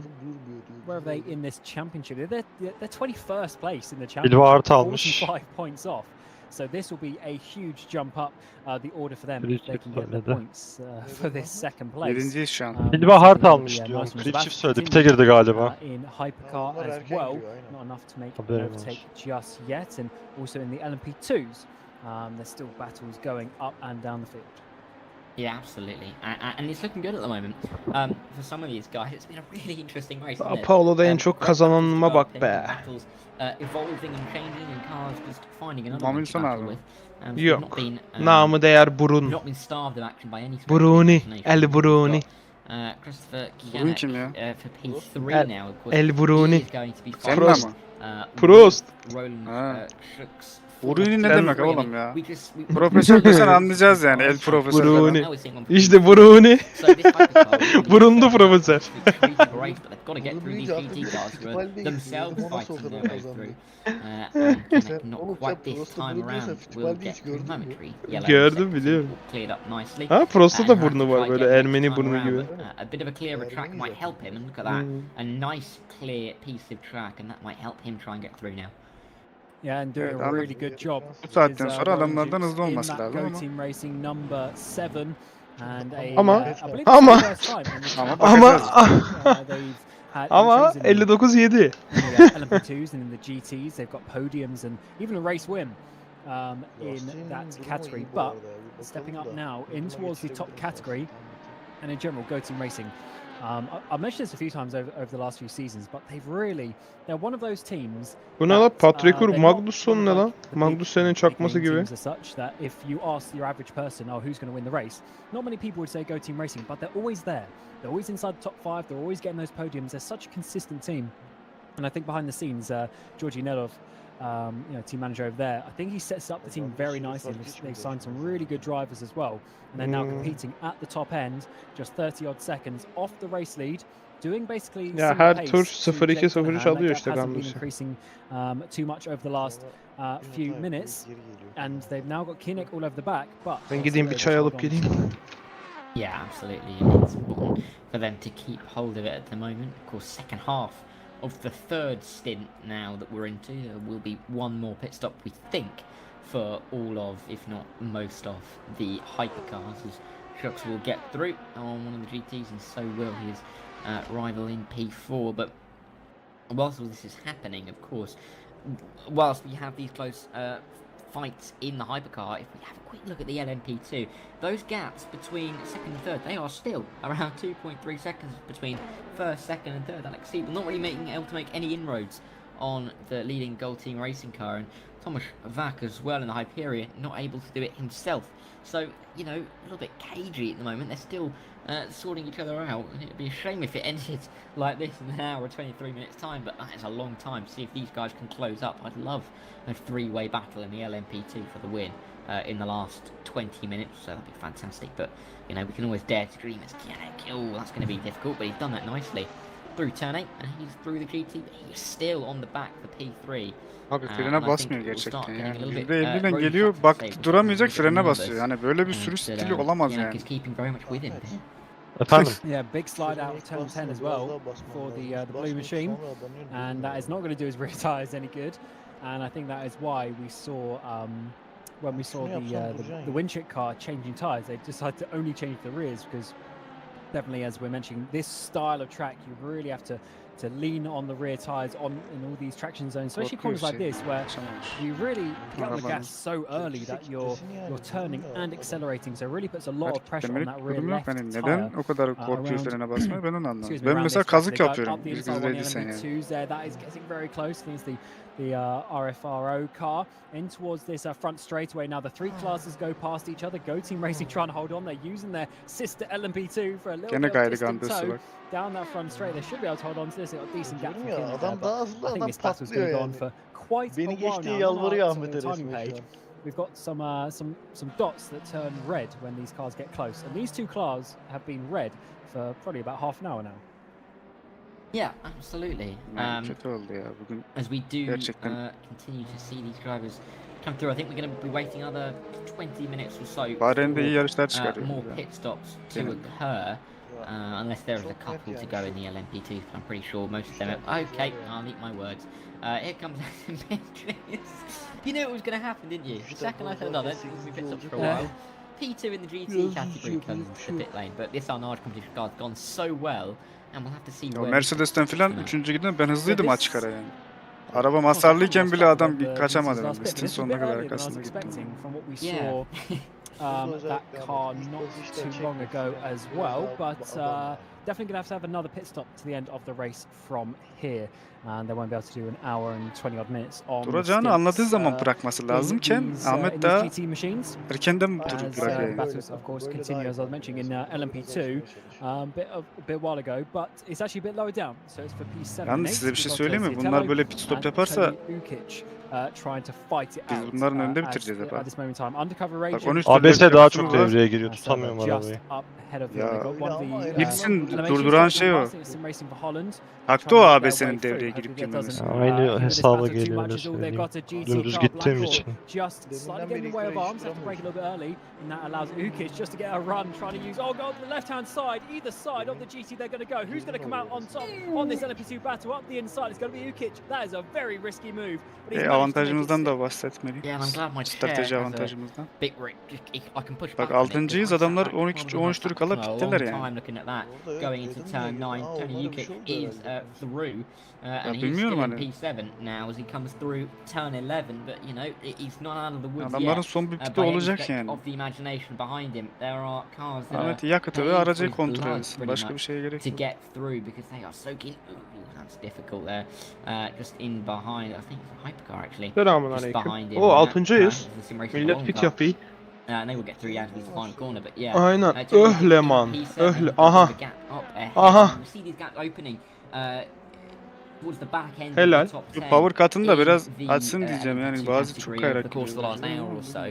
Gördünüz mü But Ahmet'in it's been önündeki interesting olayı? to see how they've been able Gördük. to work the strategy. Of course, one more pit stop we think for most drivers, if not all. Bak bak bir daha geliyor. And we'll have to see how it develops there. There you go, you can see. Bir de 5'i deneyeyim ya. LMP2 category, Bristol Esports are still at the back. They won't be pleased about that. Big gaps in the middle. But the closest gap Erdem is Akyol love diyor to ki see böyle at the olaylar front. ne And ki that's Celal down Bey, to her gün yaşıyoruz 1.5 değil mi? from 2.5. Aynen. Yes, it's been a tough one for the drivers. 2-0-0'a düştü. Ha, önde adam vardı we tabii. only have one DNF still after all this time, and that was the Yunus Rivio BS Plus Zoom car. So Kaç atıyorlardı ikinci sektör? 53-7 mi dedin Erdem Akyol? Formula 1'de dün. Birleştirip geliyorlar. 53-7 ile geliyorlardı aynen. 53-7. Şu an 55 ile geliyor Hamilton sarı lastikte. Oğlum bitti ya şu tat. Neyini daha çok? Yok Q2'de. Q2'ye mi geçti? Ha red flag çıktı. Ocon patladı. Açayım sana istiyorsan. Diyebilirsin. Aç olur F1 TV. Yannick will be very much keen to get through here as quickly as he can. Of course, İkisini one more de stop yan to yana go. koyayım. Maybe they're starting to think Şey about değil mi? Zorunlu whether şey they mi can, yine?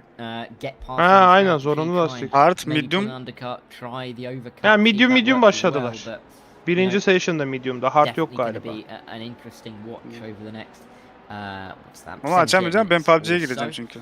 But, Tamam o zaman Sim3 aç. Sen devam et. looking strong. No I mean, sıkıntı. them and Go Team. Ya nedir bu PUBG aşkı Erdem Akıyor? They are battling for the podium. Ranked kasıyoruz ya. It is for the podium because Philip Dry. Sanki o rankı ne yapacaksın? Bir gün eninde sonunda bırakacaksın, o rank yine kalacak yani kendine. 50 seconds. He's closing a little bit, but absolutely not close enough at this point. So we'll have to see how this develops. But Kianek getting through on the GT car as he will continue to battle with Mercedes de çok kötü aslında ha. Ya da ısıtma turu atıyor. A great defensive drive here from Roland in that Go Team car. He's held this car behind of Kianek and Simfreem for a long time now, and it's really worked out very nicely over the course of this stint. To be honest, they've done a very good job in holding on to that. There's one of the Mercedes GT3 cars that they're going to dive down the inside there. There's the 69 car, bit of contact there, the Tamelli ERT, and that's a little bit forceful there for Supreme, but they seem to get away with that one. Yeah, no damage done, it seems. Ahmet düzlüklerde de frene basıyorsun ha. Az da olsa. Come through. This is that Arnard car after that pit stop. It is a long way down the order actually. After the pit stop, maybe. I mean, herhalde pedalın o kısmı çok hassas, ayağını koyunca hemen basıyor. Onu biraz dead zone'u şey yapması lazım. Bak yine var. Yine var. Söyleyin bir daha TeamSpeak'ten. Can you see them, Cam, on the timing screen? I can't see the Arnage car. The Arnage car, let's... oh, there it is, P9, sorry. Stein Prinz. Oh, yes, because they've stopped drivers. Yes, you are correct. In that one, of course, an earlier stop, so they've dropped down the order. They should be jumping back up. Yeah, they've swapped drivers on that one. They're pretty big back. Yok, geçen mesela bak start finish'te yaptı. İlk virajdan çıktı yaptı. Sonra Hamilton virajı diyorum ya. S virajı var ya milletin kat yaptı. O virajlardan çıktıktan sonra da yaptı. Ama şimdi toparladı. Sportiner şovunu yapıyor. Niye ne oldu? Maça mı geçti? Formula 1'in sprintini vermiyor. Maçlar Bizim idman da öyle. Issue for them now is they got 12.5 seconds to Caspian, the next car ahead. Arsenal Newcastle maçı vardı, onu veriyordu. Bir de oyuna gidiyorum hadi. Yok, Keseriz dur şimdi. The Arnage will be too far off either, but at the front, I mean, I've just seen it. The gap now 8.3 at the front. Telefondan açarım babama izle. Evet, Gandosi'den ilk kez zaman çaldık. Hadi bakalım. Gandosi ben gidiyorum, hadi bakayım. For P3 going on as well, and doing a fantastic job Hadi. in this race. But also, actually, look at the LMP2. That's 2/10 between the top two cars. Oh, yeah, something has happened here, I think, for Imborg. Yeah, he lost quite a bit of time. 8/10 he lost on the previous lap to the Aha, Mercedes'te de kullanılmışlar Ferrari, sıkı lan. Mercedes eleneceksin. the background of shot as we came out of turn 4 there. Although this is getting a bit of chaos in towards turn number 7 as well. That's one of the satellite cars. That's a 67 machine, I think it was, that they got past. As a mayor at the wheel of that one. And what this is doing, though, this traffic is bringing Siebel into it. I think Siebel's just been a little bit more efficient getting through that traffic. Maybe the Gold Racing esports team just hitting it at the wrong place. And now we might be seeing these drivers have a big battle for the lead in LMP2. Yani ilk turda bile kötü attı ya. İhtimaldir yani. Might be able to gain a little bit of time. Sorry, not this one. Hyperion, I apologize. Bunlar da diyor Spirit'te Q3'e kalsak ne olur, kalmasak ne olur. But by the way, actually, Artık antrenman gibi kullanıyorlar. Ben dikkat ediyorum takımlara. Bazen çıkıyorlar 3 tur 4 tur arda arda atıp bırakıyor mesela. Absolutely everywhere. And they're going to be side by side into the final corner. Siebel around the outside. Can he make Çünkü sırf şeyi test ediyor. Bir tur sıralama atıyor, sonra artık test gibi 2-3 tur arda arda atıyor yarış modunda. Çekiyor. As there are cars all over the road, and this will be exactly what Hyperion are looking for. These two fighting.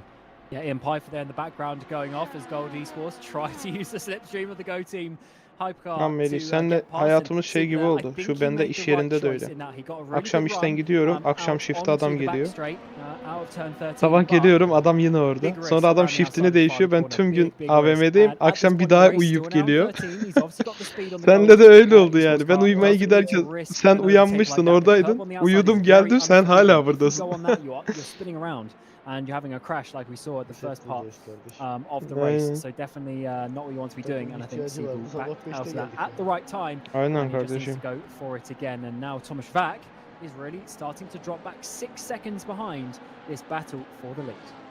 Yeah, I think we're getting caught up in a bit of this traffic that we are seeing through here, and Siebel is really trying to use it to his advantage. But, through 9 and 10 is going to be stuck behind that GT, and that'll lose him a bit of time that he won't want to be losing. Ben de çok farklı değilim. Hayır. Mio'da bitirdim. Videomu hiç bilmiyorum. Durlamadım, ölürüm muhtemelen. Gerek yok. Adam nasıl da arabanın giderim yani. I'll see if Imborg can continue to defend because he's done a very good job up to now. The undercuts worked for them on the last. Temposu düzeldi biraz. Seko biraz da insin Bahrain. Yapacak bir şey yok yani, dediğim gibi ben bütün şeyde dümdüz gidiyorum yani. Gandosi'ye doğru geliyor depo indikçe.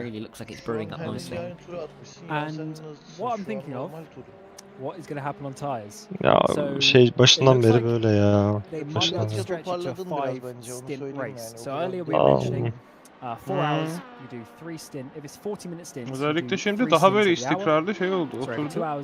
Nazar gelmesin. 2 triple stints. Yani Gandosi'ye doğru gidiyoruz rahat. In the race, nice and easy. But it looks like the stints are actually longer. They're closer to that sort of 47-minute mark, which means you can do it on 5 stops. Therefore, do you do a double and a triple, or do you do 2 doubles and then you change tires Mercedes'e again ilk sektörü kötü gelmiş. That's going to be a tricky one. I would assume, of course, the track temperature is going to be coming Ricardo'ya down. bak ikinci ha. I don't think we're quite going to get to sunset, but we're going to get just about to sunset probably by the end of the race. So the track's going to be a lot cooler. So maybe that will help the tyre life. It's certainly going to be a tricky choice because if it's 37 seconds for tyres to then get that back in one stint compared to someone else, I don't know. 8 turluk diyor. Yeah, that's going to be a very tricky decision for these teams. I would reckon because if the tyres can go, bu Norris tokatladı. might be worth trying it. Yeah, absolutely. We'll have to see how that works. Lights might have to start being turned on shortly as the sun is starting to dip down over the desert, but Alex Siebel's still on the back. I mean, he's still close. He's still right in the fight. He's just not quite close enough to make the move as we saw a couple of laps go down the outside of the final corner. But what will he be able to do in the coming minutes? We'll have to see. 70 minutes to go then. in this race. It is ticking down. The laps are ticking down, and with every lap that ticks down, you've got one less opportunity, of course, to make any move that you'd like to. But we will see how this all develops. Mark Schluter in this virtual drive by TX3. He's in this hypercar. Duyuyorum. But he isn't quite in ahead of the LMP2s. I say that because he's got past one and he gets past the other one. Now he is. Elimden geleni yapıyorum beyler. Merak etmeyin, moralle alakası the yok. LMP2 cars, and he will try and continue on his way. Granted, he's a lap down on David Mrocek in the Burst Esport car ahead of him, more than a lap down. But yeah, that should be him pretty much done in terms of making any moves in this race, and this is a big issue for drivers in front. Yes, it's Allah'ın cezası. being 3 laps down off the lead. It's certainly a difficult one. Kaçmış başka Discord'da Team there PUBG oynayacağım diye. by TX3. And they're another team. They've got a solid driver lineup. They've got Arda Ercan, Fabian Balle, Luca Di Melio, obviously Mark Schluter, and also Andreasen as well in that car. So they got 5 solid drivers. Just need to find a way of not being 3 laps down in the upcoming races. Of course, 9-race season we have here this year.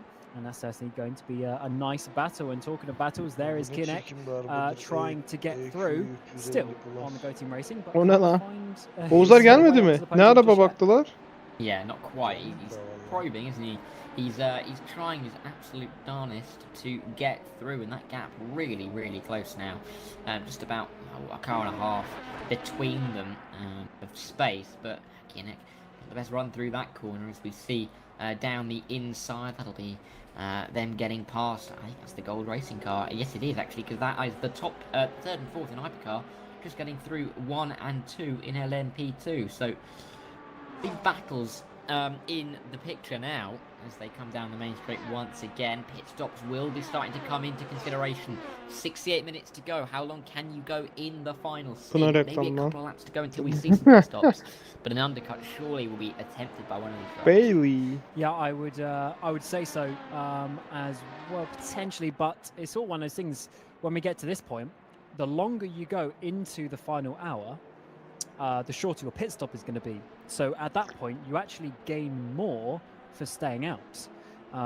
Because if you can take 5 seconds off your fuel time, then that's going to be a big advantage. So especially for the Valmore, the hypercars, where they have, I think it's 120 litre tank. It's a lot.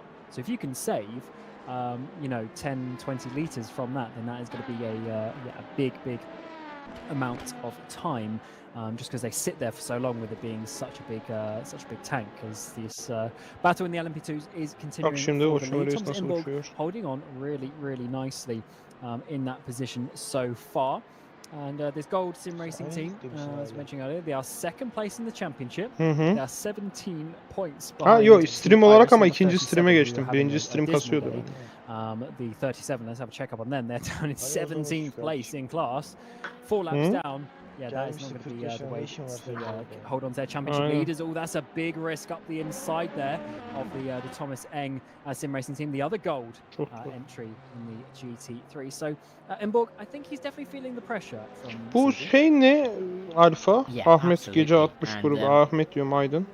Kimin alfası o?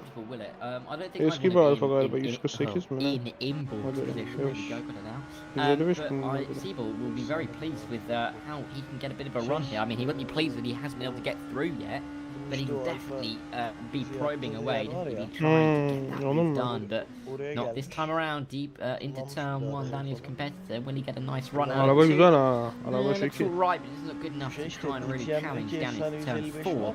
İşte aynen ondan dedim. İlk kez bir alfayı beğendim. I mean, neyse bu oymuş. Hyperion car would start closing at this point, but they are still about 5.5 seconds back, not really closing that gap too much. But they are still there. They are still lurking in the shadows. 5.8 seconds or so off the lead of the race isn't a big margin, and they will be trying desperately to get Bakü'de bir tane Julia satıyorlar. 510 beygirmiş Julia. Maybe even the win is on the cards here if they can get close enough to the front, because I mean, one mistake from the top 2. Kaç bin dolar? Ha, $70.000. Niye bu And, kadar it's already in terms of, yani the pahalı red koymuş anlamadım. machine Büyük there ihtimal of onun the sıfırının fiyatı o Ferrari kadardır Esports, and maksimum. Siebel Sıfırı at bile the o kadar wheel of değildir that bence machine. So Julian'ın. it's been Tim Townsend obviously at the front, Yani niye leading out, and böyle bir Alex şey Siebel bringing yapmış? it to the finish, and then we got Thomas Imborg in that car, but of course Yani Darius 0-100 Andre is always kilometre at the 4 clean saniye diye team 3.9 hypercar. I think saniye. it is having some issues. Come up through turn 13 and turn 12, I should say, and unfortunately the Ferrari there, Siebel lost a lot of Karbon time. kaput, A bit of a karbon. difficult situation. Had the visceral car on the racing Ha, line. Julia Goes to his left, so he couldn't really go around the outside. So Quadrifoglio. to just sit in nicely, but unfortunately has lost about a second in that battle. Yani And that's gonna be some quadrifoglio olunca ne oluyor? crucial Karbon mu time, oluyor her şey? Ya in kaput karbon, in taban this fight. karbon diyor. From what you've seen, Ama boyalı you have tabii to get araba, really close bembeyaz to get ama. the Dur slipstream in atayım these hatta cars. sen You have bak to be a burada. couple of car lengths back, and now it's got to do a load more work to gain those car lengths back. Direkt buradan Discord'a şutlayabiliyor muyum? Aa şutlayabiliyormuşum. Güzel lan. Beğendim. As that is the Melih Go Çakmak team car kafası da up the biliyor. inside of two of the category cars, GTs and LMP2s. Then there's David Mrocek for the Yani Burst car fiyatı trying to çok go around the tuzlu. outside Yani as o well, fiyatlara as the cars sıfırıdır büyük ihtimal continue, diye to just düşünüyorum. wiggle their way through the night. And yes, the sun is definitely starting to set. Actually, it's come in somewhat quickly, I would say, over the course of the last 10 minutes or so. The sun is starting to really glare on the track. With about an hour to go, we might just about. Oo get geldi towards Mercedes the, A250. sort of the Yok. beginnings of A250 gelmedi. Hoş bulduk. And it'll be Yok, interesting how Austral gelmedi. different Aldınız mı? these Hayır cars soruyu başlama. in any Aldınız mı? way, but, Yok, önce arabayı satacağız. Seçtiniz mi peki?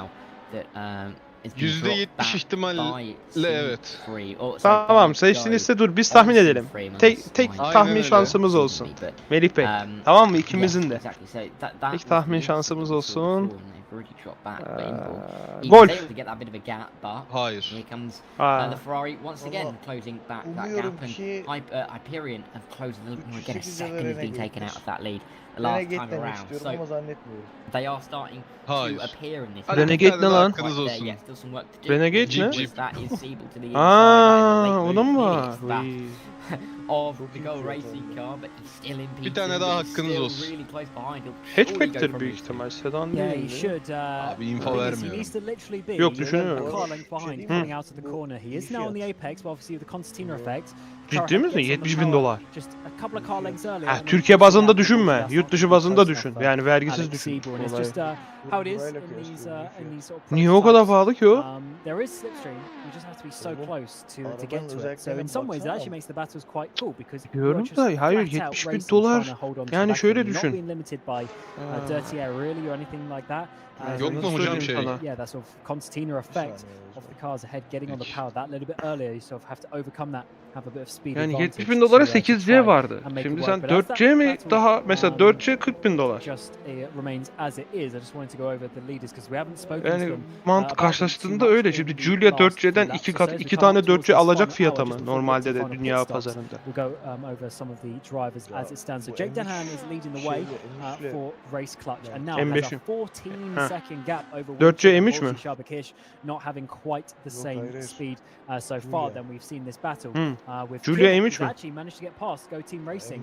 Go Team Racing having that issue as you saw up towards turn 12. Tamam 510 beygirlik bir şey. Yani Roland Jukes that position as Roland Paşa Jukes now bilmiyorum has had 70.000 dolar biraz in bana towards fourth pahalı place. gibi geldi And sanki. then we have Philip Dryce. Yani bak is M3 in fifth. M3 So obviously a couple of bigger fiyatları gaps inside the top five. 2022 bak 100.000 dolar With BMW'den. those battles just spreading out a little bit, and then in Sıfırlar. your Yani bence LMP2s, of Julia'nın course, you sıfırı have this o battle fiyatta inboard olması and lazım ya da Siebel still 80-90 battling it out up towards rekabetçi the olması front. için. Çünkü ben olsam ben Julia almak yerine 2 tane 4C alırım. Ya da They're slowed down a 8C little bit, bulursam by 70.000 dolar that 8C alırım. Torelli ERT Yanlış car. hatırlamıyorsam bir Is that gonna 8C give vardı. Siebel a run on O to fiyatlara this satılıyordu front bir straight? ara. We'll have to see if he can quite get close enough to get in that slipstream.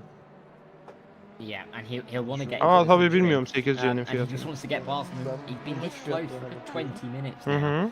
and we are approaching. Oh, actually, the LMPG's got a bit longer for their final stops, but we are approaching those final stops, and they're really going to want to position themselves in the best place possible, which is, of course, the lead. Bizde BMW 100.000 dolar. Bak yenisi. M3. 136.000 dolar hatta dolusu. Alfa bu 2017 model. 70.000 dolara. They are arriving on the scene. Ben ondan Maybe şaşırdım a little bit zaten. later Yani than we were $70.000 dolar. expecting, but they are coming all the same. And Imborg Bak ya, still having to defend. bunun This has been normali a 50.000 pleasure euro masterclass Julia'nın. so far from the Gold Racing Esports driver. Julia'nın normali He has 50.000 been euro. absolutely solid up to Quadrofol now. 280 beygir. With 1 Quadrofol hour on o the 510 clock, he needs beygiri to de survive another hour. I ne say bileyim, that is bilemedim. still a long time. We're looking at what, over Herhalde 100.000 euro değildir diye 35 düşünüyorum. laps Tahmin or ediyorum ama bu so, karbon marbon roughly, olabilir. Normal for herhalde. him to defend. So, and that's if you say to head off with it. Yeah, the way that the Ha racing works işte in this car, the way bilmiyorum you kafamda defend onunla şey is yaptım işte. actually just by Giulio doing 50.000 euro ise sıfırı. Because if you keep your Demek car ki on bunun the en racing üst line, donanımı bilmem you ne go as 500 fast beygir as you falan can, 70.000 euro olur değil mi so mantıken? that's what makes it E, different from 20.000 the car euro behind yani to 100.000 euro overtake. olacak As hali we yok hit ya. the final hour to go, we've Çünkü had o 3 fiyata da hours of GTA racing olur herhalde. here at the 4 hours of Bahrain. Ama bu One 5 more to go senelik 6 for senelik round arabayı 3 of 70.000 dolara VEC sattı. season 16. Yeah, the seasons are the season number is increasing ever Bir quickly olayı vardır as the years kesin. progress. Neyse Oğuz Bey racing sizin still araba continues to tahmininizde be nerede awesome at the kalmıştık? front of these Nissan'lara falan baktılar mı acaba ya? Nissan falan. Dünkü konuştuklarımız var sadece. Ha dün konuştuklarınıza baktılar. Corolla'ya bakmadınız. Honda Civic ya. O ortak tercih değil, o sadece babamın tercihi. Tamam Melih sen de tercihini yap. Valla ben işte mantıklı baktığım arabalardan diyorum ya işte inşallah 308 Astra'ya da Jeep, hatta Focus mu oldu lan? İnşallah Focus olmuştur ya. Bir tanesini seç artık. Tamam dördünün içinde. Astra. Tebrikler Astra. Hissettim çünkü. Astra'yı sen sayınca ben hissettim Astra'dır. Çünkü mantıklı olan bu dördünden Astra. Baktım Zafer Öncan hangisini beğenir? Dördünden Astra'yı beğenir. Astra GS bulduk bir tane. Kırmızı, ırtlak dolu, elektrikli koltuğa kadar. Ama hangi lider bilmiyorum. GT mi? Genel lider mi? Göstersene Bay'den. Bay'dan gösteremiyorum. Yok Bay'den buldunuz değil mi Astra GS? Bay'den. Sahibinden göstereyim. Olur mu? Yani Bay'de de bizde bayiler de fotoğraf koyuyor da Bay'nin içinden ondan dedim. Yok öyle yok değil bizde. Büyük ihtimalle girecek. Yeah, we'll have to see how far they get in this race. As talking of Yani araba güzel. into that final hour. Aynen göster And bakayım it sahibi. should just about be okay Bulayım, to the end göstereceğim. for these drivers pitting Hatta now. So Henry Sinek, bulduğum rengi göstereyim. at the wheel of Çok the güzel olmuş. satellite racing, he's done Sevdim senin. a stint Güzel bir in seçim. that car. Gelin. Kaç direkt beygir ki Astra GS? Renk de Started bu. that one, and I would 130 assume kanka. Henry Sinek is going to stay in the car, Renk changing those Renk tires. de bu. Towards the latter part of this race. So yeah, the battle's still out there. And the Tamam, strategy's aynen. still Bir sokalım bunu. Yeah, he's done a stellar job, hasn't he? Jantları Sinek güzel in ha. that car, Hızlı really geçme, hung a kareleniyor. massive gap at the front of that Okay. GT category. Bu tur As bitteyiz they continue Ahmet. through Siebel, look how close he is this time around. Üçü de fena değil. Trying to get that slipstream on the Biraz track. plastiği Hatırlat bana serttir son herhalde. sektör. Plastiği serttir öyle They are gözüküyor. lapping, but here comes Siebel. Buralar Bu artık Needs to move this time bu around. GM'den He's got a kurtulmuş bit more Astra değil of a mi? run, got a bit Artık more of a Aynen. slipstream. şey, He's gonna force Stellantis it Astra. GM Astra'sı değil bu. The Gold Racing Esports car, but through turn one they come. Siebel got a bit of a cutback. Can he get a good run through two? Daha güzel. Oo! Evet. Hocam, hocam Norris tokatladı. Inside line, outside line. He's gonna have Norris to go to the outside, but he's tokatladı. been absolutely forced there. No way down the inside, but can he pull it all the way around? Hocam, there? Norris Another nose Verstappen'i ahead tokatladı. As they come into turn 4 and he's still on the power, but he can't quite get Önden the move done. A başlasın. little bit of tapping I think there was Güzel between the olur. two of them. Ama But Perez daha da just tokatçı about geliyor. Siebel has to stick behind, and it's good defending. Kardeşim heyecansızlıktan heyecan arıyoruz diye bizi şey yapıyorsun. Perfect place. He made Siebel have to Melih risk it all Çakmaklı around the outside of turn arkadaş 4. arıyor bir saniye. And Siebel, I didn't quite obviously hear the engine or anything, but I'm sure if he looked at the throttle trace, he probably just backed out of that one a little bit. But it looks like it's going to have to be an absolutely full send move for this Ferrari driver to try and get past. But wow, what a job Imborg is doing. Is up towards the front in the hypercars, more pit stops coming in, as that is very awkward there for Winchick at a 45-degree angle to Olur ya. very tight pit lane around here. And I believe there is actually a rule that you can't go to the right-hand side. So he couldn't have gone behind Tamelli and then pointing left. He had to go in the way that he did. Unfortunately for Tamelli, they might just have to reverse a little bit for that, such as the amount of cars that we have in this Division 1 of VEC, which is great to see. But Siebel still trying to get closer and closer as we get a new best lap time. for a place in the GT3 category of 59. Riske atmıyoruz. 6.9, Belki which is çok yakar certainly a makar. very fast lap. Mostly are in the Dolu dolu olsun işte. 159s. Here comes Lukuduk Siebel though lukuduk. down Ama the front kesin straight. bitiyor değil mi sonuna kadar yetişiyor. Yeah, here we go. Will he go Yarışta olmaz. through this Geçen time yaşta oldu around? ya. No win, one in the hypercar there. As they now come Son into turn one once saniye. again, but Siebel not close enough this time. Lastiği de bayağı yemiş ha. Buna medium yaramaz. Bu tek stintte yediği hali değil mi? %33. Neyse yesin o zaman. Flat out up towards 4.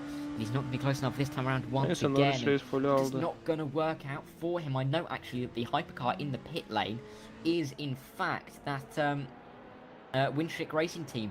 Ama McLaren'e helal olsun ha. İkinci yarıya güzel bir atılımla geldiler ya. Sıkın yani. 58'i hiç atamadı.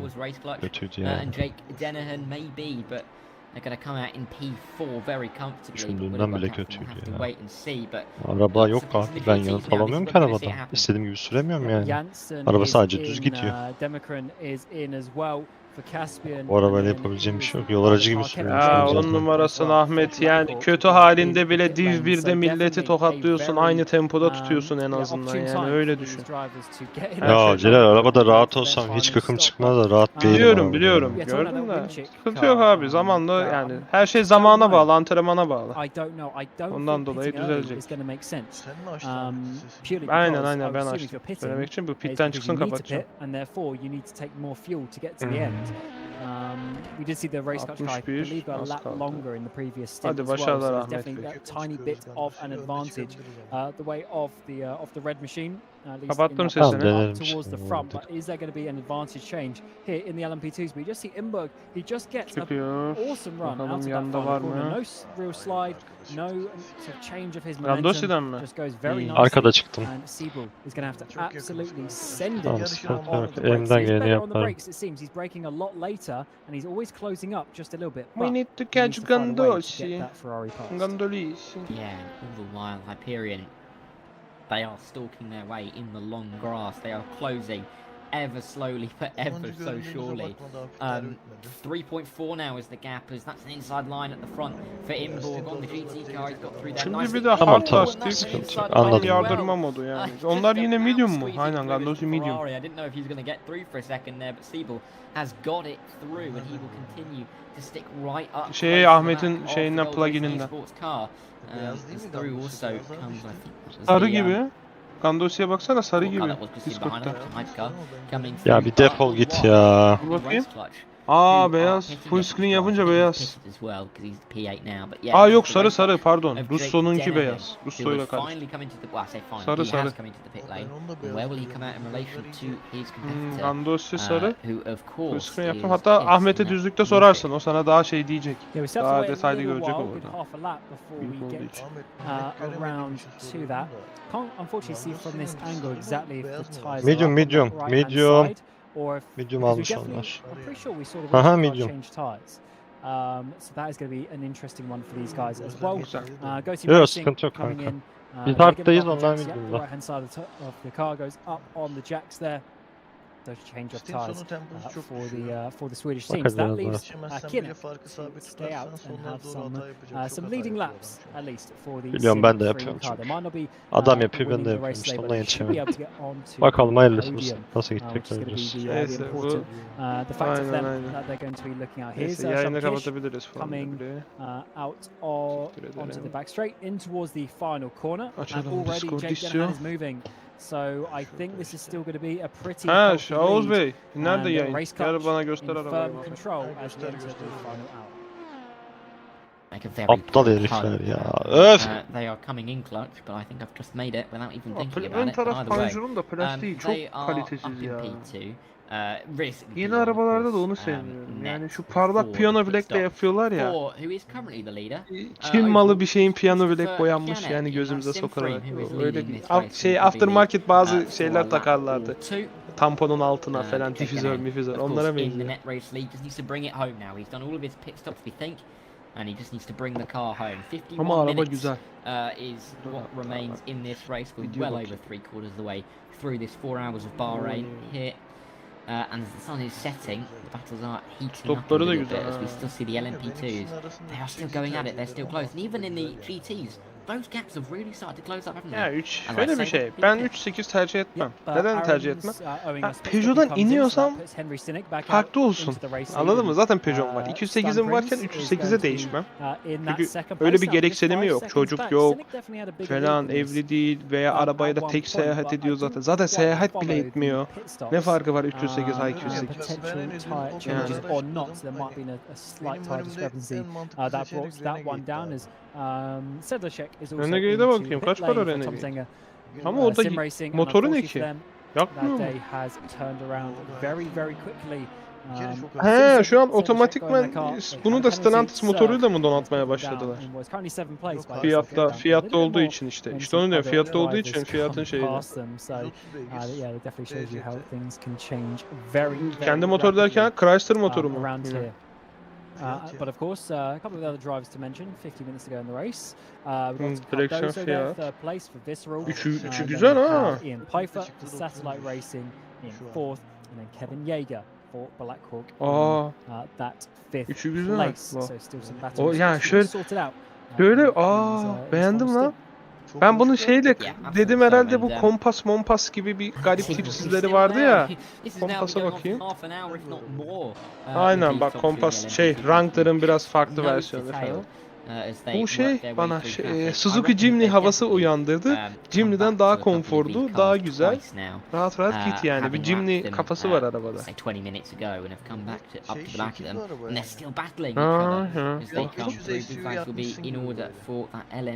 E550'yi Ha, Fiat 500 de öyle mesela. Şekil farklı oluyor. Bu da bir arka fotoğrafta bitirdi bu arada. Ne yapayım abi? Yok trafik yani. Herife yetişeceğim diye kıçım çıkıyor burada. Arkası da güzelmiş. İlk stoplar.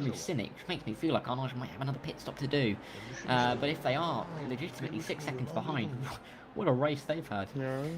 Yeah, I was just thinking this myself and also getting some information from bilmiyorum. Oğuzların aile yapısı biraz farklı. Hiç seyahat falan da çok etmiyorlar.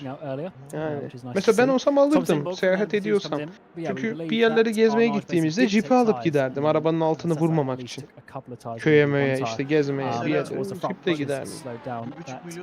Just a little bit. Here's Thomas Imborg though for the Gold Racing Esports. They come in. It's interesting. Vitara mı? Alex Siebel. Tamam Vitara nasıl o kadar arazi bir şey değil ya. Eski Vitara'lar yeni bilmiyorum nasıl. Yani bir Jimny arazi gibi de Vitara böyle normal şehir içi crossover gibi bir şeydi zamanında 2008 modeli. Harbi mi? İyi. Grand Vitara değil mi? Then new softs bakayım on it yine. with a full tank of fuel. That is what we're seeing here is the undercut or overcut. Which one is going to come out on top? This could be a big lap for Alex Siebel if he could try and overcut and get the race lead. Absolutely, and this would be very Vitara ile important in Grand terms Vitara of farklıymış. the picture of the race. As we complete the 4 hours of Bahrain, 47.5 minutes to go. As Imborg still in that pit lane, maybe handing over the controls to somebody else, maybe just keeping it on his own. Suzuki şey ne kadardı acaba ya? Swift Türkiye'de. Çok şekil araba, çok hoşuma gidiyor. Evet, geldim. Ya salın evet, salın Allah alt aşkına segment. salın. Sadece aklıma geldi diye sordum.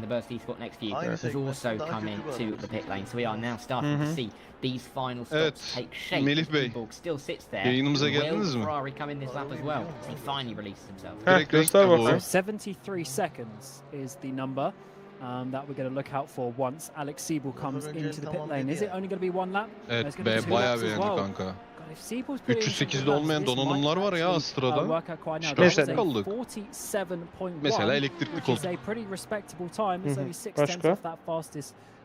Başka. Yani şu anki donanımları saysana. Sen bana donanımlarını say sadece ben oradan söyleyeceğim sana. Bak mesela şu yok 308'de. Baldır desteği yok. Ha öne gidiyor baldır Astra'da var. desteği. Aynen. Güzel. Elektrikli koltuk yok.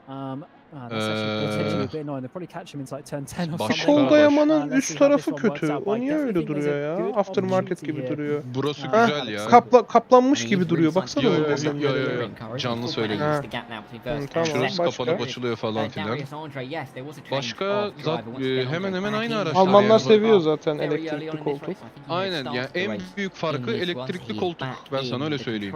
Bir de bunların koltuğu Hafıza AGR vardır biliyorsun. herhalde. Koltuk hafızası. Tabii canım bak var şurada. Başka? Ya sen bana sadece arabanın özelliklerini say. Gırtlak dolu dedin ya. Ha. Kanka şu ekranlar ondan sonra sunroof açılabilir cam tavan. İşte koltuklar deri kumaş, alcantara deri. Ondan sonra ambiyans aydınlatma falan filan. Dış kozmetikte bir şeyler var. İşte Matrix far var. Bunun en beygirlisi kaç beygir? 130 bu kadar. Biraz beygirli olaymış, iyiymiş. 160, 180 olaymış, iyiymiş. Bu ne bilmiyorum. Koltuk ısıtma olabilir şu. Isıtma, Fikrim yok. soğutma, bir bok vardır. Bak ama sağdakinde yok mu şey? Sağdakinde olmayabilir ama önemli Bokunu olan şoför çıkarmışlar koltuğu ha. zaten. Sorry, Rigo's in, so is Delorme, and we have Sergio Mendes, and also Christian Pascal. Öyle GSI mantığı gibi yapsaymış. Şeyleri falan söylemiyorum bile. İşte hız sabitlemeydi, otonom sürüştü falan da filan. Onları zaten söyleme, hepsi var yani. Onları geç zaten, gereksiz. Aynen. Gece görüşü var. Gece görüş bilmiyorum. 360'ı var, güzel. Peugeot'dan bir tık yavaş oldu. Peugeot'un beygiri çok muydu? Atmosferik ve turbo mu motor? Turbo. Birebir aynı motor, birebir aynı şanzıman. Ha tamam. Yani. Şanzıman ne? DCT 6 EAT. EAT 8 güzel. Uf, mis. EAT can. Jantları güzel bak. Jantları Bu arada renk de bu. Hani gelecek olan bir tane ön panjuru kötü. Bu black bilmem ne paket herhalde. Siyahlı miyahlı çok kötü. yok. Bu GS pakette direkt böyle geliyor. GS paketi. Bir ön panjuru şey böyle. Parlak piyano black sanki şey aftermarket takılmış gibi bir çöpe benziyor. Ama bu kadar kötü durmuyor canlıda. Jeep açsana bana, canlı fotosunu göreyim. Jeep'in ben stüdyo fotosunu gördüm Renegade. Bir sahibinden de canlı otomobil göreyim. Bir de ben büyük ihtimal Amerika versiyonunu falan gördüm bunu internette. Poyraz ne lan o? Jeep. Oğlum Jeep yukarıdadır. Arazi araçları Jeep. Nerede oğlum Jeep ha? Motor ne bunlarda?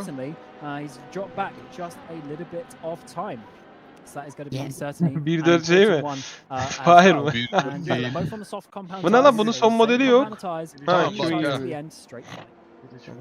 He's a little bit further back, but he's really not that far back Next. considering the 2 extra laps. Will the Bak farları çok sevdim ha, farların içi böyle bakışı. Kutu gibi.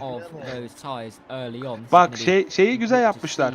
Kıvrımı görüyor musun? Ön tamponda, şeyde, çamurlukta. Bak o kıvrım güzel olmuş. Stoplar da güzel. Aa içi kötüymüş lan. Bir tık. İçinin plastiği şey. Ama bak stüdyo fotoğraflarında içi güzel görünüyordu. Burada içi çok böyle şey mat. Sade. Astra'ya göre. Oo şey dobla havalandırma menfezi var. Beğendim. Ama şey alırım. Yani ben mesela hatun araba alırsam bunu alırdım. Astra'ya bana ne kadar fiyat çektiler Melih biliyor musun?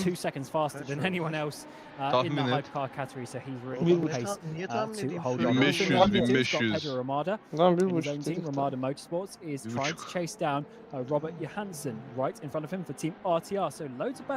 Poyraz arkadaşlar buymuş.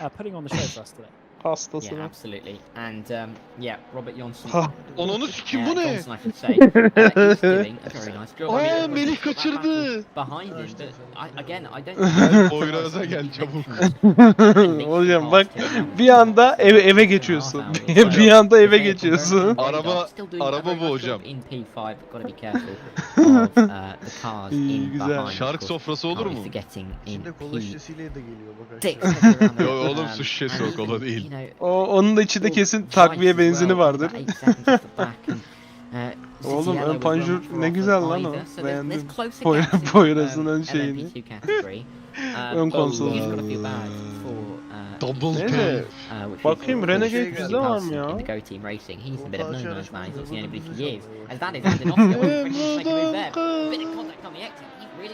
1.5 şimdi bu sahibinden pahalıya satanlar ne olacak? Satamayacaklar. Bayi de 1.5'sa. Ama siz daha kaplama maplama 100.000 lira da onlara gider büyük ihtimal. Yani. Kaskosu maskosu. Tabii. Aşağı yukarı. Bir dakika Renegade kaç para Türkiye'de? Oha Melih. Bak bak bak. Şuna bak. Ama fiyatı biraz pahalı. 26.000 dolar Bakü'de. Neden? Bak Yakıtı kontrol et de. Bak bunu beğendim. Ben çok odaklanamıyorum yakıta. Bana haberdar et yetip yetmeyeceğini. Tamam ederiz.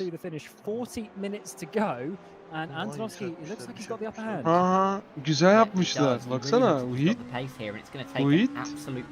Öne şey de koymuş. Hava şeyini girişini buradan koymuş. Şnorkel. Bak tut. Stopları çok güzel yanıyor. Bak ben bunu bilmiyordum. Stopları güzel yanıyor. Bu ne lan kaydı?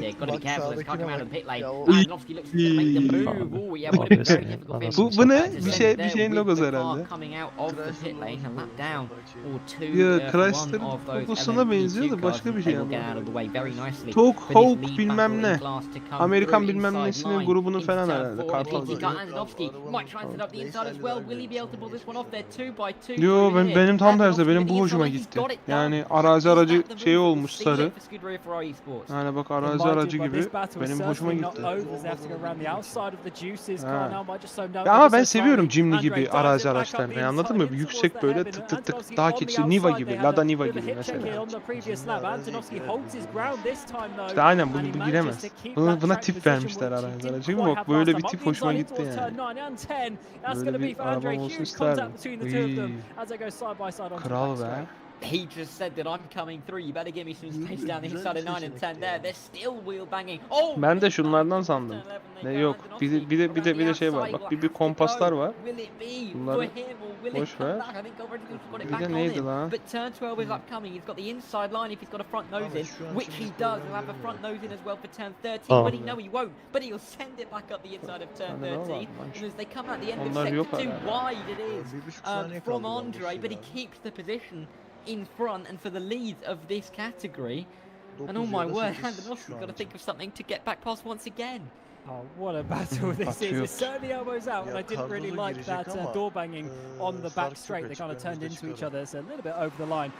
But they're still going in a straight line, and they're giving us a fight. But what that did show us, that last 5 kilometers or so, was the fact that neither of these drivers is going to give up. They don't want second place, they want first. And as we're coming towards turn 1, a bit of a late move there by Andonovski. He just about gets his nose up the inside. Around the outside of turn 2 is going to have to be now, so he needs to switch back in, get the run up the hill towards turn 4. Last time he sent it up the inside here, this time it's going to be the outside line. The Macedonian driver for Ferrari tried to make it work. A bit more rubbing between the two of them. Round the outside, it's going to be, he's got his nose ahead. Can he keep the momentum down towards turn 5 and 6? Gold on the inside, Ferrari on the outside. Further contact is made in turn 6. They continue to be side by side. I don't know how they haven't made massive enough contact to go around, but Andonovski pushed him a little bit off the track. Andre, but an up and under. Gandosi ne yapacak? Burnunu sokma. Girdin yarı. Done him up the inside, there was contact off the track from Andre, but Andonovski's broken Astra early enough to tercihimiz get the iyi mi cut back şimdi? on his rivals, Astra güzel. and he's finally up into the lead. It güzel. looks like he's got it relatively comfortably. Baktım karşılaştırdım, Astra güzel. Sadece şöyle bir şey, yani siz gezmeye falan çok gitmiyorsunuz. Gitsen diyeceğim, farklı segment arabalar olması birbirinizden daha güzel olur. Anladın mı? Birinizde Jeep, birinizde şey. Yani ihtiyaca göre. Ya da birinizde bagajı büyük, birinizde bagajı küçük araba olması. Bir A3'ün bagajı büyük ki.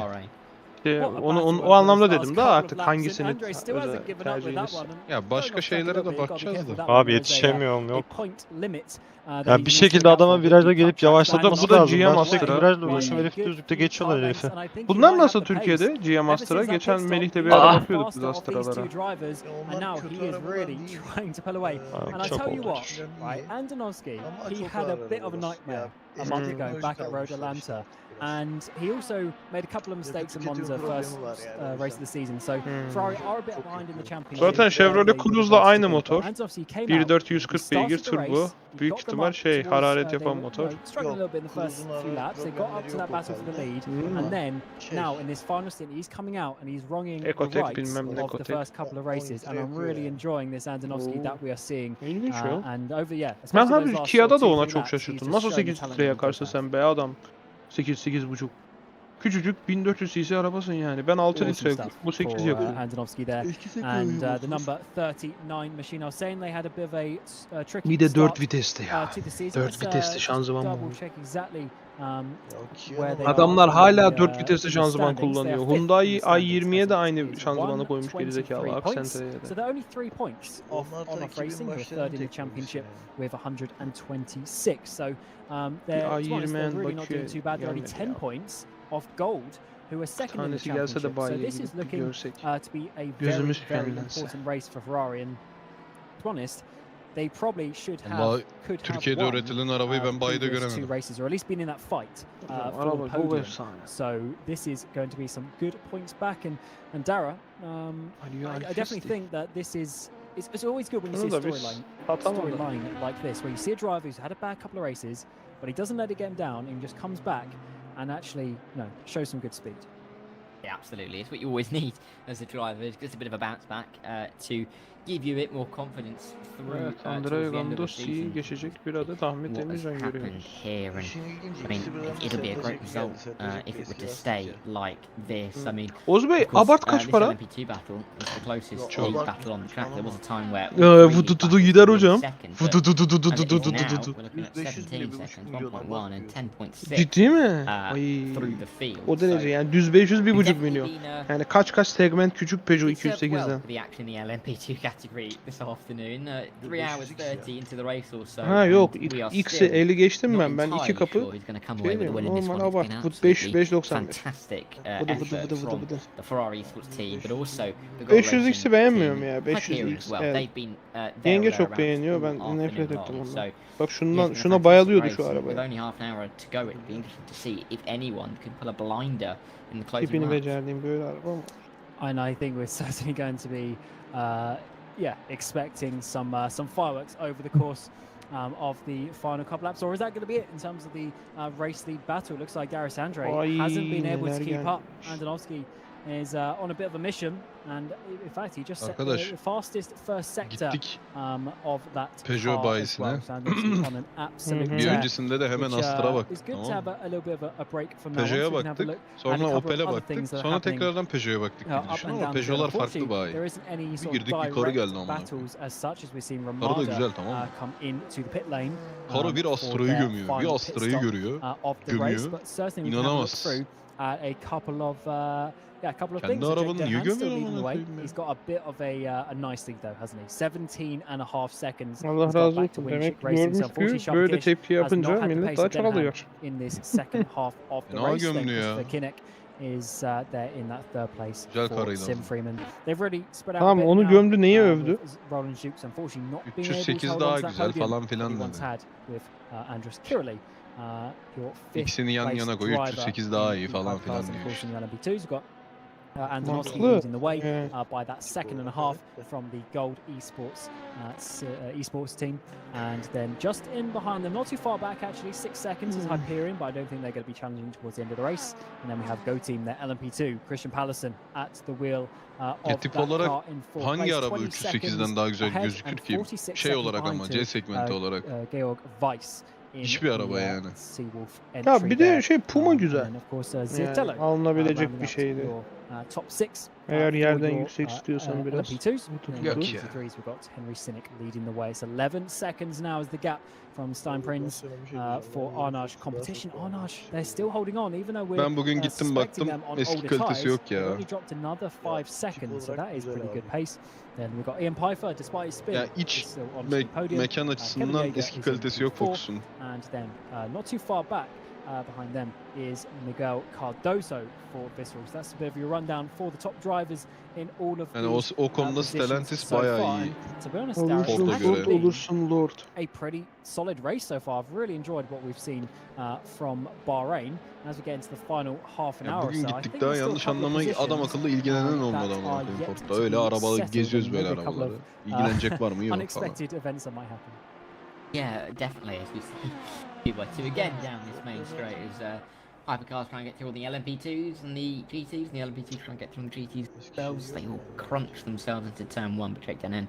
Avoiding any Ama eski big kalitesi de yok ya. carnage Eskiden through Focus there. dedim Gets mi through böyle bir nicely. akan I've sular noticed dururdu. actually in the Hani. GT class as you were going through just below where you got to in P7 is settle check in that Ve bir de Thompson şey Amerika pazarından car. kazandığı için Avrupa pazarına çok da şey yapamadı yani. Eline Bir eteğini de biraz Melih şey soracağım sana. Astra gerçekten Almanya üretimi mi şu anda? In recovering after that penalty about 2 Yoo. hours into the race. What they've needed to do. İşte Astra o fabrikadan mı çıkıyor? Opel fabrikasından mı çıkıyor? You're gonna have to have a stop go O penalty. iyiymiş lan o zaman. O da bir tercih meselesi. Very nicely, been consistent. Niye? And he's found his way back up into P7 and he's definitely on the way. He won't find Opel, himself in P6. Peugeot Makedonya'dan çıkıyor by falan the end. olmasın? The other thing I've noticed is that there's now only one driver Yani in the field. hayır sana gelen with şasenin the nereden rest geldiğini of bilmiyorsun their ki. category. And that is Remy Delorme. Yani bak Kia Rusya'da da üretiliyor, Çin'de de üretiliyor, Kore'de de üretiliyor. Hangisini geleceğini bilmiyorsun çünkü aynı model 3 yerde üretiliyor. I do love that the fact that Opel üretilmiyormuş Opel. a couple of issues might be continuing or not might be are continuing Gandosi. to the end of this race, and that car Bak lastiği ısındı, arka lastiği gaza basamaz. This is the Irish car, the 37 leading the LMP2 championship. Aha bir daha içeri atla. Helal yavrum be. They are still going, but they are still 4 laps down as they were many moons ago. Vice comes into the pit lane. Quali. Final pit stop as the battles continue. Side by side. As well in LMP2, Tony Ukic is ahead of Ziatello. Haydi gir quali'ye çek. Yeah, they are. And Ziatello is going to be helal. İşte bir aldık. İçeriye aldık. Bitti. To get through on the lap Job done. but this is the P5 again on Sibria. O da girdi içeri, aynen. That we haven't spoken about much during this race, but again, gone about their business very quietly and calmly. Aman Ahmet, fren Ahmet. As there is a minute above for P5, for P4 I could say. Gandosi pazara gönderdi Ahmet'i. Pazara gönderdi. Hadi Gandolin. Yes, and this is bak prototip de bir. Hadi gir. Hadi bas. Team, they are down in Yok, 15th place in the championship. They are about 39 points off the top already after 2 races, which is more than bakalım belki bir içeride proto kalır. Away, so they're already starting to drop back, but this would be a great result. Bak bu prototip bizim şansımız. Prototip bizim şansımız. Kötü çıkacak. Tamam, burada içeriye alacağız. Al dışarıyı aniden. Some nice positions.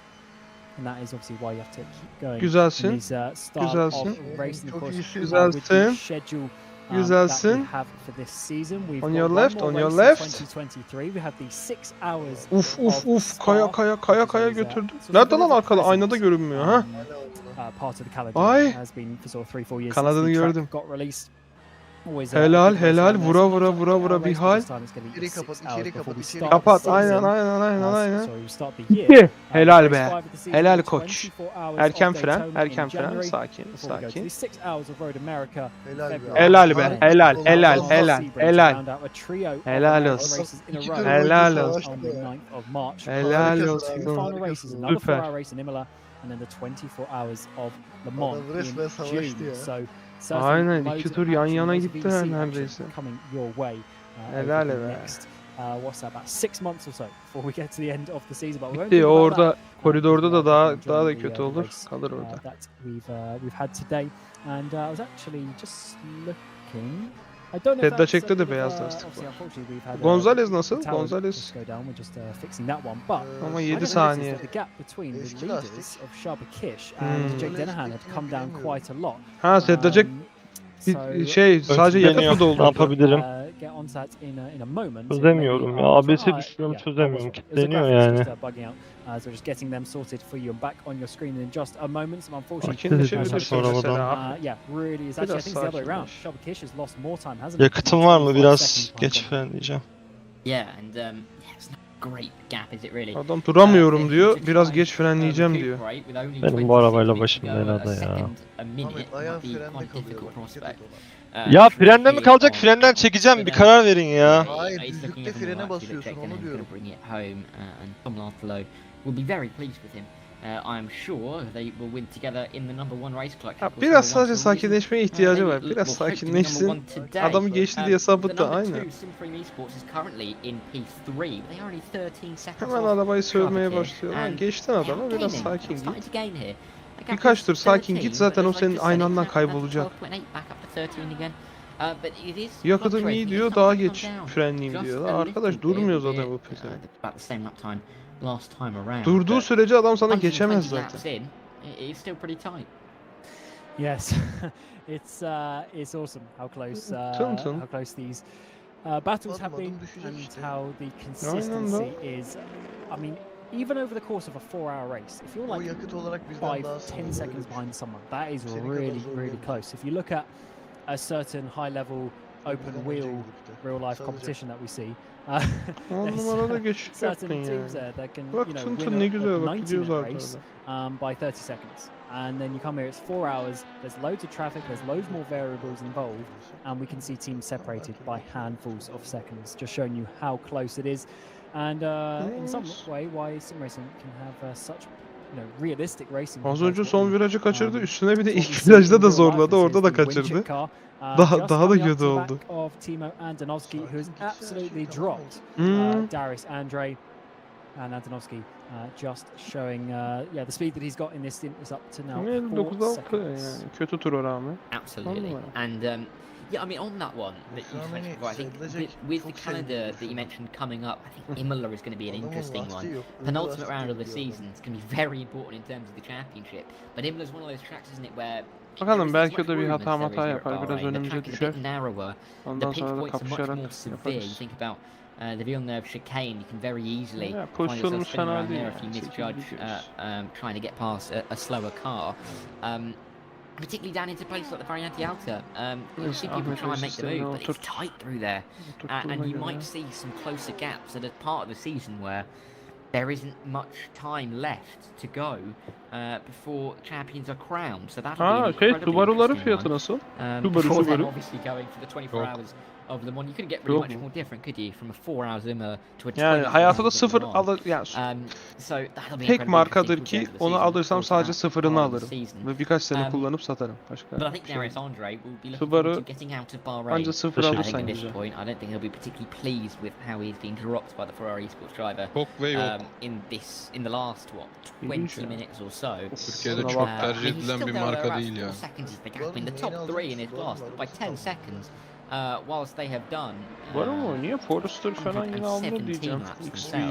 So incredibly tight after such a long distance, but Rework var. even still, Station. Güzel. Less than a tenth of a second per lap on Harbi mi? average. Bak bu XV between the güzeldi. drivers, which is incredible over such a long period. But Vardı as yine it is, just going to be who's leading at the flag, and at the moment that's Dur gonna be hatta Ferrari's Subaru driver, TR'ye bakayım. and not Darius Andre, who this Subaru could be TR. quite a gutting Subaru. experience for. I think overall, Yalan, though, Gold yalan, Racing arabalar should çıkıyor. be happy. I mean, if you come out and against Cross some other track çıkmış fast işte yeni. teams, you Bak get güzel. second place. I don't think you should be too 2.200. disappointed for one. Secondly, Forrester var. by my maths, they're still gonna be 2500. leading the Aa Solterra championship because EV. they'll overtake Iris. 2300, 2400. And their second place in the Aynen championship. 3 modeli varmış They'll lan. overtake Iris, and then no one behind Neyse them cross is track gaining points gelmiş past işte the XV'nin Ferrari. yerine. And they'll gain Bunun 5, ismi they've got a aynı, birebir difference aynı of 10. araba. So they should be leading the Bak championship cross-track by güzel 5 ha. points, I think, to Ferrari, if my maths is correct. Uy. So it's still going to be a good day. It's still Tasarım. going from second in the championship to first. So it's not a terrible day, and I think they should certainly use that as a motivation. But also, it's not over yet. There's still 360 şey var. 20 odd minutes to Bakalım şu go. an. So definitely, Rengiler. just Oğuz Bey keep bir renk your söyle. hopes up Senin and için renk maybe seçiyorum. something Kırmızı happen istiyor musun? ahead. But yeah, Mavi if I was olsun. them, I shouldn't be too disappointed. I'd say Ferrari have just done a Mavi. really Koyu strong mavi. race. Metalik It's safir difficult to mavi compete seçiyorum. against that all the Yüklensin time. araba. Yeah, Bakalım absolutely. şeyde. I mean, Ferrari been there the entire time in this race. Oh, I love this camera angle. Sorry. Kaç paraymış bu? We have the off-road and the 200. great. But anyway, Oh. Andre, you've got some Bakayım traffic. Here we şimdi. go. Through. Oh, on that GT car. There's a bit of a tap on Aynen the wheel there. 200.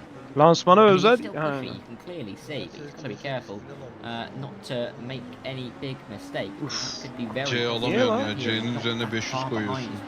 200'e C yoktur lan bu. 200'e C yok. He will continue on, but yeah, you're absolutely right. It's still a good day. 200'e A vardır la. You haven't won. Just Taksi don't lose pakettir to o en the fazla. championship leader. That's what you really need to do. If you gain on the people in first place, then there's nothing really more you can do. You may not have gained the maximum points fena in the araba game, but if değil you ha. gain on first, still a win really. As we see, yes, this is Stein Prince, Dianage into the pit lane. We thought maybe Bakıyorum. he was coming for a splash and dash, and indeed they Ya are. 2855 boş paketi C'nin. Just be where they finish. Albeit second and third in the GT class. Vallahi eminim. Mercedes fiyat listesi yazdım. Bak geldim Yeah, fiyat definitely some close listesi ones. Mercedes. Again, not for some reason around that last like, Aa, previous aa, pit stop aydı. lap, A işte değil mi? I Ha. Ben slightly de ondan lost, dedim de o fiyat A'ydı. track of the pit stops. Ve A'ya da ucu ucuna yetiyordu işte with parası. How they are, so I'm not 100% sure if other Yoksa people are CLA going to MLA need güzel to, olurdu onun to do için. a splash, but you're right. Kevin Yeager here in the 81 machine, lan? just up the road Astra'ya there's fena Ian kafa kaydı Pfeiffer, benim despite ya. being backwards and a very awkward position, is now second in the race as we come into the final 20 minutes. The sun is really starting to set here in Bahrain. We're not getting into the actual sort of floodlight part, but we are getting very low in the sky, and it'll be quite difficult for the drivers Oğlum to Mercedes'in see ne some kadar modeli apexes varmış with the- lan. with the Peynir glare of ekmek the gibi sun. model var. Absolutely. EQA, And, GLA. yeah, I mean, I can think of lots of tracks G that we have serisi even racing. You stations. can have a couple of parts of the track where it is just a horror show. Oğuz Bey where aile you arabası cannot alak mı? see the track in front of you because of the glare from the sun. Aha, But 2900, quite a hiçbir şey. I mean, he did have Çok that spin ya, in the nereye car. hiçbir I mean, şey? even if he lost 10 2900 seconds, still would've got kardeşim him very yani far. 900 de koy üstüne. But if he ends up losing the position to Kevin Yeager here Vallahi 204 in a beygir manual bak. car, then he may be Muhtemelen feeling a bit rueful Astra in alacağız the gibi end. duruyor. Hem But fiyatı Yeager, çok bad uygun. sector, being overtaken by a few cars Çok there. hoşumuza gitti yani. Dropped a second off the back of Pfeiffer as well. So Benim anneannem de bana ev interesting sattırıyor. storylines before the end of the race. I mean, even Arnard has got to P5, İzleyenlere but it's para 4 göndermek seconds var. off the back of the Visceral Esports car, and you wouldn't doubt that trying to come back Kime through para to take göndermek P4, lazım? but then if Teyzenlere it para fell back, vermek another lazım. 4 Ya seconds, bir only evi var 1.6, onu satmak 5.9. istiyor diyor. Gaps are Satalım tight in the diyor. back of that GT Annemlerin category. Wouldn't oturduğumuz impact evi. that sector, I should Diyor say. satalım diyor. Daha az odalısını As, alalım. yeah, Teyzenlere as para we look göndermem here, lazım. diyor. settle check, he's Paralara still ihtiyacı recovering, var. still P7, but, Teyzemin you know, oğlu da neye biniyor biliyor even musun? with that Son model drive-through, Toyota he is Camry. only 10 seconds off P4 here. Oha. Yani. Bayağı paraya ihtiyacı varmış onların. Teyzenlerin iki tane evi var hocam. Outside. İki tane evi var. As it Biri turns out, a şehrin bit of a lock-up merkezinde there as well, 200 coming towards metrekare. turn 12, so just a messy couple of corners there. Bir ya ihtiyacı var işte. Yes, İki, there's iki oğlan, and the car iki just oğul, up iki the kardeş road oldukları of için erkek kardeş diyor ki biri Gonzalez evlendi for, taşındı juices for kendi that battle evine. in the, Diğerinin de top ev six olması so far, lazım. and just a Ondan bit dolayı further back paraya up the road, ihtiyaçları we've var got, diyor. Bu evi satalım Ganassi diyor. Para and verelim onlara ev Perez alsınlar. battling it out for İkinci the, çocukların. final couple of places inside the top 10 as Çok well. af So, buyur da siz yeah, piç you're right, misiniz? the battles continue Ve right down in işte, the merhaba GTs. kardeş. Böyle iş mi It definitely olur? seems that the LMP2s and the Kardeş. GTs have had such awesome Nineler görsen battles nineler. today. We Ne don't anneanneler often see var. it this far into the race, but they've definitely been fighting. Yeah, absolutely. Bizimki de zamanında neler yaptı. We've just Ben not de been short biliyorum of o action işleri de. in any of the categories all Evet su afternoon long, işleri really, haven't we? kardeşim neyse Mercedes As fiyata Bahrain baktık. here Suzuki in ha Scuderia, Suzuki bakacaktım. Leo, Suzuki Türkiye. is Ya still geç in Suzuki'yi P10, ya. not far back Yo of kendim merak P9 ediyorum. Swift either. kaç para? Yani cidden. 1.500 söyleyeyim sana. Hibrit. 1 milyon lan. Oğlum hiçbir şey lan. 1 milyon. 10 numara be. 1 milyon alıyorsun. As Plever comes into the pit lane in the Al business S-Cross kardeşim. ne? Bir dakika lan. Suzuki they're S-Cross. currently P11, but they will drop down with this pit stop. Gördün mü? En dandik site Suzuki'de çıktı yani. Mesela niye hiç şaşırmadım en dandik sitenin Suzuki'de çıkması. Bizde de öyle. After that smash tipi dash, kötüymüş is trying ya, to get home and get back further up inside that top 5. Currently P5 Aynen. for just a couple of seconds up the road. We're looking about 2 minutes a lap, so about 8 laps to go for the GT cars as they get to the Abi benim finish bu of their 4 babamdaki hours. Ama şekil Bahrain, mesela. but Ben the Swift'i beğeniyorum. exact finish lap is determined by whenever the Babamda leader Civic fetişi var ya. crosses Bunu the ne line. yapacağız? İşte o da Honda'cı Their kardeşim. race, in behind, so just gotta hope that Bu Jimny ne when you're in a kadar? battle like this, Denhan doesn't Bakayım. overtake Jimny you tek as kapı you go across kardeşim the start olmaz. finish line, because then you're Of effectively gonna be 1.600. a lap Evet Jimny behind your pahalı lan. opponent. But onto this front straight, Arabistan'da looks buna like Prince has got nasıl speed. biniyorlar ya? Yeah, it does. Good exit as well. And yeah, this looks like it.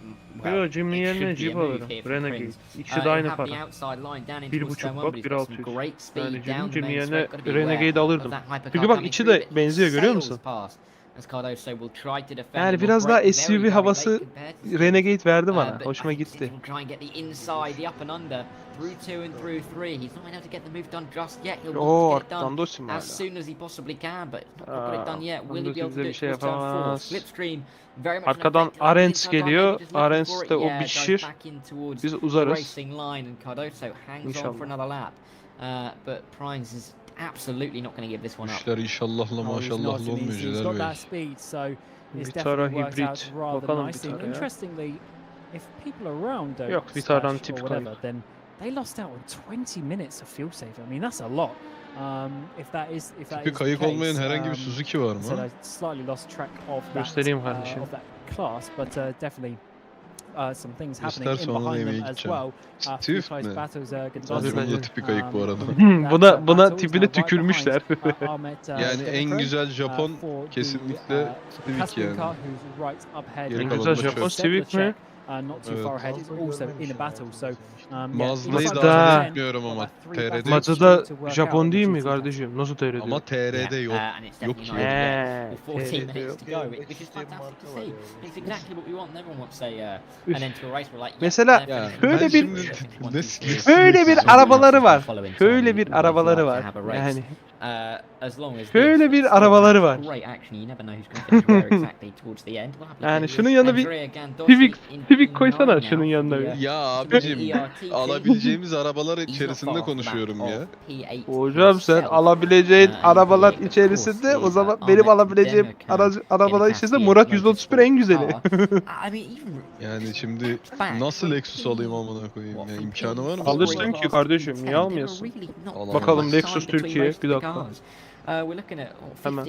Hemen sana bir ucuz yollu. 5 milyonluk bir tane verelim. Aa küçük modelleri gelmemiş size CT, MT. Adam yapıştı ha.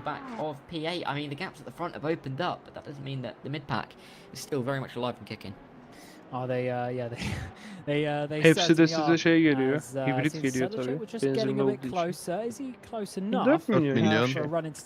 Hiçbir şey ya. Enough though to make that Ucuz. juice car of Gonzalez. Oğlum 6,5 milyon 2500 cc gidiyor. Ne oldu lan o? Öldü mü? Gandosya ne oldu? Your opponent set the check. I think he's much faster at this point in the race. He had much better drive off the chicane of turn 5, 6, 7 and gets the run in towards the hairpin there. Bu vergiler hariç fiyatı bak 1700 görüyor musun? Vergiler hariç. Bak sen şu an vergiler olmazsa Lexus'a binebilirdin. Vergi indirimi olsaydı sende. Bizde şey çok fazla ama. 2 üstü motorlara çok fazla vergi biniyor. Round'da görüyoruz da yani 1.6 milyon. alabilirdim 1.5'a bir tane Lexus. Yani şu an Lexus fiyatına gidip Astra alıyorsun. Kafamda öyle düşün. Yani. Azerbaycan'da vergisiz fiyatını düşünürsek yani. Öyle şunda 1.1 milyon da al bunu da Business Plus paketi. Genelden kayıyor. Neyse her neyse ben bir yemeğe gidiyorum. Bir yemek de sana gitsin. Yemek yiyeyim geleyim acıktık ya. Hadi görüşürüz. Görüşürüz. Uf, bunlar da mı gelmiş lan elemler? There's 8 seconds allowed. Her yerde 2 minute pozisyon lap. mücadelesi Yeah, I var. think we have to have a urine sample if that was closed down. But Önde kaza bile yeah, çıkabilir. I think P4 is going to be the maximum. But Arnage again, a very good drive. P4 consistent is what they've needed to be. But again, Ya bu niye Montoya'ya bağladı yine ya? not overdone for. The settle check will come down into turn 1, but he will have to be aware of the LMP2 on his inside. Oh, and that just slightly breaks up that battle, unfortunately, as they try and work their way past. And yeah, certainly it's been a very interesting race for some of these teams. Like that Arnage car, they've been up and down. They were up at second place at one point. Now they're probably going to finish in P4. Sedlacek, they were also up in, batting for first at one point, weren't they? Second position, really. But also them dropping down into 7th place. And I just wonder how these points are going to sort of Premium'da ne var? Anahtarsız giriş, direksiyon arkasında vites kulakçıkları, elektrikli ısıtma, led sinyali yana, elektrikli arka camı. Hay hay. Kardeşim 10 dakika geçecek, sen merak etme, biz yanında bakıyoruz. Ahmet sakin sakin gidiyor. Az önce bir az önce bir ölüyordu. Kardeşim sen çok takılma Ahmet. Ahmet'e serbest bırak, Ahmet yapacak. Still in P10 in class, he wants to get through though. I think maybe these guys have just been overtaken, or they're fighting through there. But I remember being the hypercar of Remy Delorme. Yeah, he's a little bit further back on this battle, but yeah, they're fighting it out as Rigo gets back through here. But there is a hypercar. There's about 10 seconds behind them. It is Remy Delorme in the Go Team Racing, the number 17. He may catch by the end. It just depends on how he goes. But we'll have to see if he causes a little bit of disturbance in this battle as Delorme goes through in P10. 10 minutes to go as the sun is just starting to set here at Bahrain. And we're in the desert. And it's certainly been a hot race and hot on track, as well as the temperatures in the air, as we are seeing, of course, the final few laps now of the race. Probably about 6 or 7 laps to go for the leaders in the hypercars. You go 3 wide as Delorme is trying to, I would assume, unlap himself there from the racing zone team with Pre-Beck at the wheel of that one. He's been in that car for quite a while now. Delorme has a bit of a wiggle coming up the hills. Always good to see some battles in class, even though they're not for position. But as ever, you'd expect that 17 car to be a bit higher up. Well, they're about 4 laps down, 6 laps down, I should say. Yeah, 6 laps down, and I think 2 laps down on the leader in LMP2, which is absolutely not what they'd want to see. But Pedal check here, still on the back, still plugging away. Time is running out though, less than 9 minutes to go now in this one. It just feels like the last hour or so has flown by because the battles have been quite intense and ever present. But I mean, even in the LMP2, we haven't looked at the LMP2 for absolutely ages. But even still, the gaps are still close. We haven't looked at them because they haven't been fighting. But it doesn't mean the gaps are opening up in any big way. So we've really had some good battles, and Settle Trek here is another example, as he will try and get through for P6. Might go for a late move if he does, but again, in the GT class, close racing, and for second and third, that gap is now under 2 seconds. He's getting very close. A few drivers are converging as we get to the end, and let's have a look at that one. Kevin Yeager third. And second place, just up the road, is Ian Pfeiffer for Satellite Racing. It is getting very, very close at the end of this race, and that is exactly what we like to see.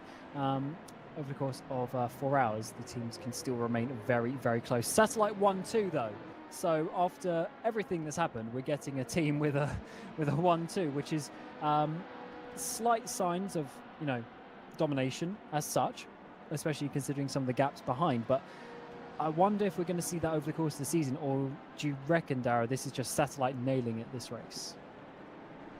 Oh, you never really know, do you? I mean, a 1-2 is a very strong showing, especially with the spin for Pfeiffer earlier on. I mean, you'd think that it's a sign of things to come, but you never know. I mean, I say it's unlikely to be that this is a one-off.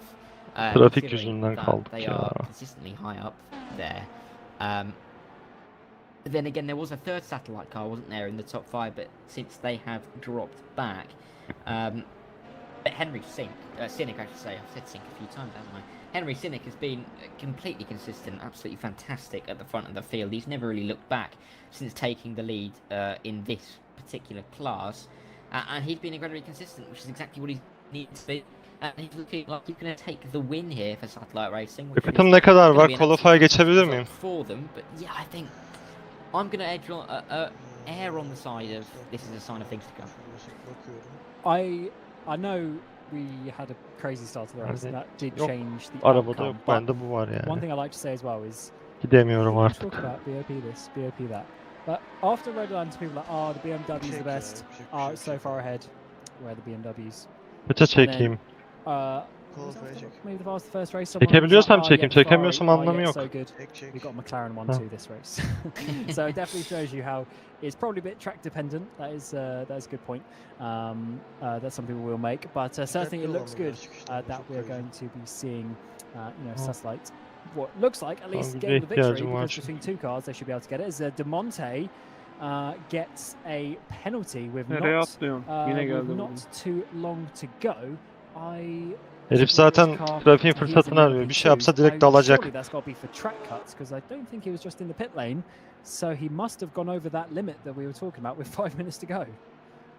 I mean, it's not going to lose him too much at the moment. He is a long way down. I mean, he's got a lap worth of a gap back to Christian Pasquale, who has himself, in fairness, put 4 laps on Henry Sinek. We were talking earlier how they wanted to get through the GT3s, and he has done it, and done it 4 times over to get through. But yeah, De Monte will have a long way just to deal with that penalty, and it's been a bit of a mare for himself in the RFO, well, for the RFRO Simsport car, as well as the 46. Yok abi, boka döndü araba. Tamamen boka döndü şu. I wasn't nice. Remy DeLorme is closing on Charlie Rigo as well. Ne piste tutunuyor, ne bir bok ediyor. But he might be able to get one position overall in that hypercar. Dossi, oh, he's really close now to the back of that Castrol Motorsport car. Can he make the move? I think we're going to have 3 battles in the final 5 minutes in this GT class that are under 1 second between them, I should say. O niye vurdu onu arkada? Önüne mi kırdı? Birilerine sokacaktım. Başka çarem yoktu. Başardım. Bir riski var işte. İkimiz birden gidebiliriz. İkine birden geçilebilirim. Onlar arkada öldü. Ortama geçer beni geçerse. Hadi Gandossi.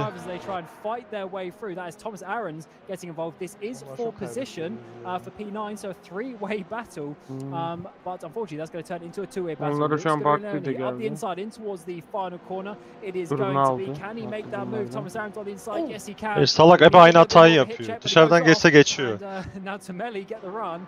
İlla içeriden geçiyor. Oradan ceza çıkmaz değil mi? Ben görmedim olayı. Melih. Vallahi yemin ediyorum tecrübeyle tuttum. Yanındaydı, bir arkasında oldu, arkadan çarptı, öyle gördüm. O araya Nico Barkley de girdi. Çok güzel. Aynen. As it always does, but they're not quite able to get through this time around. But I mean, meanwhile, while this is going on, the battle for second is now 8 tenths. It has closed up, and Satellite Racing have even placed under a bit of pressure. It's now 6 tenths. Adam gibi tur atalım. It certainly is, as Nico Barkley managed to unlap himself from the pair of them at the same time, which is very, very opportunistic. But yes, you're right, we're getting close for the podium places. P2, P3 in your GT3 category, the new category for this year. And we've got 2 laps to go in the 4 hours of Bahrain. Hard to the right-hand side. Is that a splash and dash? Do not tell me that is a splash and dash. It is. Ian Pfeiffer, he's a couple of laps too short, and he's going to have to withdraw from that second place, and that gives Black Hawk an opportunity in the 81 machine to get a very easy second place. Yeah, I don't think there's going to be much they can do to lose it, to be fair. Could this give Arnage the podium? It just depends how long in the pit lane Satellite are, but Arnage were about 44 seconds or so behind Ian Piper's Satellite Racing car. We'll have to see how far they are when he comes out, but he's come out now actually, so he looks like he's very comfortably in third, but it'd be gutting to lose that second so close to the end. I mean, you're looking at, what, 2 laps to go. That's not even 1/60th of the race to go, and you lose P2. It's a horrible way to end the race. Still on the podium, still positives to bring away. Gandossi still fighting away here with that, and he's with Sierra Leone again. Scuderia Leone car in P9, but yeah, what a race this has been overall. And Piper's already out, so it was literally, he just needed a few litres, but unfortunately he basically got a drive-through penalty. Unfortunately for Prinz, they had about 20-odd minutes of fuel, so that's why they're 40-odd seconds behind as well. We're into the final. Aynen, artı bir senin dediğin gibi oldu. Artı bir durduk yakıtta He's gibi. coming across the line, so yeah, this is going to be the final lap. We're starting one final lap to go. There's about a minute 43 they're doing, and there's a minute 26 bak, ölüyormuş across the ya. line. So Tempoda just an bak. easy 5.5 kilometers for Race Clutch to get a race victory. Here, of course, your reigning champions. They won the first race of the season as well. Arkamızda baskı olmasa ya da biraz daha tempomuz olsa Sedda Çekir de şey yapabilirdik de. Onların temposu çok ölü çünkü. Sedda ve Gonzalez'i net geçerdi. Yani tempoları çok ölü. Bakıyorum. O kadar olaya rağmen hala 5 saniye önümüzde duruyorlar.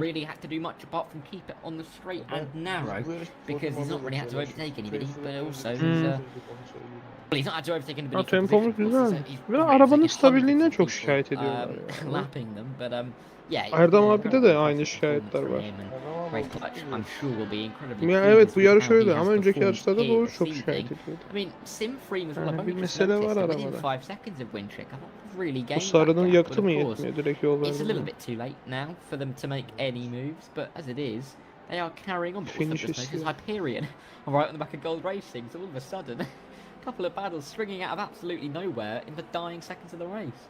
Yeah, it's been an awesome race. Var mı bir tur daha, son tur mu? You can't have 100% action in an endurance Bir tur race, daha but we olsa had bile a very high şeyi var daha. percentage of it. The 4 hours of Daha Bahrain lider for the görmedik second henüz. year Görse in a row söyleyecek in zaten. VC has been a lot of fun.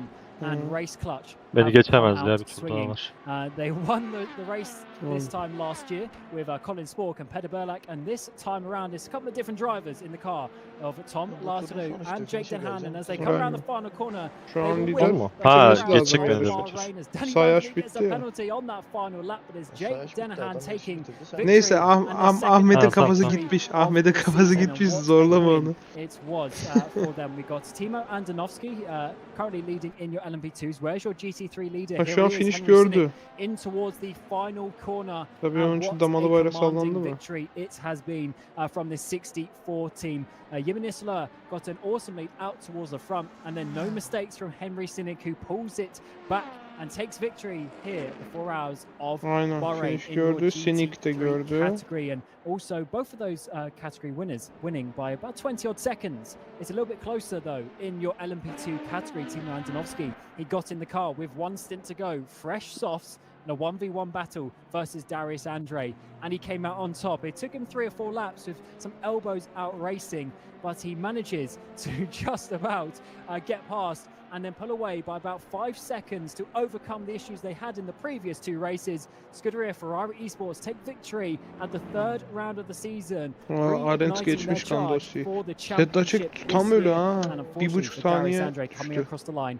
Not quite enough for the race victory today. Let's get you the overall results, and here is how it stands. Jake Denhan took victory from Winchik Bunlar belki Racing bizi de biraz in your second place, oyalamasaydı with Sinframe rounding out your şans podium. Go olabilirmiş. Team Racing, Sim Racing for Holland inside your top 5, then needracing.com. Burst Partiye bak, Esports, sonuncu olmasına unfortunately, seviniyor. caught up Geçmiş in that olsun crash ya, at the yapacak beginning bir of şey the yok. race. Bu Racing Zone uçaklarda team just olur. dropping down a lot over the course of that Tebrikler second part of Ahmet the Bey. race, and Mark Schluter getting ahead of the LMP2s in ninth place. Güzel With Team savunma, Randonovski güzel. 10th ESC izin var overall, mı yarıştan taking victory sonra? in your Var. LMP2s. Darius Andre for Gold Racing Esports in second place for LMP2, with Hyperion rounding out your podium. Go Team Arms, Undercover and Ya Seawolf the next zaten few cars. tecrübeli birkaç Armada sıra aldık. Motorsports as Herife de well. 2 Go sıra Team Racing, kaybettirmişim the aslında satayım. hypercar in the mix. Bamaz'a da They are geçilmiş. unfortunately many laps down. On-off Racing and Team RTR round out your top 20 in the overall standings. Valley Corsa with Sophie Jones taking that car Kendi to the finish. They had a salaklığı difficult dışarıdan day zorlasa today with geçiyor. Visceral Hep Esports, içeriği Venus kolluyor. Energy, Arms İçeri ne Cyber, zaman the first nick, switchback their race atarım car, diye and then bekliyor. the Başına atarsın championship leaders switchback. coming into this with Team RS. Ama They've seni lost güzel a pazara lot of göndermişti. points. It's going to be an interesting one when we get to Spa in 5 weeks' time. Çünkü yok Then kanka, we get yani arabaya the güvenim sıfır, Short frene Park güvenim Racing Cup in sıfır. 22nd Yani duramıyorum place. arabayla. Fren dengesi Sen desen ona- öyle bir şey yok. Visceral round Var ya, out your söyleyeyim mi? top En kötü 30 şey yarışlarımdan biriydi cars. Then we galiba get Ama yani. iki tur Pace süper olarak. gittiniz. Yan Henry yana Sinek and süper Satellite sonuna Racing kadar taking gittin Ya iki diyorum tur. kanka, back on tecrübeyle in the second götürdüm. Yoksa Satellite car, hani despite pace olarak a net final böyle lap en or second memnun to last lap olmadığım, splash and hani dash, hiçbir they şey managed to yapamadım. stay Arabayla on the sadece podium gezdim with yani. Barnage in 34th Mesela place. Aynen, Spa'da da pazar araba gelmesi. And Juice's round out your araba da top bıçak 16 üstündeydi cars with Spa'da ama Team yani araba Sim gidiyordu Racing en with that azından. stop-go Kayıyordu penalty. falan, viraja That's gonna be giriyordu costly ya. for them, costing them Hiçbir a şey yapamadım podium arabayla. today. Oturdum izledim Caspian, arabayı yani. Scudeglione and Tamelli ERT rounding Bazen out Nereye your izlemek top gidecekti? lazım 40, and then kardeşim the arabayı. final page of cars will come where we'll see the final Ha, bu Ya Porsche. tecrübemizle drivers and then kurtardık the birkaç winner puan. of the Geçmiş race. olsun. But Ne first is yapalım? Understeer United, Visceral, Cezalık bir şey var mıydı? Playable, Bence and yoktu the ama third hani satellite car, Wanaco. sadece They had a gaz difficult day kestim. today. O RKT, we inadına already mentioned gazla them. vurmaya Leader çalıştı yani, with the gaz MX kesmedi. F Beklemiyordu Pro muhtemelen. O da Esports car as dışarı well. açılmamı Juice's bekliyordu Black işte. Hawk coming into that, 14 Öncekiler off gibi. overall, but coming in, they were second, joint first in the championship. They've lost a lot of points today, and so have BS Plus Zoom Competition, Geçmiş DNF olsun. on that first lap. And they're your 50 cars Halledim that ya. rounded out your 4 Ya hours. arabayı var Of ya, course, hiç only rahat 6 races to go sürmedim this ya. season. We've Diyorum ya had kanka, Monza, full Road Atlanta, Bahrain. yani Next, we go to Spa bit to yarışı round gibi out sürdük 2 saat. Yapacak bir şey yok. 2023. Biter We've işte. absolutely enjoyed this race Ben here bir at üstümü değişik Bahrain. geliyorum. What is Bayağı going to kötü oldu. happen when we go back to the Ardennes Forest? We'll have to find out on the 2nd of December 2023. We Ben thank you for Twitch'i watching. kapatmayı Myself, unutma. Cameron Roger, of course, Ewan O'Leary earlier, and also Dareth Thacker making his debut in VEC. And of course, to Jimmy Allison for the race direction and production behind the Melih, bu scenes. kaka Until adam kim? December the 2nd, we Twitch'te. thank you for watching and we wish you a very warm goodbye. Bizi hep takip ediyor ya. Tanıyorum. Ha, Ahmet tanıyor. Tamam.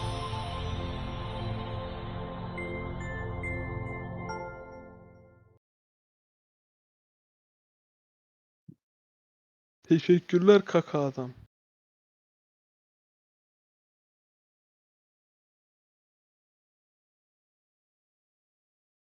Bir, iki, üç, dört, beş. Aa, manuel vitesi varmış aslında.